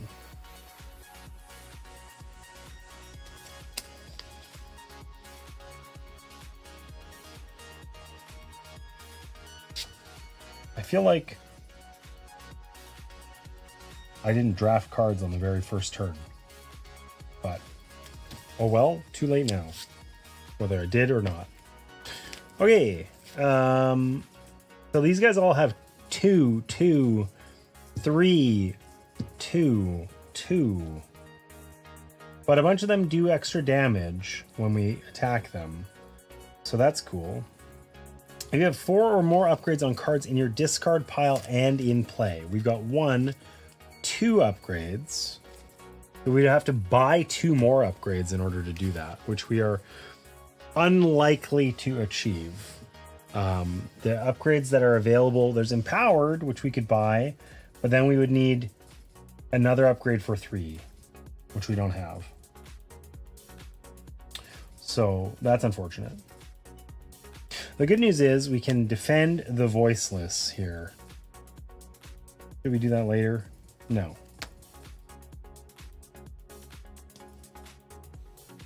Okay, let's play this first. We're not going to get to 4 upgrades. In our hand or discard? In our discard pile and in play. There's 1 upgrade here, so maybe we could get to that. I had a little order of operations problem because I'd like to get this. I don't think it matters. Okay, let's use her. So she does 2 damage. She can kill this guy, and that goes into our hand.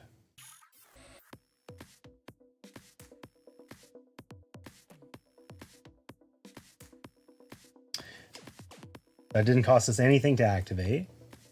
We can spend 1 to activate this strike. It does 3 damage. That would defeat this guy. Okay, so he immediately puts the damage out on a facility. Nice. And then we get to do 4 damage when he's defeated. So that 4 damage could be in either of these places. I don't think it makes a difference really, other than this guy also does a damage when defeated. But 1 damage isn't enough to save the day for us. Okay, we'll do it here. When defeated, 1 damage. Then let's just put out another damage over here.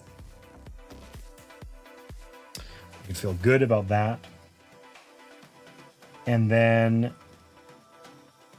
I mean, we can just hang on to this too. So we can play our Defend the Voiceless. When we use it, we get to train, and then we gain 2 armor.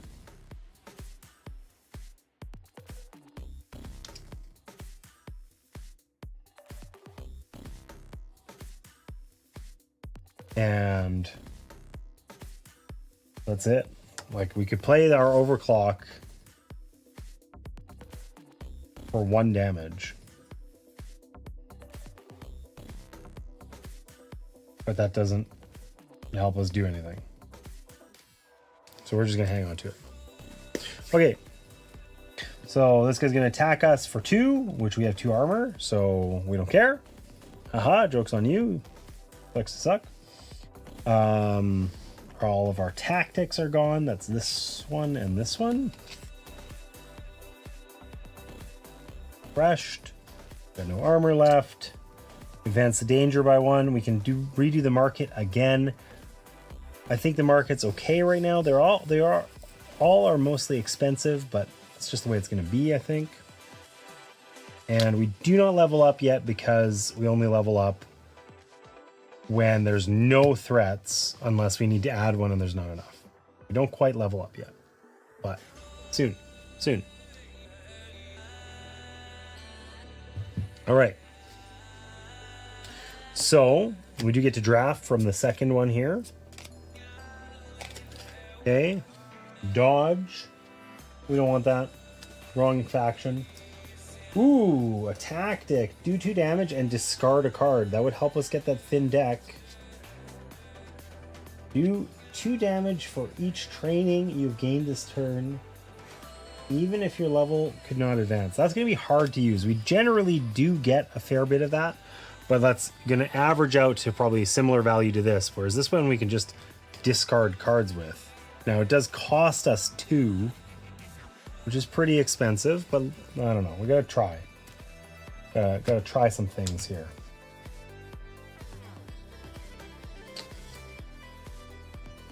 Oh wait, this one was already correct. Huzzah. Okay. So.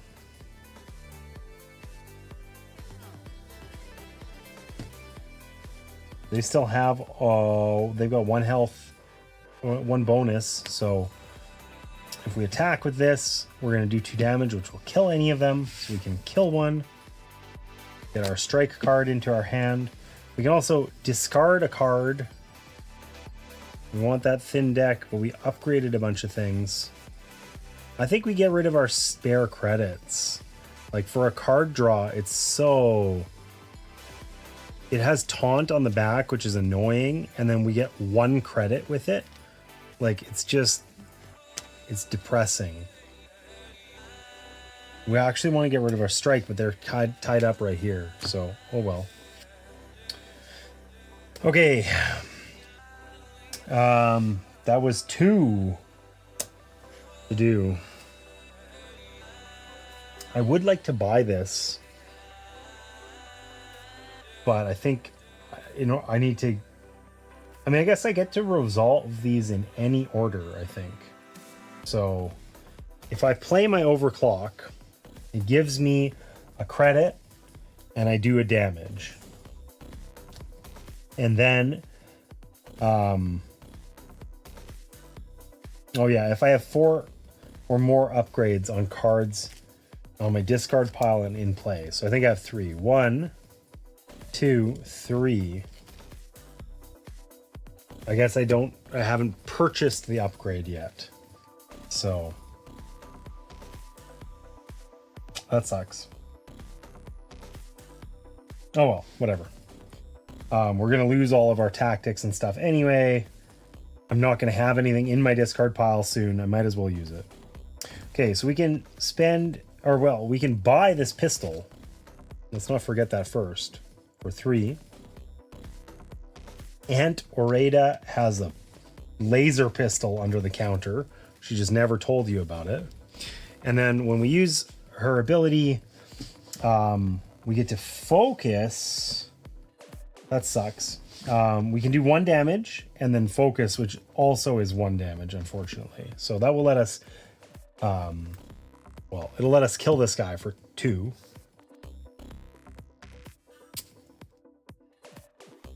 And then we can strike for our final action and kill this guy.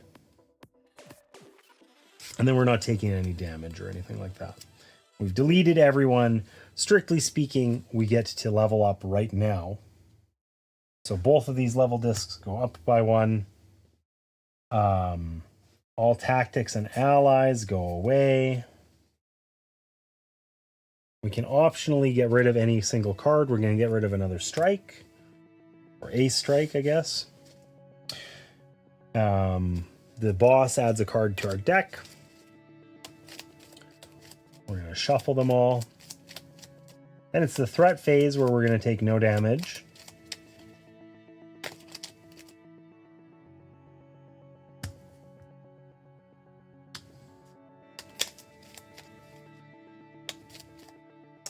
And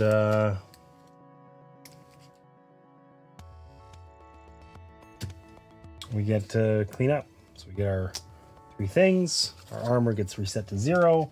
Put out 3 threats. 1, that doesn't count. 2, 3. And we get to draft a card.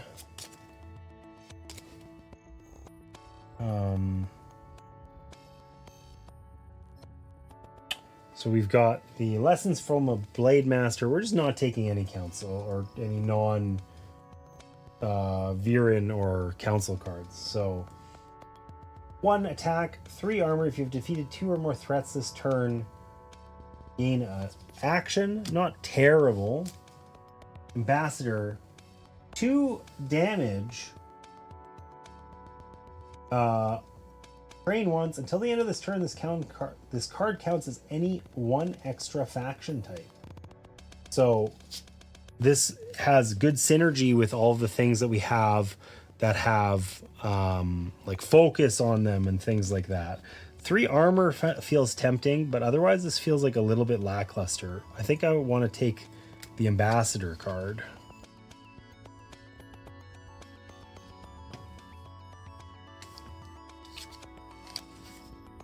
We'll add that to our hand. And we'll move this down. We can pay 1 credit to remove a card, but we don't have any credits. So that won't be happening. And I think this is going to be rough for us. These guys have 2 bonus. So this guy actually has 4 health and taunt. Like it's going to take us I don't even think with our whole turn we can kill the 1 guy and everybody else is going to hit us.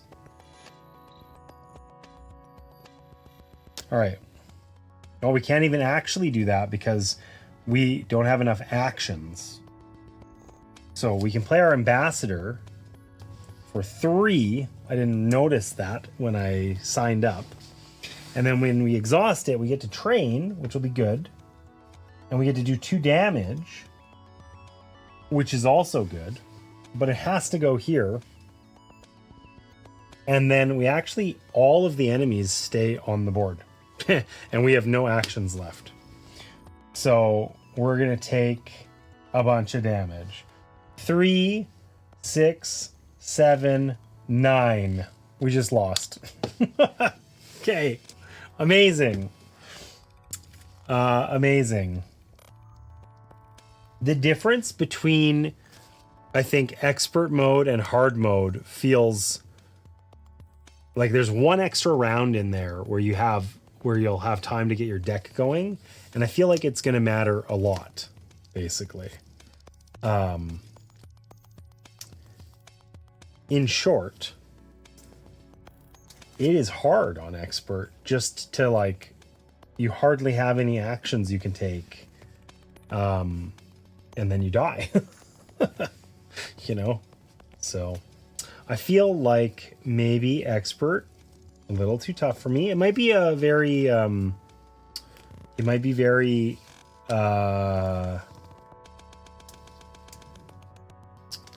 like character influenced. I don't know if some of the characters are easier to play or harder or what. All I know is that back to back there, I got my butt kicked.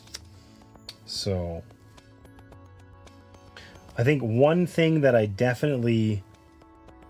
I'm quite certain that I messed up is that I don't think I drafted a card on the first round, which denied me that card, you know, for several rounds because I didn't have it, and you know, it was not available in my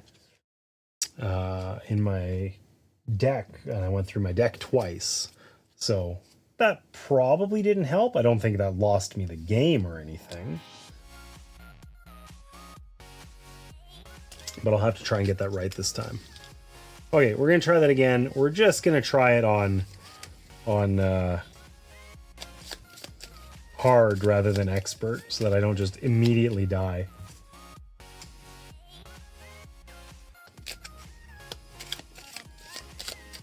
Quick death is a good death, though, as we have discussed in the past. At least it was swift, if nothing else.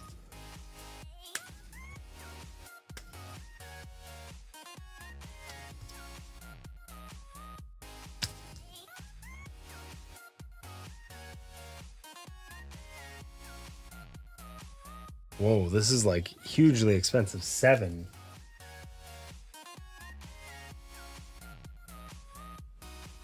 Two credits and 2 attacks of 2. And when you defeat them, you gain 2 credits. That's like a huge amount of money. Huge income, but hard to get and keep. Okay.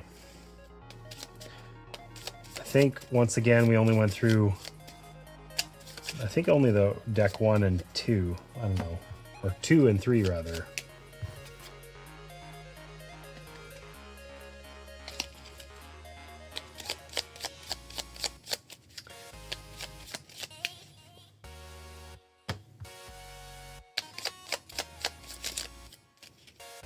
I find it quite unbelievable. I've been streaming for 5 hours. Jesus.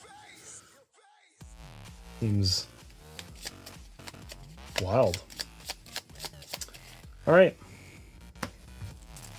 Let's try this again, and let's actually try winning this time as an idea. 1, 2, 3, 4, 5, 6, 7, 8, 9, 10. Okay, I got the correct cards in here. I'm going to shuffle them up. Draw 3. 1, 2, 3. Hey, Greg, welcome in. How you been?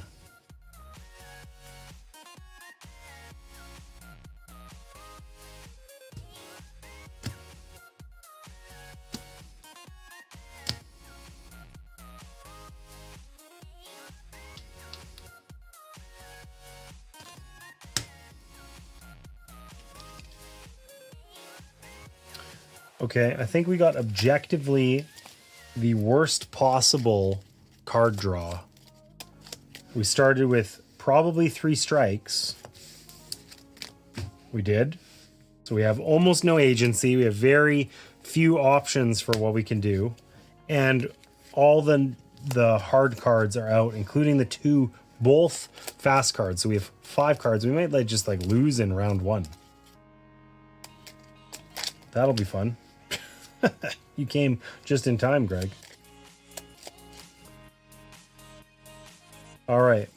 Did I redo these? Yes, I did. Okay.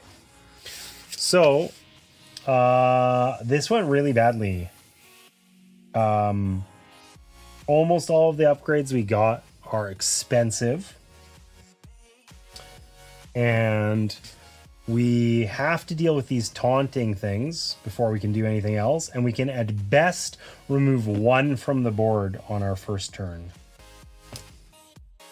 So, like, this is like, I wonder if I should just redeal this. Like, this feels so unsatisfying. Like, oh, I could play 3 of the same card.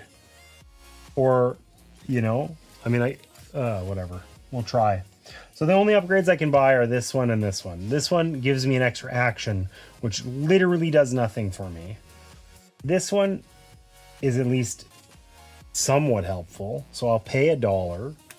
I'll buy virtualized. I'll hope desperately that there's another cheap one below it. There is not.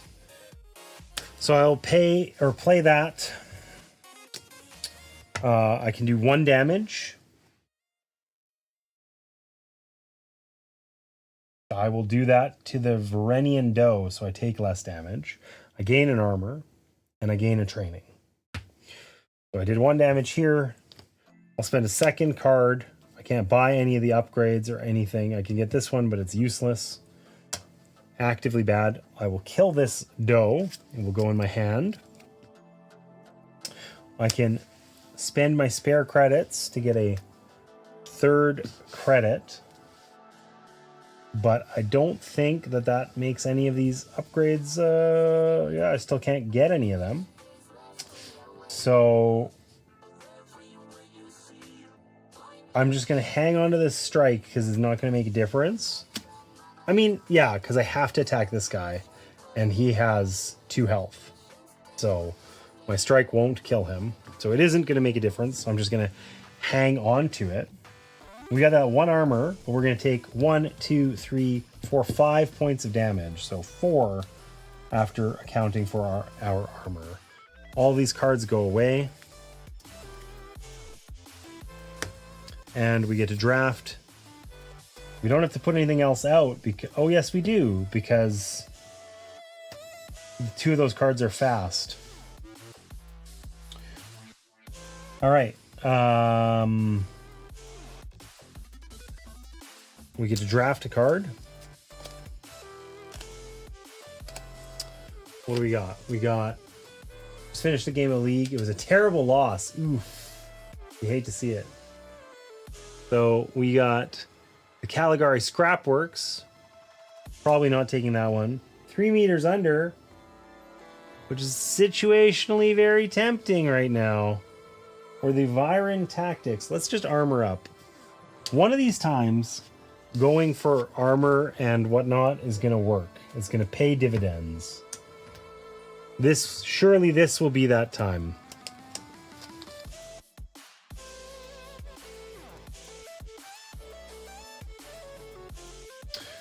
Okay. Did I do the same thing where I didn't draft a card at the very start?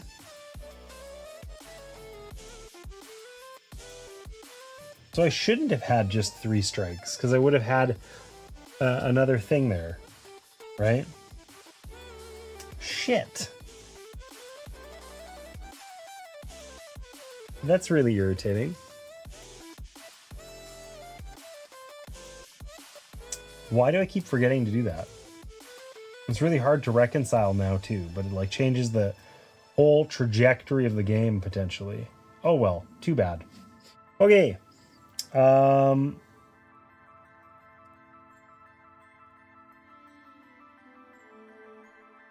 do I have an upgraded strike in my hand? Ascendant Ritual. I didn't buy this round. I mistakenly didn't take that out. Okay.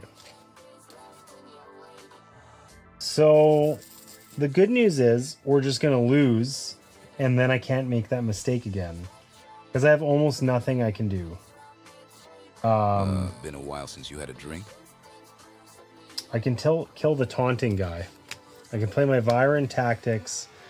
and the strike. I get 2 armor. I get to attack for 1, and then I can attack for 1 with my strike.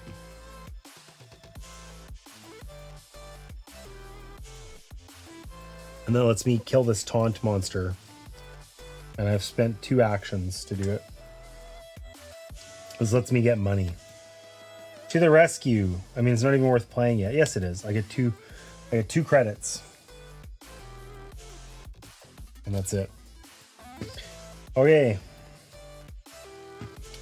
So I get 1, 2, 3, 4, 5, 6, 7 less 2. I have 1 HP. I'm just going to start over. Honestly, like, I keep forgetting the stupid card draw on turn 1, and I got objectively the worst draw possible in this scenario. Like, where I had just strikes and none of my cards, and as many cards here as possible, including taunt and fast. So let's just start this over. We're gonna it's a mulligan warm-up game.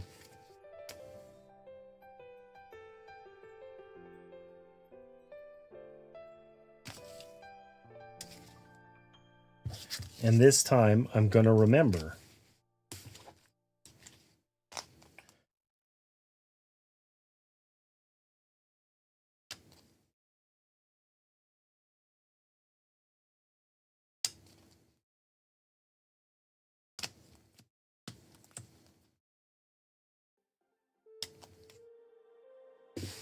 Okay.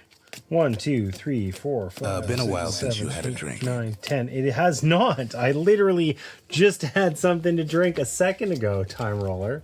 But I appreciate you anyway.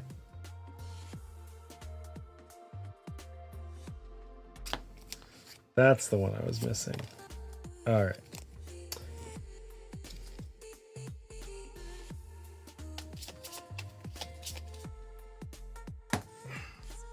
Here, just for you.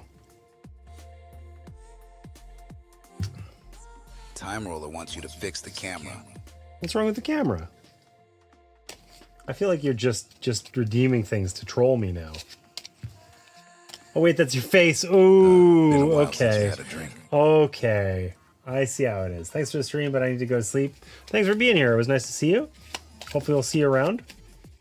Hopefully I'll just finish getting my butt kicked here pretty quick.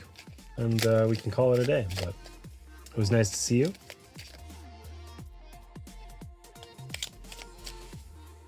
I had to go ahead on the hydrate train. Thank you. Appreciate that. Appreciate that. I'm just going to interpret that as everyone's looking out for me. They're not giving me grief. They're trying to take good care of me, you know? That's what that's about, obviously. All right. I've lost this scenario, 3 times now? But this time it will be different, okay? So, we got 3 credits to start. We have no armor. We got 10 health. We're an activist who's deeply passionate about Viren rights. We're going to make this work. We get a hand of 3 cards. We're going to put out 3 threats. Shuffle in our boss guys.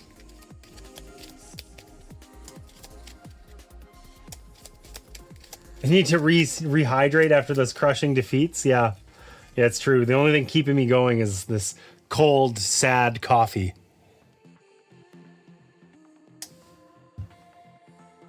All right. So, let's get back to it.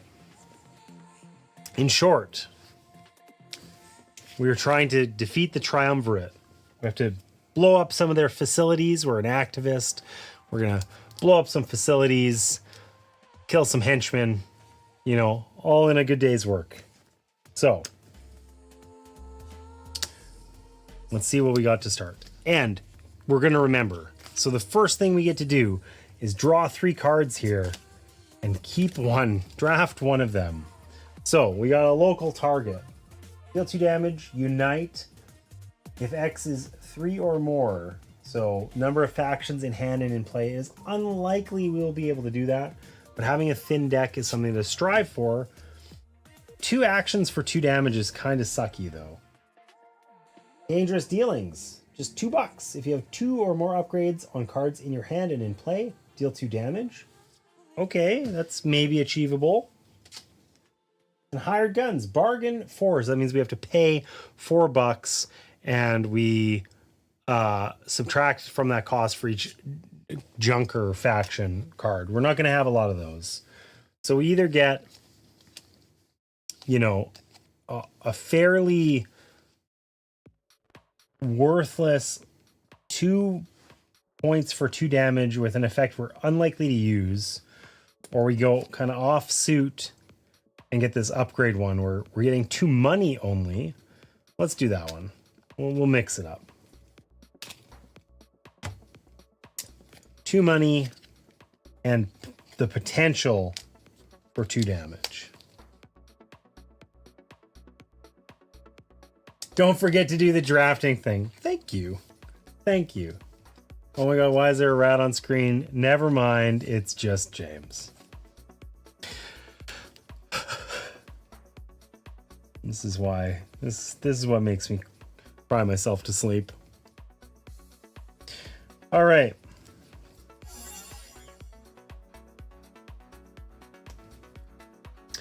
Are there any upgrades worth buying? We can get some armor. That could be cool.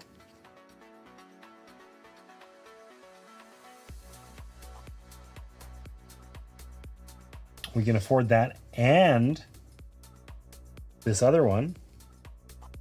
Let's do that. Let's try it. We're gonna mix and match here. We're gonna spend. Ooh. I do kind of like that legitimate pay though, because then every time it goes through our deck, we get 2 more. But we're gonna try and mix and match here. We're gonna spend our $3. We're gonna buy these. Oh no! Oh wait. Yeah, they're in the same slot. Aw, boo. I wanted to upgrade 1 strike like immensely. That's okay. That's okay. We'll upgrade both of them instead.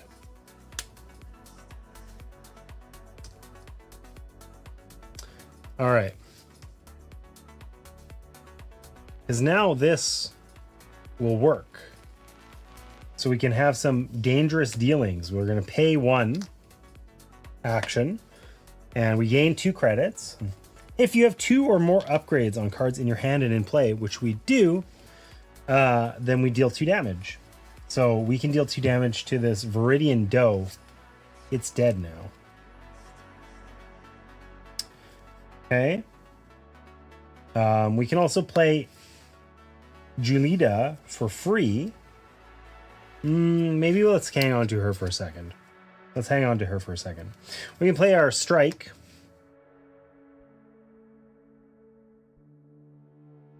We can play our strike. Does 3 damage. That will get rid of our Blade Master. And when defeated, we gain a credit. Nice.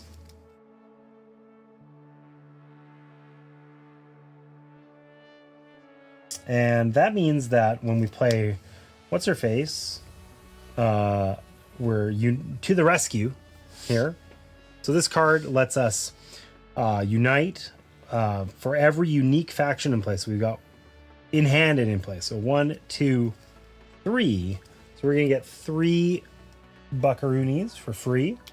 Nice. So we have 6. We could buy one of the big boy upgrades. What do we got here? I mean, we could also just buy legitimate pay and then up, like, let's do that. We'll spend 3 to buy legitimate pay. And then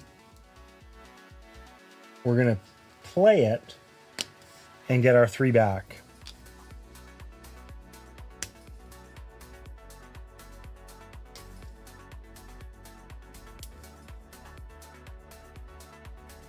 And we have 1 action left because those were both free actions. Now, unfortunately, it's just a strike for 1, which isn't going to eliminate this. Or we put out our good auntie here for one. Aunt Oreda, who has a laser pistol. Unauthorized laser pistol. You know she's got it. When we activate her, focus, so we do damage equal to the number. Oh wait, that's still 1. Okay, never mind. We're not putting her out. We're using our strike. Because if we use our strike, then... Never mind. We are putting her out. We're just going to face tank it. We're going to do our 1 damage. We're going to be sad we didn't do 2. Is there a way I could have done 2?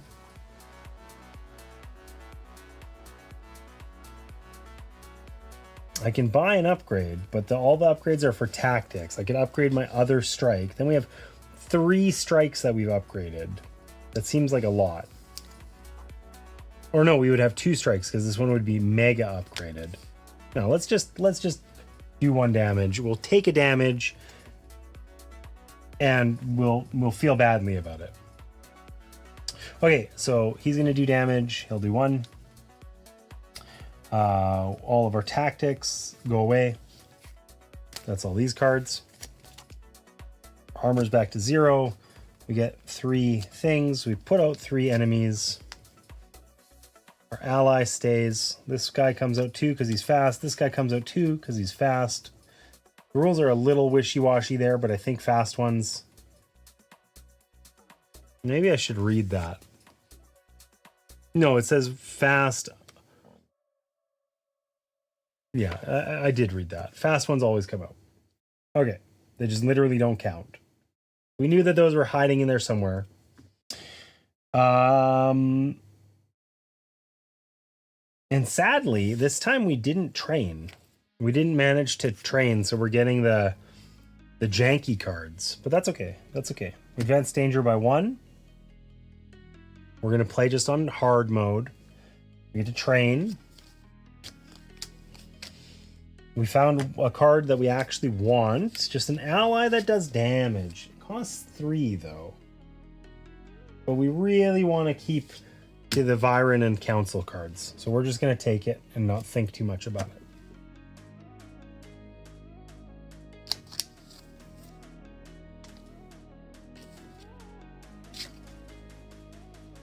Okay. So we got 3 actions and a dream. These guys still only do 1 damage because we're only playing on hard, not expert. This song's weird. We got 6 credits, so we got lots of credits that we could add. We could buy like an upgrade of some kind. I mean, this repeating thing is really good now, but I don't know how good it is later, right? It's like 1-1-1, like we could kill. Wait a second. This guy died last time. He only had 1 health, not 2. I'm taking my health back. And this guy can be in my hand.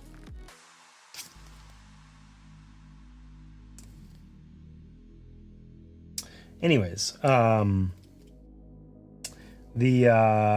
this would let us do like, yeah, 1 damage, 1 damage, 1 damage. We could kill 3 enemies with it this turn. I just don't know, is 1-1-1 valuable later? I mean, I guess it's always 3. 3 damage is never going to be terrible, I suppose. I want more ally upgrades. I want her to have her laser pistol. All right, let's try it. Let's just give it a go. Let's get us out of this situation. We gotta have some cards that help us, you know, make it to late game. So we'll pay 1 for our strike, which is gonna do 4 damage. 1-1-1-1. I think that literally kills everybody. This guy's dead. This guy's dead. This guy's dead, and when he's defeated, we get $1. This guy's dead, and when he's defeated, we get to do a damage to here. And we also get to put a damage on one of the facilities. Okay. We still have 2 more actions that we can take. So we might as well strike here. That will defeat this card. And when it's defeated, it does 4 damage. So we'll do 1 damage to the boss, and then we'll do 4 damage to this card. And it's defeated and in our hand.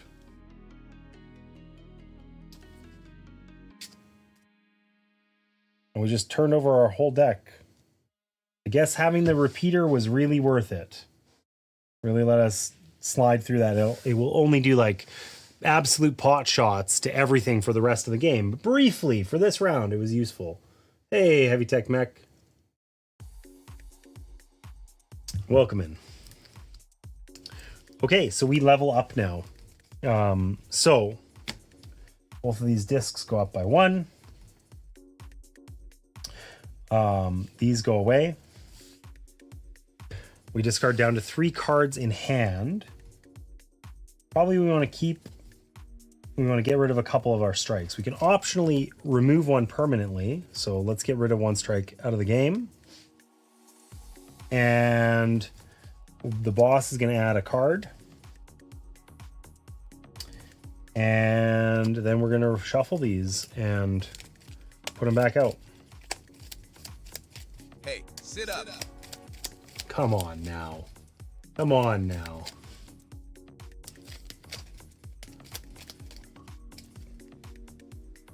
All right. We got that out. And strictly speaking, we could continue playing if we wanted to attack this, for instance, while it still only had 2 health. We could. We wouldn't be able to defeat it, which is an unfortunate problem. And our other cards in here are great, are better later, I think. I mean, we are about to, I guess we're always we're get a card every round, because we could train, but we're gonna get another card next round. If it's not this round, it's next round. So that gives us some armor. We might as well hang on to it for a little bit. So I think we're done. So we advance this. We can redo the market. We don't want this card. And I don't think we want this card either. I mean, this one's just expensive to get initially. It's really good, though. Maybe we do keep it. I don't know if we need all of these medals of loyalty. That feels like maybe a little bit excessive. Okay. We redid the market. We found the Virecab transport refresh X number of allies. That could be really good for us. This one's good for us because it's Viren, which means it costs less to get on those Viren heroes. We have like our Viren sympathizer. Nice. Okay. We put out 3 cards. This one's fast. It doesn't count. Oh, hey, there's that other fast one. So instead of putting out 3, we ended up putting out 5 with 2 taunts again. So, damn. Now we also get to draw one of these. I'm not forgetting. You're forgetting. The Ambassador was one of the really good ones. Regional Target is good for thinning out our deck, but it's expensive. The Ambassador is likewise expensive. Oh. And Summon the Watch. Lets us refresh our allies, but it's unlikely to be able to for us to do it. So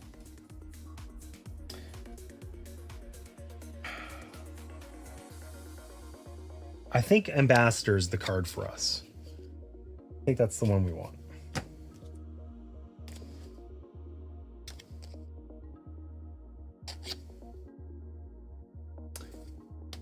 So now our problem is that we have all these guys out. They all have an extra health, and we don't actually have many ways of doing much about it. Now, the good news is they don't have rage. Rage would be what lets them you know, attack us and eliminate allies, which would be bad. We don't want to eliminate allies. We like allies. So the question is,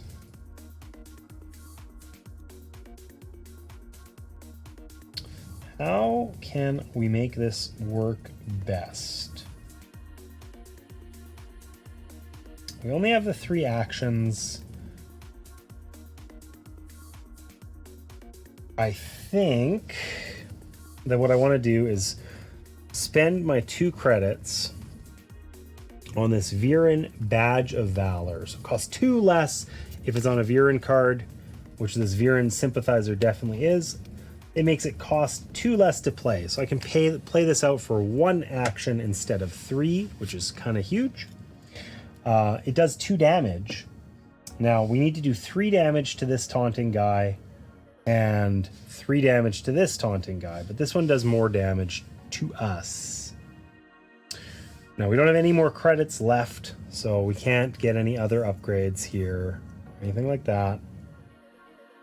But we can do 2 damage. The dough has credits on the back, I'm pretty sure. I always forget. We can then do our strike for 1. This gives us 5 armor, which is super important, and lets us defeat this Virenian dough. So the dough is dead.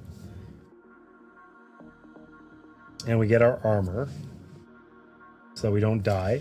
We also can immediately use our spare credits to just get 3 credits. Boom. Are there 6 upgrades out? Yes, there are. There. I really want to get this ambassador card out, but we don't actually have a way to do it. Now, how much damage are we going to take? We're going to take 1, 2, 3, 4, 5, 6. So we will still take a teeny bit of damage.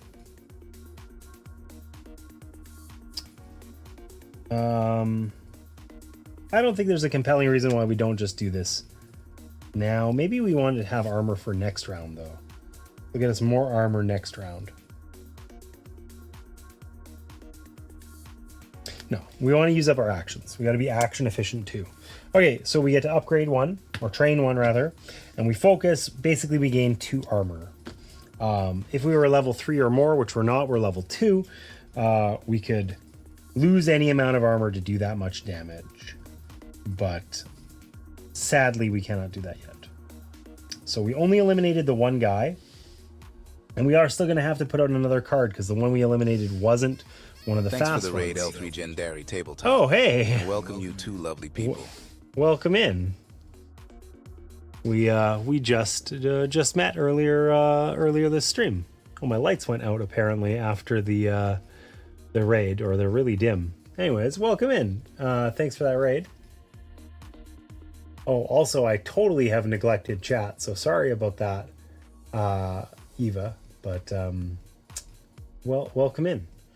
So, Legendary Tabletop, you guys were just in here, but appreciate you raiding in. For those of you who haven't met me, I'm James Opcost, and we play board games here. Today, we are playing Unstoppable, which is a solo game about kind of like a deck building game with these funky cards that are in sleeves, and you get to like add upgrades like into the cards, and they slide in to make kind of semi-customized things. Like this part here is an upgrade. It's kind of cool. I've been getting my butt kicked. I got convinced by chat to try on expert difficulty. I was not ready, so we're trying again here on hard mode. So you just played Finspan. Nice. I'm gonna give you a follow, and if I had this set up better, I would have a better way of giving you a shout out, but I can at least try here. Second.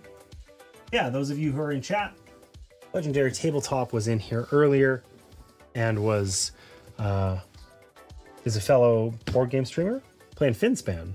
So give him a follow. That's the least we could do. All right, let's get back to it.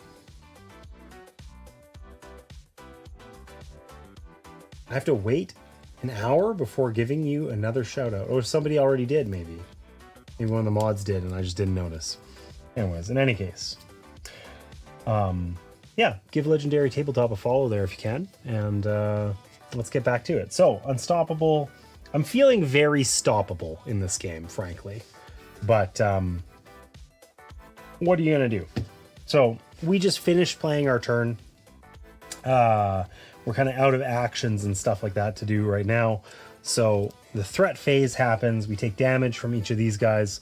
So 1, 2, 3, 4, 5, 6 damage. We have 7 armor, so we're going to not take any damage, which is nice. All of our tactic cards that we used are going to be discarded, which is most of them. Allies stay put. And we get 3 actions again. 0 reset down to 0 armor, and we get to draft another card. So we have Dr. Ripura, who looks very evil. Heals us for 1, and Conspire, refresh an ally. Ooh, I think I like that. Unleash your strength. I also like this. We get to train 1, so we draft better cards next round, and just remove 1 active threat with damage. Like, discard it from the game, right? Eliminate 1 card. So we'd have to damage it first, but then it's gone forever. And then it's just out. It doesn't... We never have to... Like, it's out of the game. It's in the box. That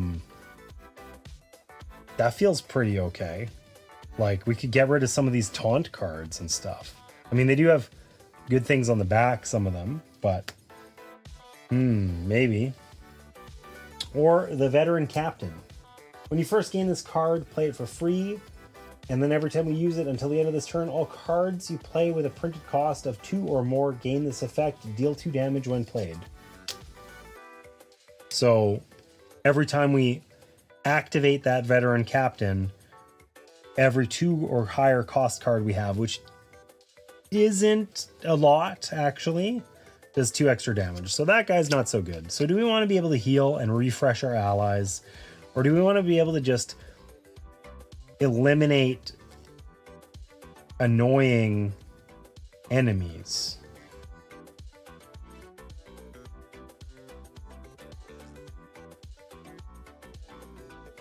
Either one could be good. Let's try for the thin deck thing. Let's try unleashing our strength.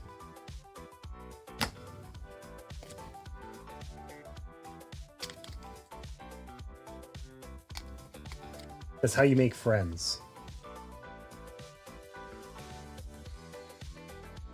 In the box, ripped to shreds. I don't know what that means, but at least I have this unleash my strength in my hand. We have actually a lot of council cards this time. We really want to kind of be getting more Viren ones.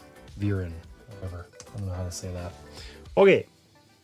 So, we do also have to put out 1 more of these, unfortunately. And we drafted our card, and we get to play cards now. So,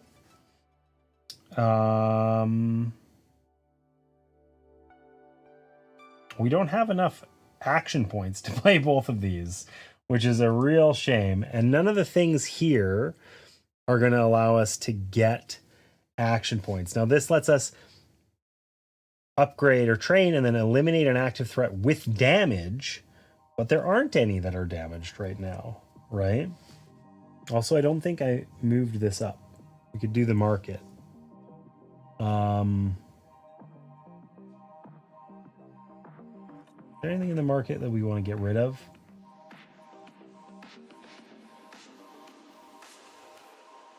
I wouldn't mind getting this for my ambassador. I still think this is really unlikely for us to buy, but that 1 little bit of extra actions on it makes me very tempted to leave it there.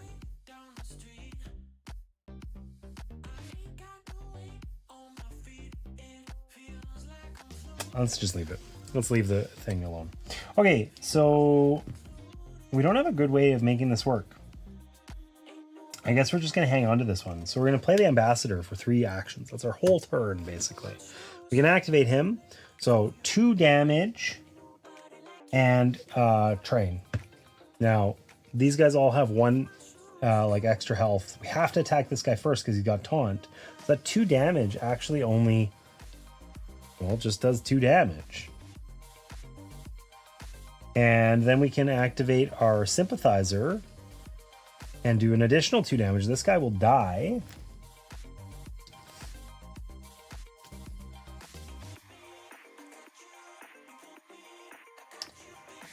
We can get some money, but that's about it.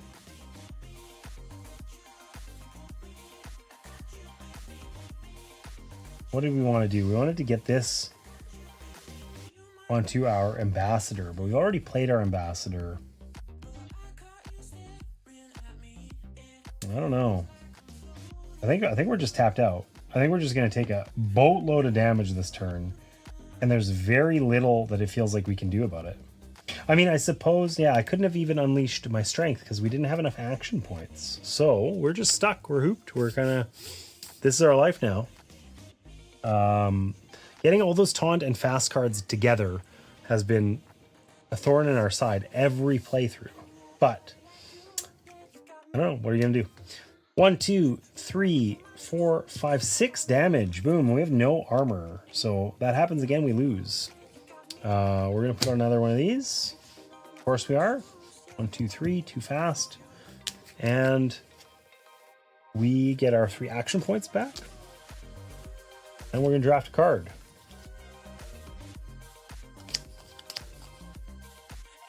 Hopefully this time we can get a Viren one, but it looks like no. Honor the Past, super useless.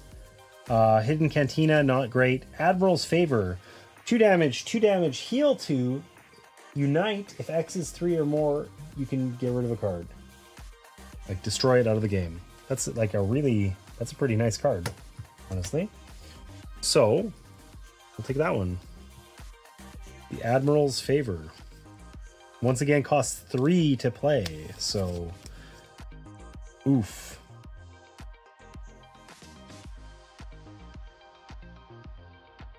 And is a council card, and we want none of the council cards have favor on them. We have lots of council cards, but they have unite on them, which we want all the different factions, which is a swing and a miss here a bit.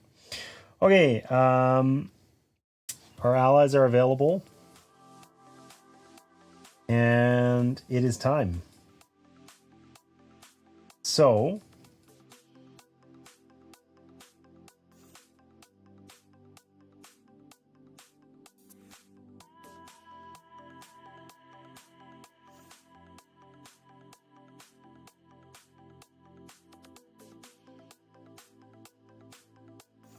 what have we got in here? Nothing we want to discard anyway. Okay.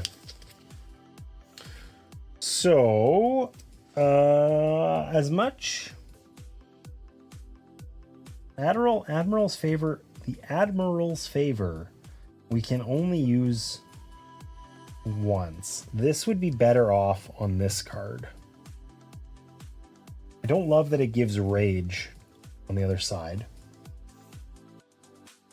I can get some money and I can buy that card potentially. And I could put it on the Admiral's Favor, which I could then play for free. But I don't know if that's worth it. I think it's better to have it on the Ambassador. Let's just buy it for the Ambassador. So let's play. Okay, let's activate the Ambassador. So that lets us train. And we do 2 damage. Until the end of the round, this counts as an extra type of card. Which is going to be important in a sec. So where do we want our 2 damage? I want to get rid of these fast cards. They're annoying. This one does 2 damage every round. When it's defeated, it also does a damage. So that's cool. So let's get rid of that. That lets us put up 1 damage on one of the boss facility things. And maybe I'll put it on this one.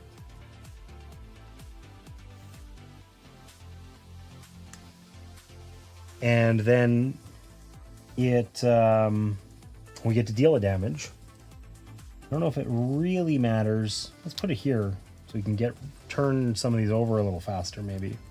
Okay, so now when I play my To the Rescue, we have 3 different factions, so I get $3, which means I have $6, which means I can afford to purchase this Medal of Loyalty.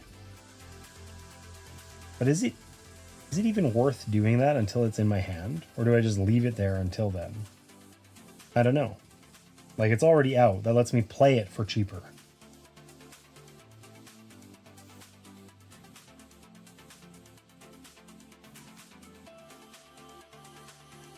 It's not like that card's going to go anywhere.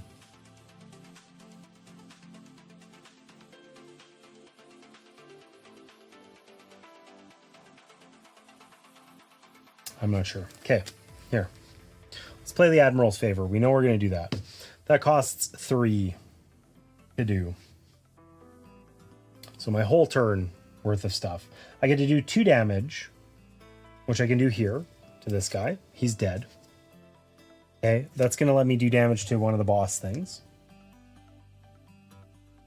And then he does 4 damage. I get to do 4 damage when that guy gets defeated. So I can eliminate any one of these enemies, but only one. Get rid of this fast one. It's annoying. I guess these ones actually hurt me more. Let's get rid of one of them. And then I get to do... I kind of got interrupted there. I get to do 2 more damage. I can get rid of this stupid fast one. And I get to heal 2.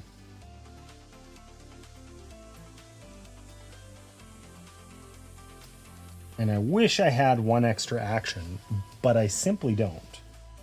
The good news is, while I'm lacking an action, I'm not lacking this ally who does 2 damage and kills this dude.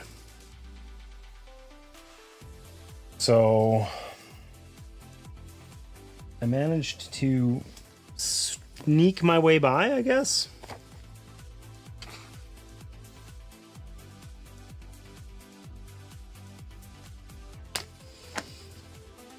And I'm just going to buy this upgrade because I'm going to forget and it's going to make me sad.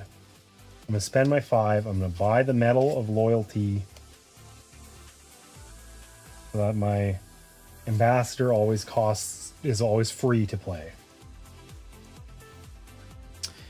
And I think that I am done here. So I don't take any damage. These guys are available. These guys are discarded. We get to draft. And we get to put out threats. 1, 2, 3, 4. Because this guy's fast. Okay, what do we got? Viren strategy. Focus for Viren cards. Or we're getting a council card that we don't want. So...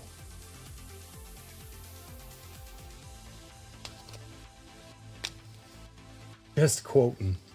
Oh, you're quoting a lot. Jeepers. I don't know about that.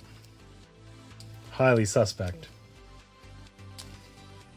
Okay, we've got our 3 actions. We drafted our cards. Our allies are available again. This guy's got rage. If we don't defeat him, he's going to remove one of our allies. But they're all going to come off the board anyway because we're about to level up. So,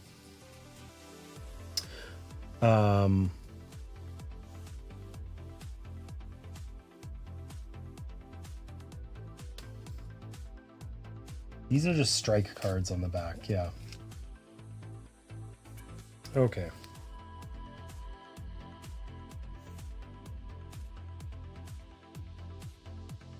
Unless I play my junky strike, I don't have a way...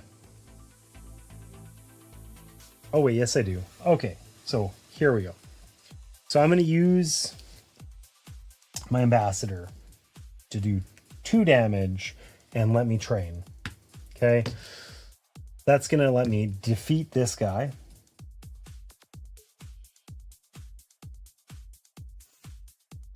I don't think I moved this. I definitely didn't. And I skipped that one, so I could pay $1 to get rid of a card, which I'm not going to do. I don't think. I have 1 credit. No, I'm not going to do it. Okay, so hold on. This wouldn't kill this guy now because now he has +2. He has 3. Okay, so instead of using the ambassador, I'm going to play my strike. That will kill this guy. That means I get to put out a damage on one of the facilities. Okay, wonderful. I get to also deal 1 damage to a card. I'm going to deal to this one.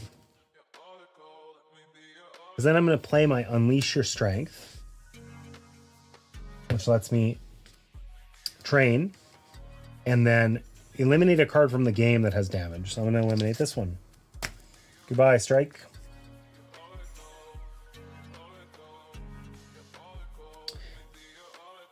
And then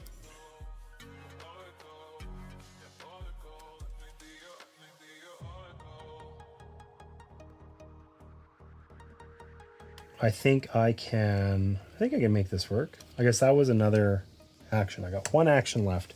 I'm going to play my Dangerous Dealings card. So that gives me $2. And it says, if you have 2 or more upgrades on cards in your hand and in play, which I do, then I get to deal 2 damage. So I can deal 2 damage to this guy. He's dead. When he's dead, I get $1. I have 4 credits now. Nice. And this guy's remaining. But I can use the ambassador to do 2 damage and upgrade, or train rather. So he's got 2 damage on him and then 2 more damage. And this guy's now dead. Oh, he had an armor as well. Well, the good news is he had 3 health and I did 4 damage. So he's dead. And when defeated, I get to upgrade or train 1 more time. So we've defeated everyone. We get to level up. So both level discs go up by 1. We're at level 3 now, and we get to draw a level 6 card. We discard all tactics and allies.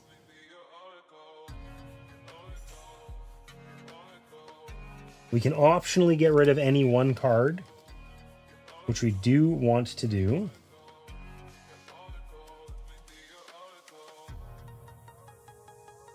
Probably.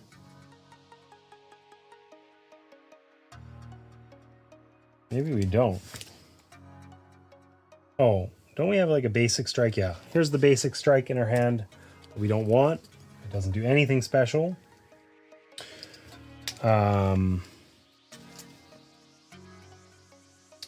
We resolve boss specific effects. Let's put one of these in. We reshuffle them.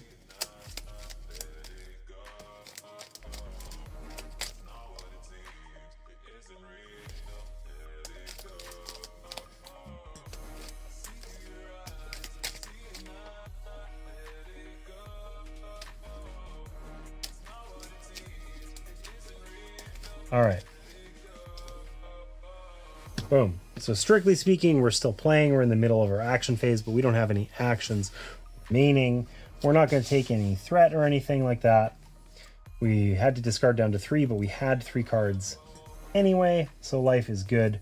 We're done. We can take a level 6 card.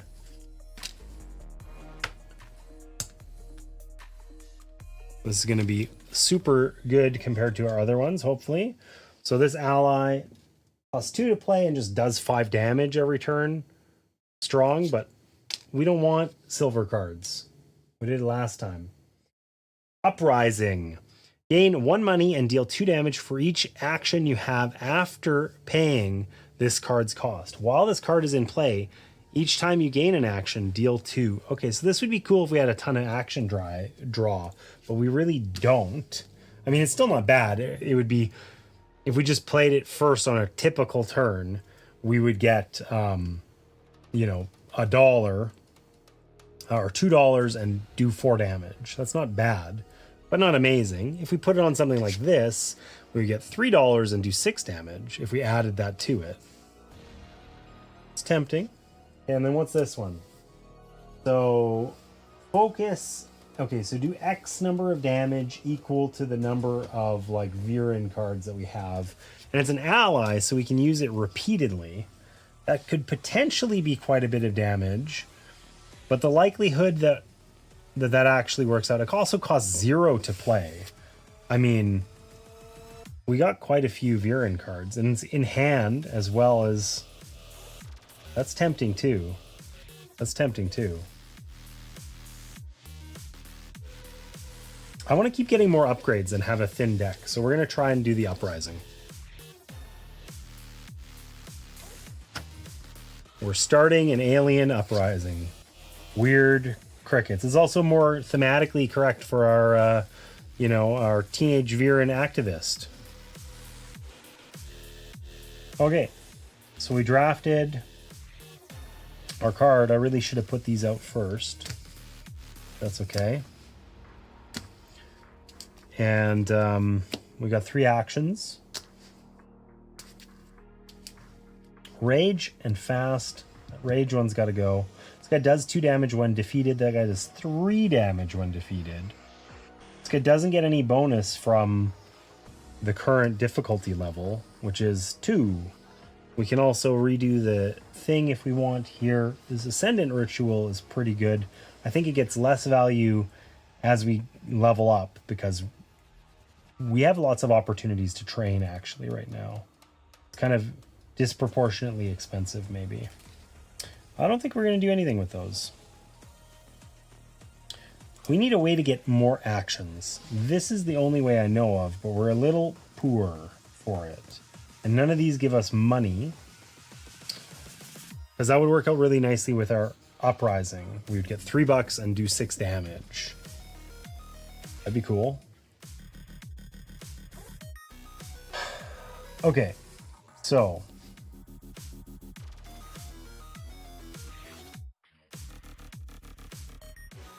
we need more ally upgrades still. There's so few of them.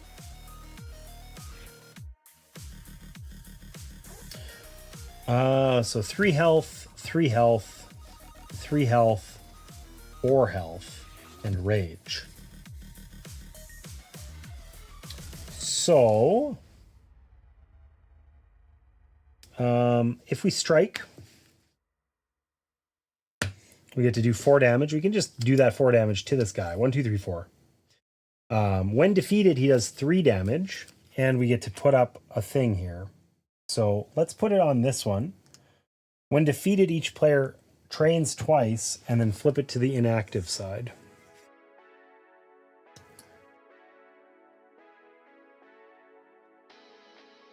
Oh, okay.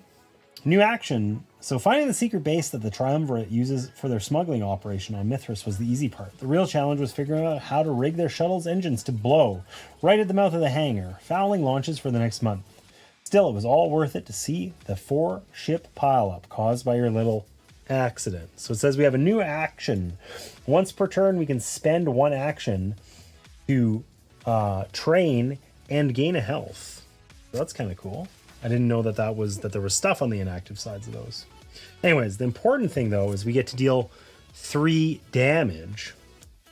So if we deal that 3 damage to this guy, then he's dead. And when he's defeated, he does 2 damage. So we get to do 2 damage. Say to this thief, for instance, figuratively speaking. And then we could put out, or maybe we'll do the 3 damage or the 2 damage here. And we can spend an action on Aunt Oreda. We know she's got a laser pistol. She activates, she has damage equal to focus, which is currently 3. So 3 damage, which is 1, 2, 3, enough to kill this guy. Okay, that puts a strike into our hand. Nothing else too spicy. This just has 1 HP left. We could do with the strike, but the strike can also do 3. I don't know. Yeah, let's do it. We'll just strike it. What's this? 3, 4, 5. Ooh. Well, I don't want to take any damage though. So we'll strike. This thing's dead. That's in our hand. Dangerous dealings. Good one to have. Got lots of cards in hand. We can be happy about that. These are gone.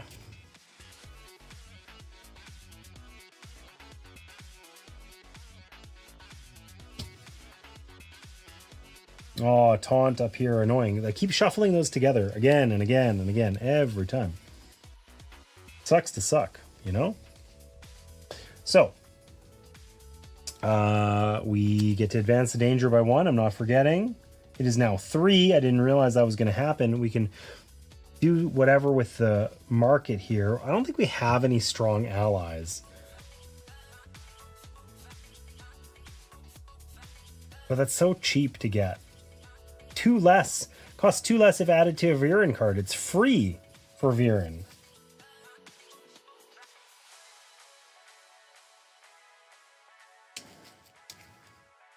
A Viren tactic, like the Uprising or something. Or the strategy, which works well with... Okay, so we will leave that. We'll just leave the market alone. But we will draw a level 5 card. And I'm pretty sure we're taking this one that gives us bonus actions. 2 extra actions. Draw 1 card from the bottom of your deck. The ambush. There's like almost no card to draw in this game. So that seems really good. I acknowledge and pledge my fealty to my bug overlords. I, for one, salute their greatness, even if the others don't. Okay. We got 3 actions. I think what we need to do here, for sure, is play this ambush card. So it costs us an action, but we gain 2. And we draw 1 card from the bottom of our deck.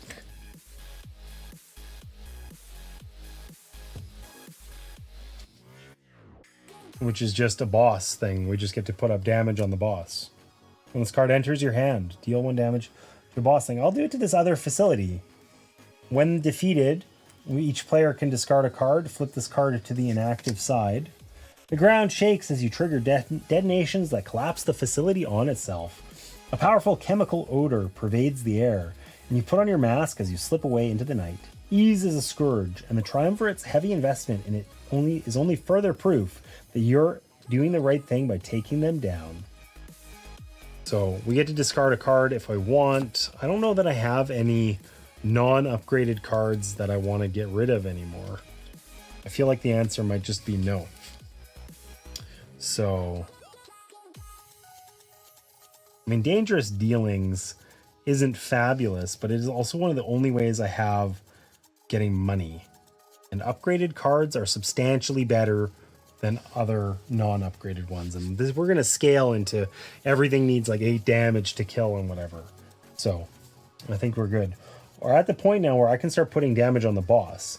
If at least 2 location cards are active, you must deal damage to an active location card. Otherwise, you may deal it to an active card or to the boss. So we can leave the casino alone and kill the boss.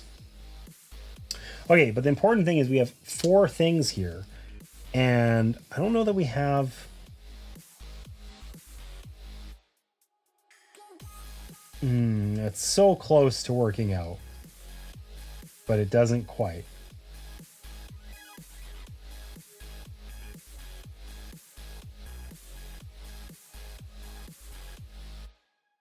Okay, well, we'll set ourselves up for future success anyway. I wish I could get some money somehow.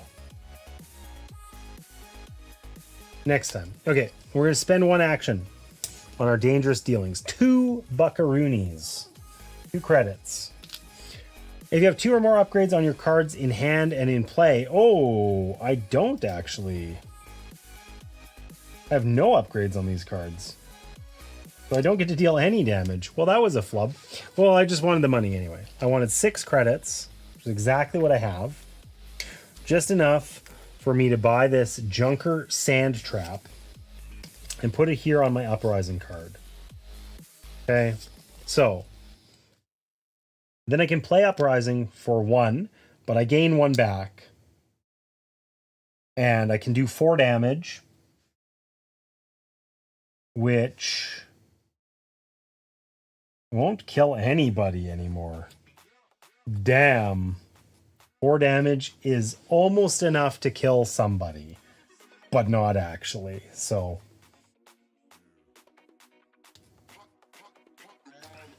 we'll do it like that. Okay, and then I gain 1 money and deal 2 damage for each action I have after paying this card's cost. So I have 3. So I get $3 and I deal 6 damage. And then while this card is in play, every time I gain an action, I deal 2 more damage. So I can deal 2 damage here. This guy's dead.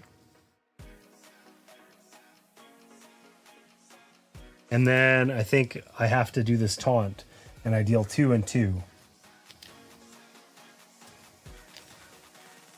And he's got 1 health left. And I still have 3 actions, which is pretty cool.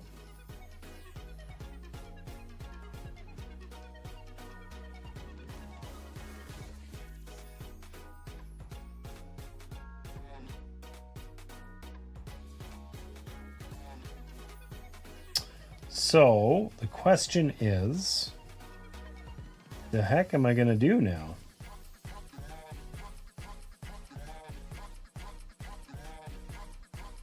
I have options, but they are mutually exclusive. So maybe I'll do this one. That's only going to let me do 4 damage, which isn't enough to kill these guys. And this guy has rage. That sucks. This is also going to let me do 4 damage. But 4 damage is not, you know, more than 4 damage.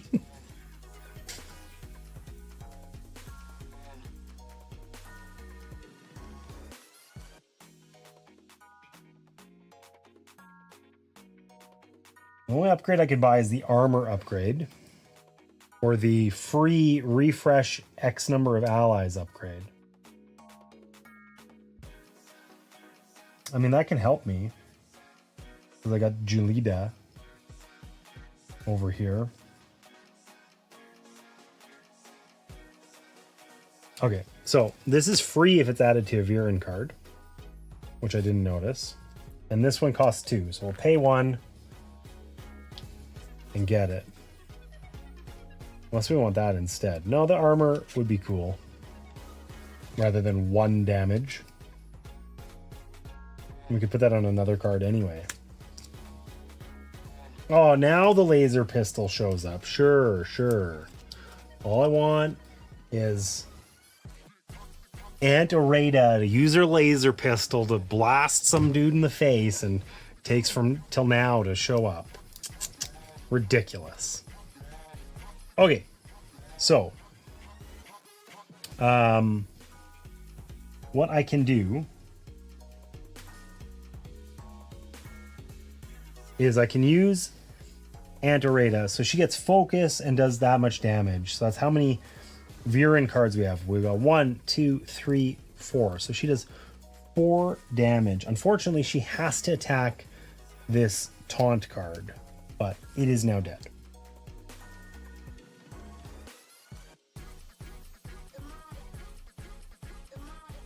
And it let me get some spare credits. $3.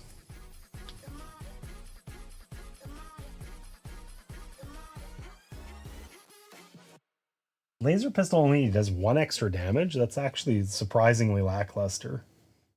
Thought it was going to be cool, and it's sort of just, okay. So, I still have 3 actions. So, no more taunt things.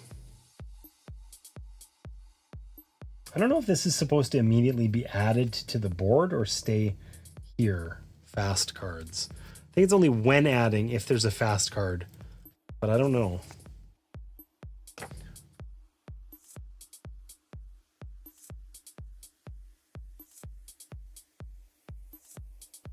During the cleanup phase. Okay, so I do not have to add it now. Okay.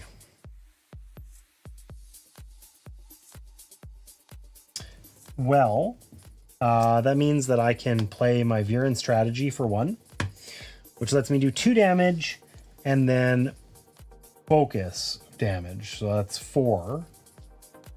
And then refresh X number of allies.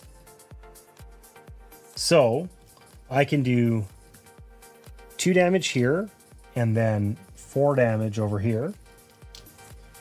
And then I can refresh up to 4 allies. I have 1. But that's on Ant Oreda. Oh wait, I did these backwards. Whoops. That's okay.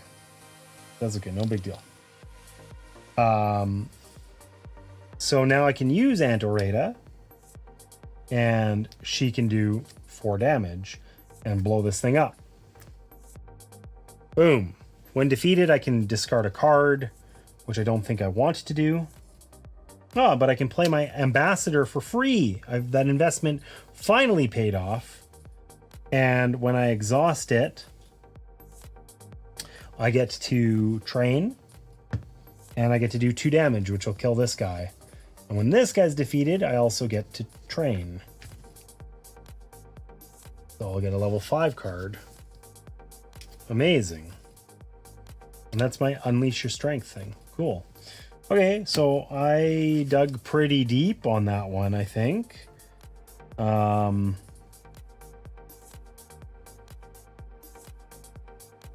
the end of this turn, this card counts as an extra faction type. So I can have all 4 factions because I got Viren, Junker, Council, and Silver is the extra one. So when I play To the Rescue, I get $4 then. Because it costs 0 actions. Nice. And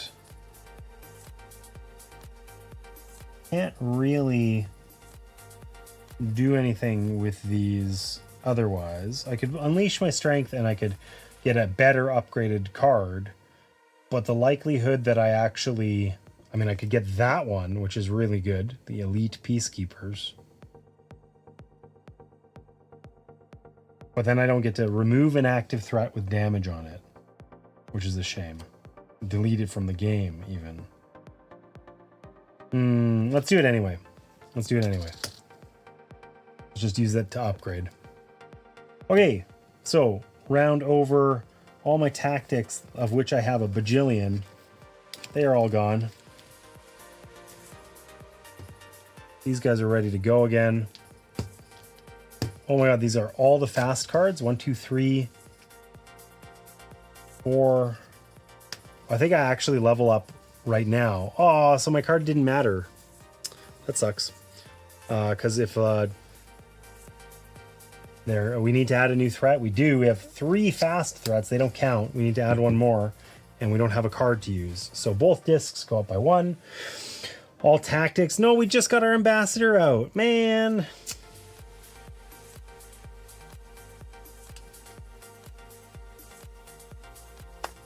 We can optionally discard any 1 card. Is there anything left to get rid of? Maybe it's time for Dangerous Dealings to go away.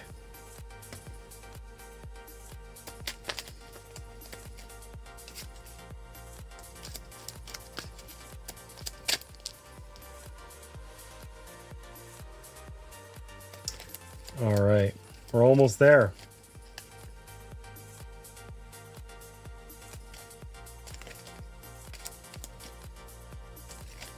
We can pay 1 to discard a card as well. I mean, the strikes are not that useful anymore.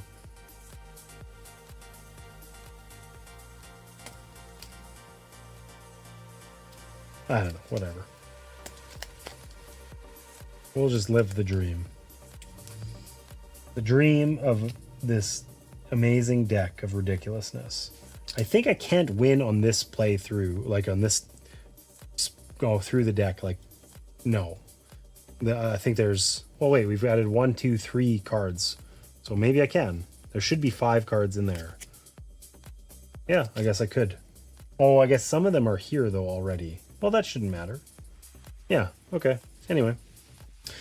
So we were in the midst of the cleanup phase. The hell does that mean? Crazed 5? What is that? We've never seen that before. Crazed. When a crazed threat is revealed, if your current health value is equal to or lower than the crazed value, the crazed threat deals itself 2 damage. We have 6 health. So lame. He would have hurt himself, but instead doesn't. He has a lot of stuff going on over there too. Okay, we get to draw one of these cards. 1, 2, 3. So we either get medical nanites, heal 2, and defeat a threat. It just dies. That feels really good. And healing 2, like, so that we don't lose would be cool. Also costs 0 to put into play. Admiral Worley. Deal X number, so that's based on the number of factions. So that's 6 or 8 damage most of the time. Or just the elite peacekeepers, which are just better, but cost 3 to use. I don't know. Just straight defeating threats feels really good right now, especially because they're scaling. So they're starting to need more and more damage. So let's just take that one.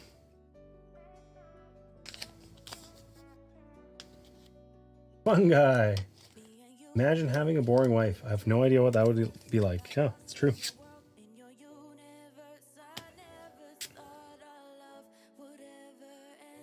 Okay. So, I got a ton of money.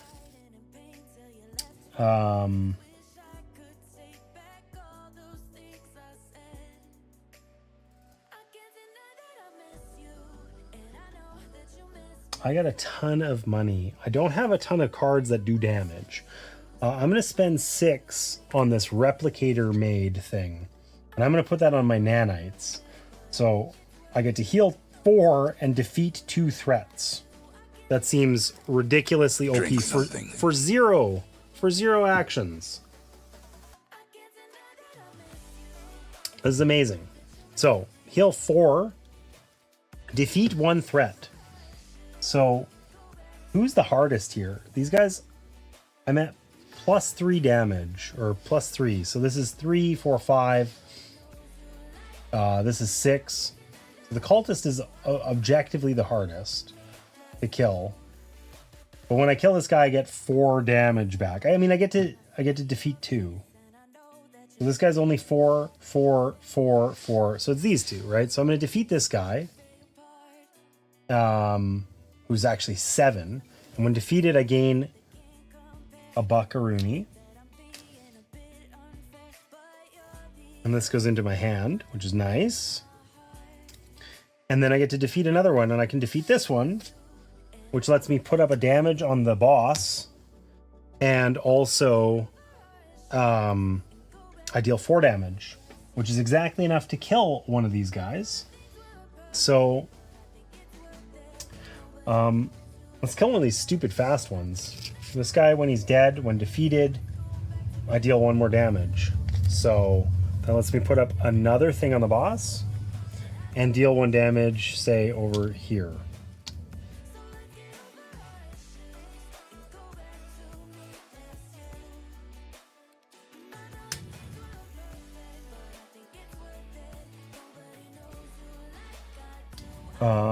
Okay.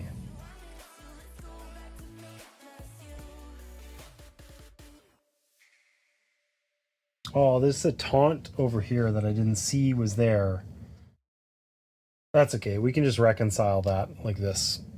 I'm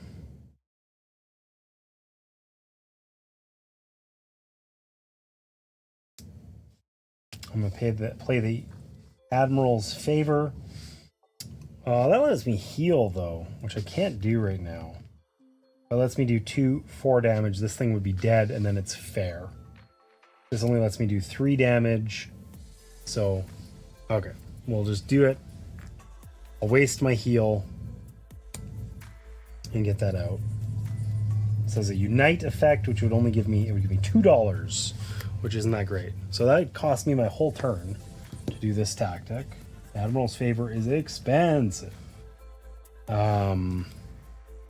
And sadly, I'm going to take a bunch of damage. 4, 5, 6. Because I don't have any actions left. So that's it. And take 6 damage. Boom. These guys go away. These are my cards. The 2 cards that let me heal in my whole deck are gone already. And I need to add out 2 more guys. Oh, that's another taunt one. Yay. And one with rage. Fabulous. Okay. We get one of these cards.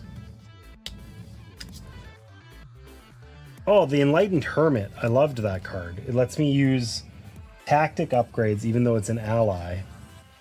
The challenge, of course, is having ones that are worth buying. That would be great. Well, I mean, we'll find a way to make this great.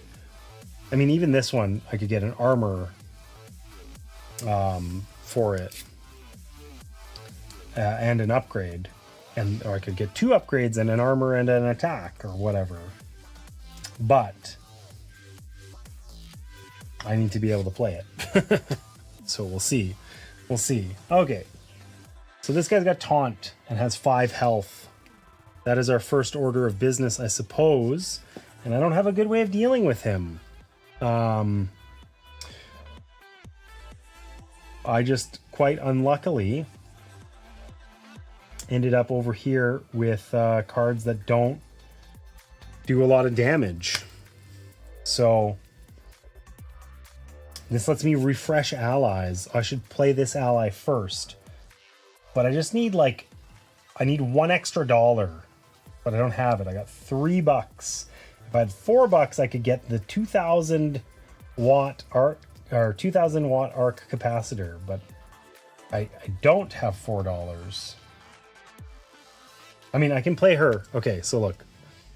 This is Unite. I have 3, so I get $3, and I'll pay 4th one to get the 2000 watt arc capacitor. She costs 0 to play. Did you know? Hydrate or dihydrate. Okay.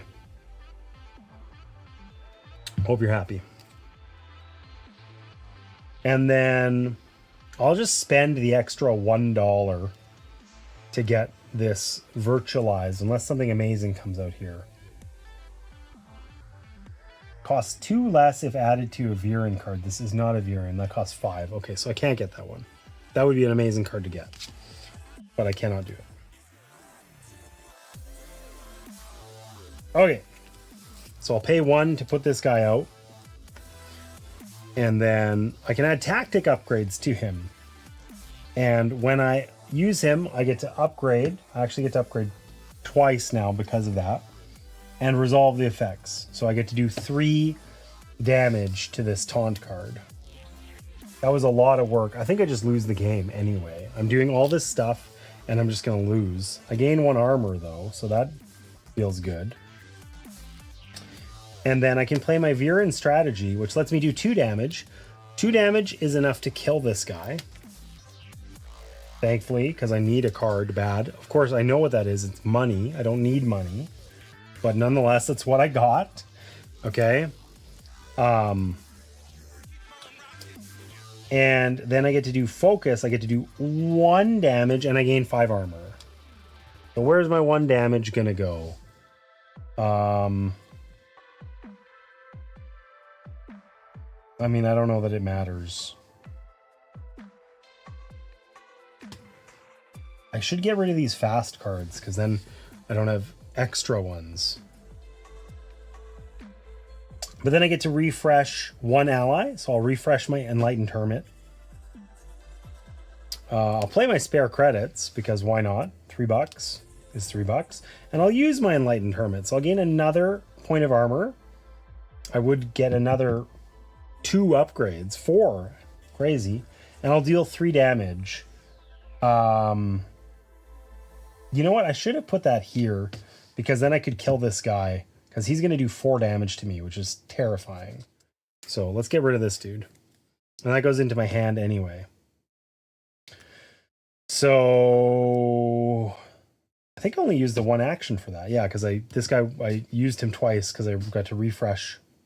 So I have a strike that gives me 5 armor, which I think I should hang on to for next turn because I'm only going to take 4 hits and I got enough armor to handle that this time. So it's disappointing, but I think I'm kind of like I'm tapped out here. So I'll take my damage, none.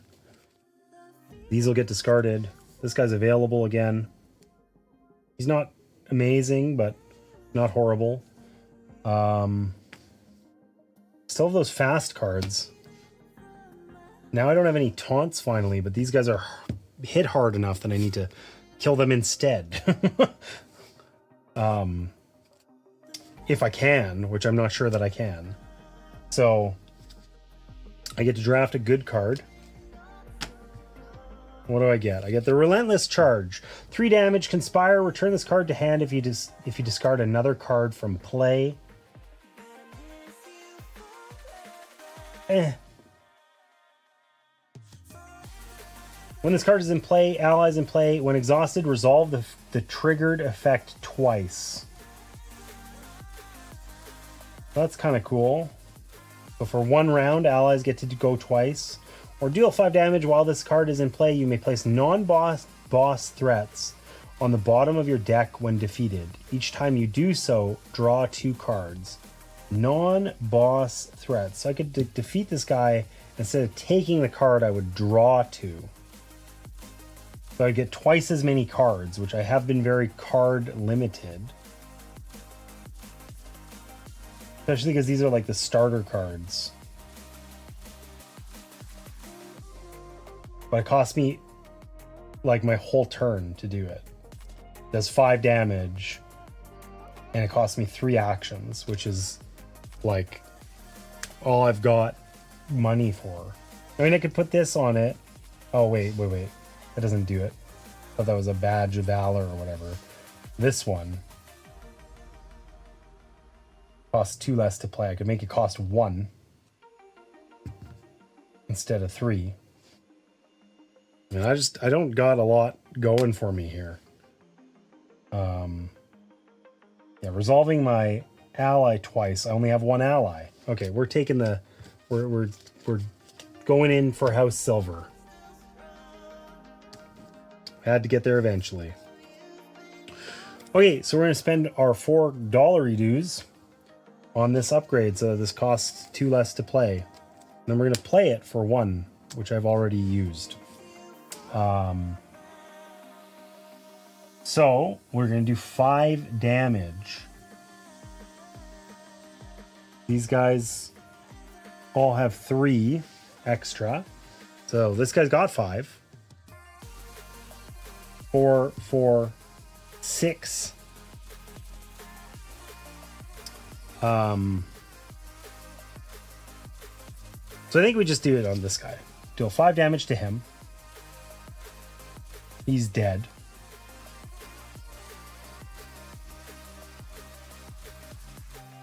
We get to put out a thing here. We need 2 more. Like if we kill this guy and 1 more, the other one is somewhere in the deck, we win the game.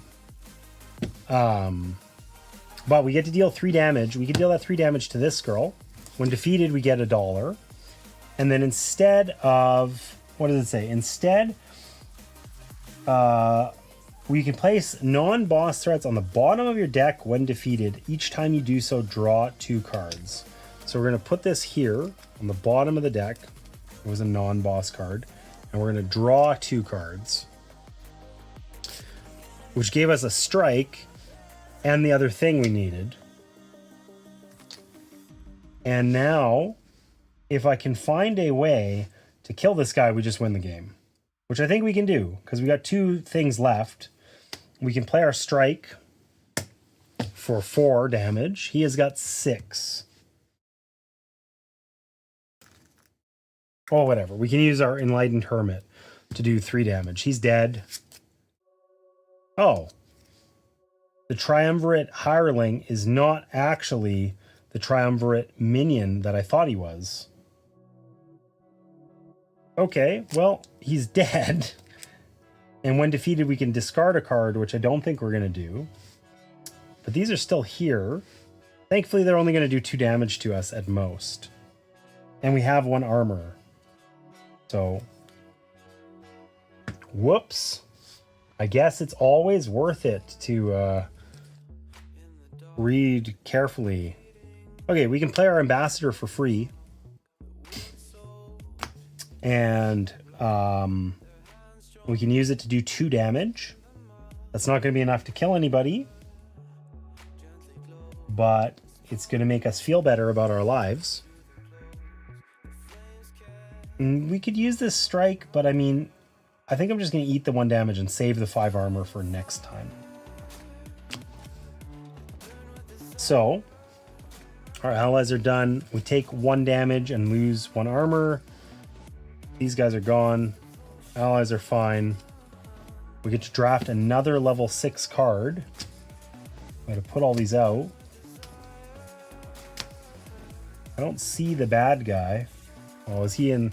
He's literally like almost at the very end of the deck. That's okay. We get to shuffle the marketplace if we want. We're never going to use this back alley deal. Probably not buying the laser pistol, despite my earlier claims.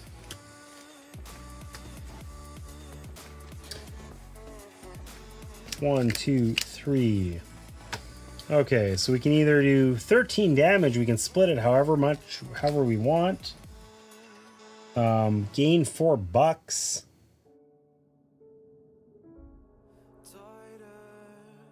All upgrades on tactics you play deal extra damage. Okay, whatever. We're just going to take the deal 13 damage to X number of targets. That's too good. We took it last time. It's hard to turn that down. You know? Bam, bam, bam. Lasery. Yeah. I don't think lasers go bam, bam, bam, but I'm not an expert. Okay, so we got to survive this round, basically, which is going to be probably challenging. So they have 4 bonus now. So this guy's got 6, 6, 5, 5, 5, but only 3 left. I think killing this guy sounds like a really great plan. You know? So, do I have any way of getting extra actions? I don't think I do. So, if I want to use my strike and get a bunch of armor, which I probably do, then I have to split this up into no more than 2 things. So, we'll pay 2 actions. We deal 13 damage. We split it across 2 targets. So we need to do 6 to defeat this guy. When he's defeated, we gain $4, which is nice. We might actually be able to buy a thing like this one. It's an ally upgrade, though, which sadly I have a perfect tactic for it, but it is not a tactic card. Anyways, we could also almost get this, which would be cool. +7. Anyhow, so we did 6 damage. We have 7 more. We'll just kill this guy, right? I mean, this guy's going to do the most damage to us, but he has 5 health. This guy has 6. This guy's going to do way more damage to us, though. Let's kill this guy.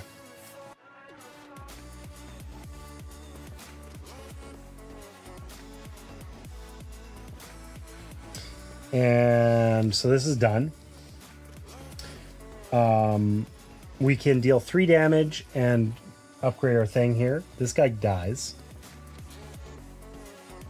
When defeated, we get money. So that's cool. We got 1 more credit. We almost got enough for that wanted poster. And We still got our ambassador who can do 2 damage. I wouldn't mind just getting rid of this stupid fast card. You know? I think we need to play our strike, though. Because we need the armor from it. So we'll play our strike. We'll deal 1 damage here. We gain 5 armor. And that was our last action. We're very tapped out, but we got some cards in hand that are, some of which are quite good. And we take 3 damage, which isn't enough to get through our armor, so we survive. There's only 1 fast card remaining, and it's almost dead. This crazed 5 card, so when a crazed card is revealed, if your current health is equal or lower, they'll do itself 2 damage. So he's just going to take 2 damage. The sprite. Okay, there's nobody with taunt or any other nasty business. We're going to get rid of these tactics. We get another level 6 card. Oh, we'll take that one. Because it's the only one that's the correct faction.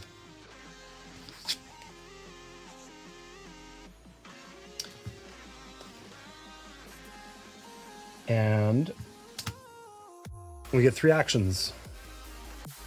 Okay, so basically we just have to kill this guy and we win, right? So that seems extremely doable. He has 6 health.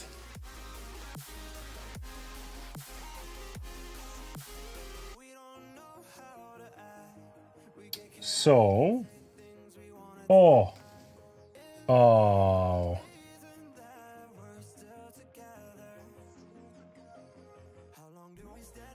Okay, so we are going to spend $3. We're not going to buy our wanted poster. We're going to buy this medical adrenaline.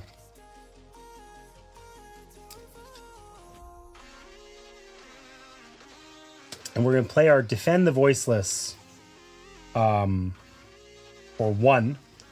But then we gain 2.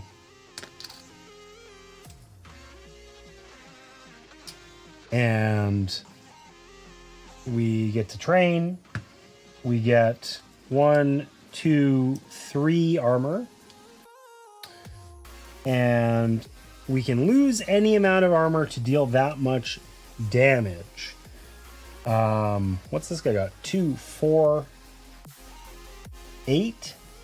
But he's already taken 2. I don't know, whatever. I don't think it matters because we don't actually care because we can just win. I suppose I meant to check this last time. Do we win immediately? Or are we supposed to make it to the end of the round? We would have for sure made it to the end of the round the last time. But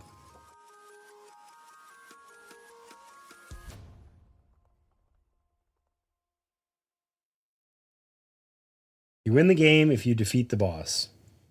All right. So, yes. Okay, so in that case, then, we'll just play our uprising. So we spend 1, but we gain 1. And then because we have 4, we gain $4, and we do 2 damage times 4. We do 8 damage. So we can just put 6 of those damage on this triumvirate strong arm. He's dead, and that is our 5th and final thing on the boss. And we've defeated the triumvirate on hard mode. It was way harder than the other one. If I had played that on expert, we would have just got trounced again. So the good news is we didn't get trounced. We won it. We did it. We embraced our creepy praying mantis lightsaber ways. And in not at all pacifist tech, like we just did it. We blew up some stuff. We killed a lot of people. But we got there. We defeated the triumvirate. There's no way the quote just went in the middle of that. Yes, it did. Totally did. All right, so that was pretty good. I liked this game, but I didn't love it. I feel like this is a game I would play more. I'd play this more on stream, honestly. The sleeve thing is cool. When you're doing it during the game, it's fine. It does feel a little fiddly and annoying to go through and clean all these up, because it's like, you modify 1 or 2 cards per round, and then, suddenly I got 30 cards would have various upgrades shoved in them and whatever else that I got to kind of all sort out. And it's obvious where the upgrades are. It's non-obvious where, like, what other cards are starting cards or where they need to go or whatever. So it's kind of like, it's interesting, but a bit of a pain in the butt at the end, right? The good news is that pain is sort of end loaded. You've played the game, and then whatever, cleaning it up is cleaning it up. It's never going to be all that fun, right? So yeah, that part I kind of didn't love. Everything else about it I liked, right? The upgrades are interesting. The deck building feels like you have like a high degree of agency. It did feel like, it's that same thing where like, well, I almost lost just because I happened to draw, the only 3 cards in my deck that didn't have attacks on them, right? I happened to draw those together, and that left me very, like, stuck in terms of defeating the enemies and not just dying in one round. So that feels like a thing that I don't love. Like, I'm going to sit here for an hour, and then if I just like, I level up and I top deck the wrong cards after that, I potentially just lose, right? And that's something you could play around. It's not like I have to use all my cards or actions every turn or whatever, but it didn't feel like there's like a ton of bandwidth. It's not like at the very last couple turns, occasionally here, I had like, I got some extra actions, or I can do more damage. Like, I could do more damage than I needed, but only because I only had 1 target to kill. If I was trying to kill all of them, I don't have an abundance of extra actions or damage or whatever. So it seems hard to justify not using all my actions each round, right? So like, yeah, that felt like just a little bit iffy.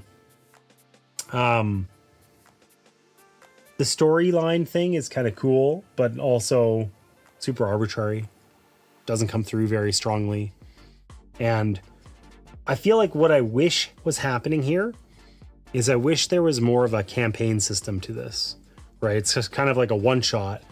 You build your deck and whatever, and you go for it. If this was more of like a, each successive game, you're keeping some of the cards from the previous one or something like that, that would be amazing. But it isn't that, and it was fun. But there was something where it's sort of like, this is weird. This game feels eerily reminiscent of Reckland Run, which is in the same series and has nothing to do with this at all. Like, it's not card upgradey like this or anything, but it's a solo only game, where you're doing more kind of dice management and that sort of thing in Reckland Run. But like, it scratches the same itch, right? You're sort of sitting here thinking, and there's sort of like, okay, I've got, 3 or 4 different viable things I can do, and what order do I do them in? Because the order of operations is really important. It's probably the difference between a win and a loss, right? And it feels very similar, but I had more fun playing that game, probably because it was shorter missions in a campaign, and you're like building this vehicle and making it stronger and whatever. And that's absent here. And I wish that wasn't the case. I put all this effort into making this cool uprising card with the upgrades and whatever else. Let me keep it and play another round of a harder thing or whatever, So anyways, good game. I enjoyed this. This was totally worth the money. It wasn't particularly expensive. It's interesting for sure. With the upgrade system and whatever, and I had fun today. So I mean, I've been sitting here for 6 hours, so Yeah, 6.5 hours. Jesus. Okay. So yeah, maybe expert mode still needs a dub. I don't know. It did not feel close to winning on expert mode. It felt gratuitously hard, but maybe that's a skill issue for me. I don't know. Anyways, I think that's it. We're all done. We did it. We made some new friends today. A couple other. I'm trying to use the mouse for my laptop that's over here, but the mouse actually controls my streaming PC, which is over there, and I keep forgetting because I used to use this very same mouse for this laptop. And I'm like sitting here like an idiot moving around and nothing's happening because it shouldn't. It's been a pleasure. Oh, the pleasure is mine. It's nice having you in here. I've had a really good time getting back to streaming. It's been nice. And you know, I'm just, I don't know. I'm happy. I feel good streaming. It feels really nice to get back to streaming. So.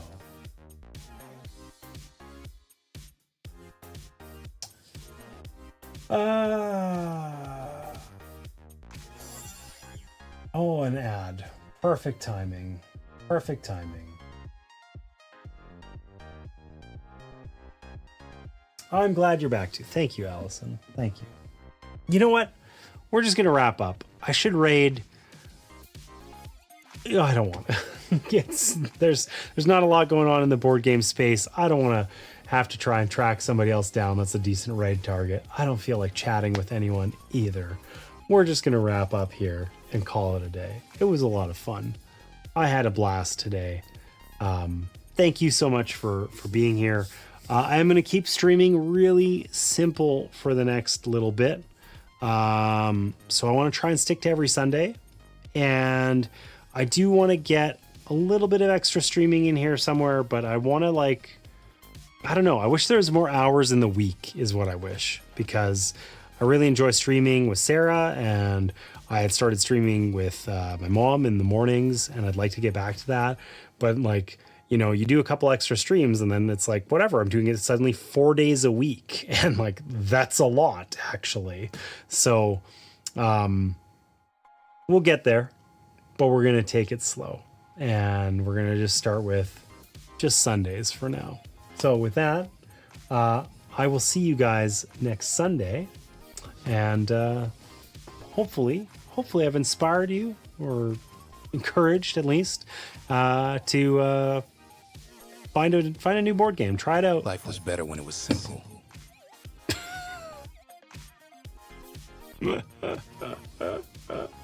I deserve that. Here I am. I'm trying to wrap up and I'm monologuing like a shithead. Okay. Thank you for that, Cosmic Beat. Find a game you enjoy. Play it with someone you love. We'll see you next Sunday.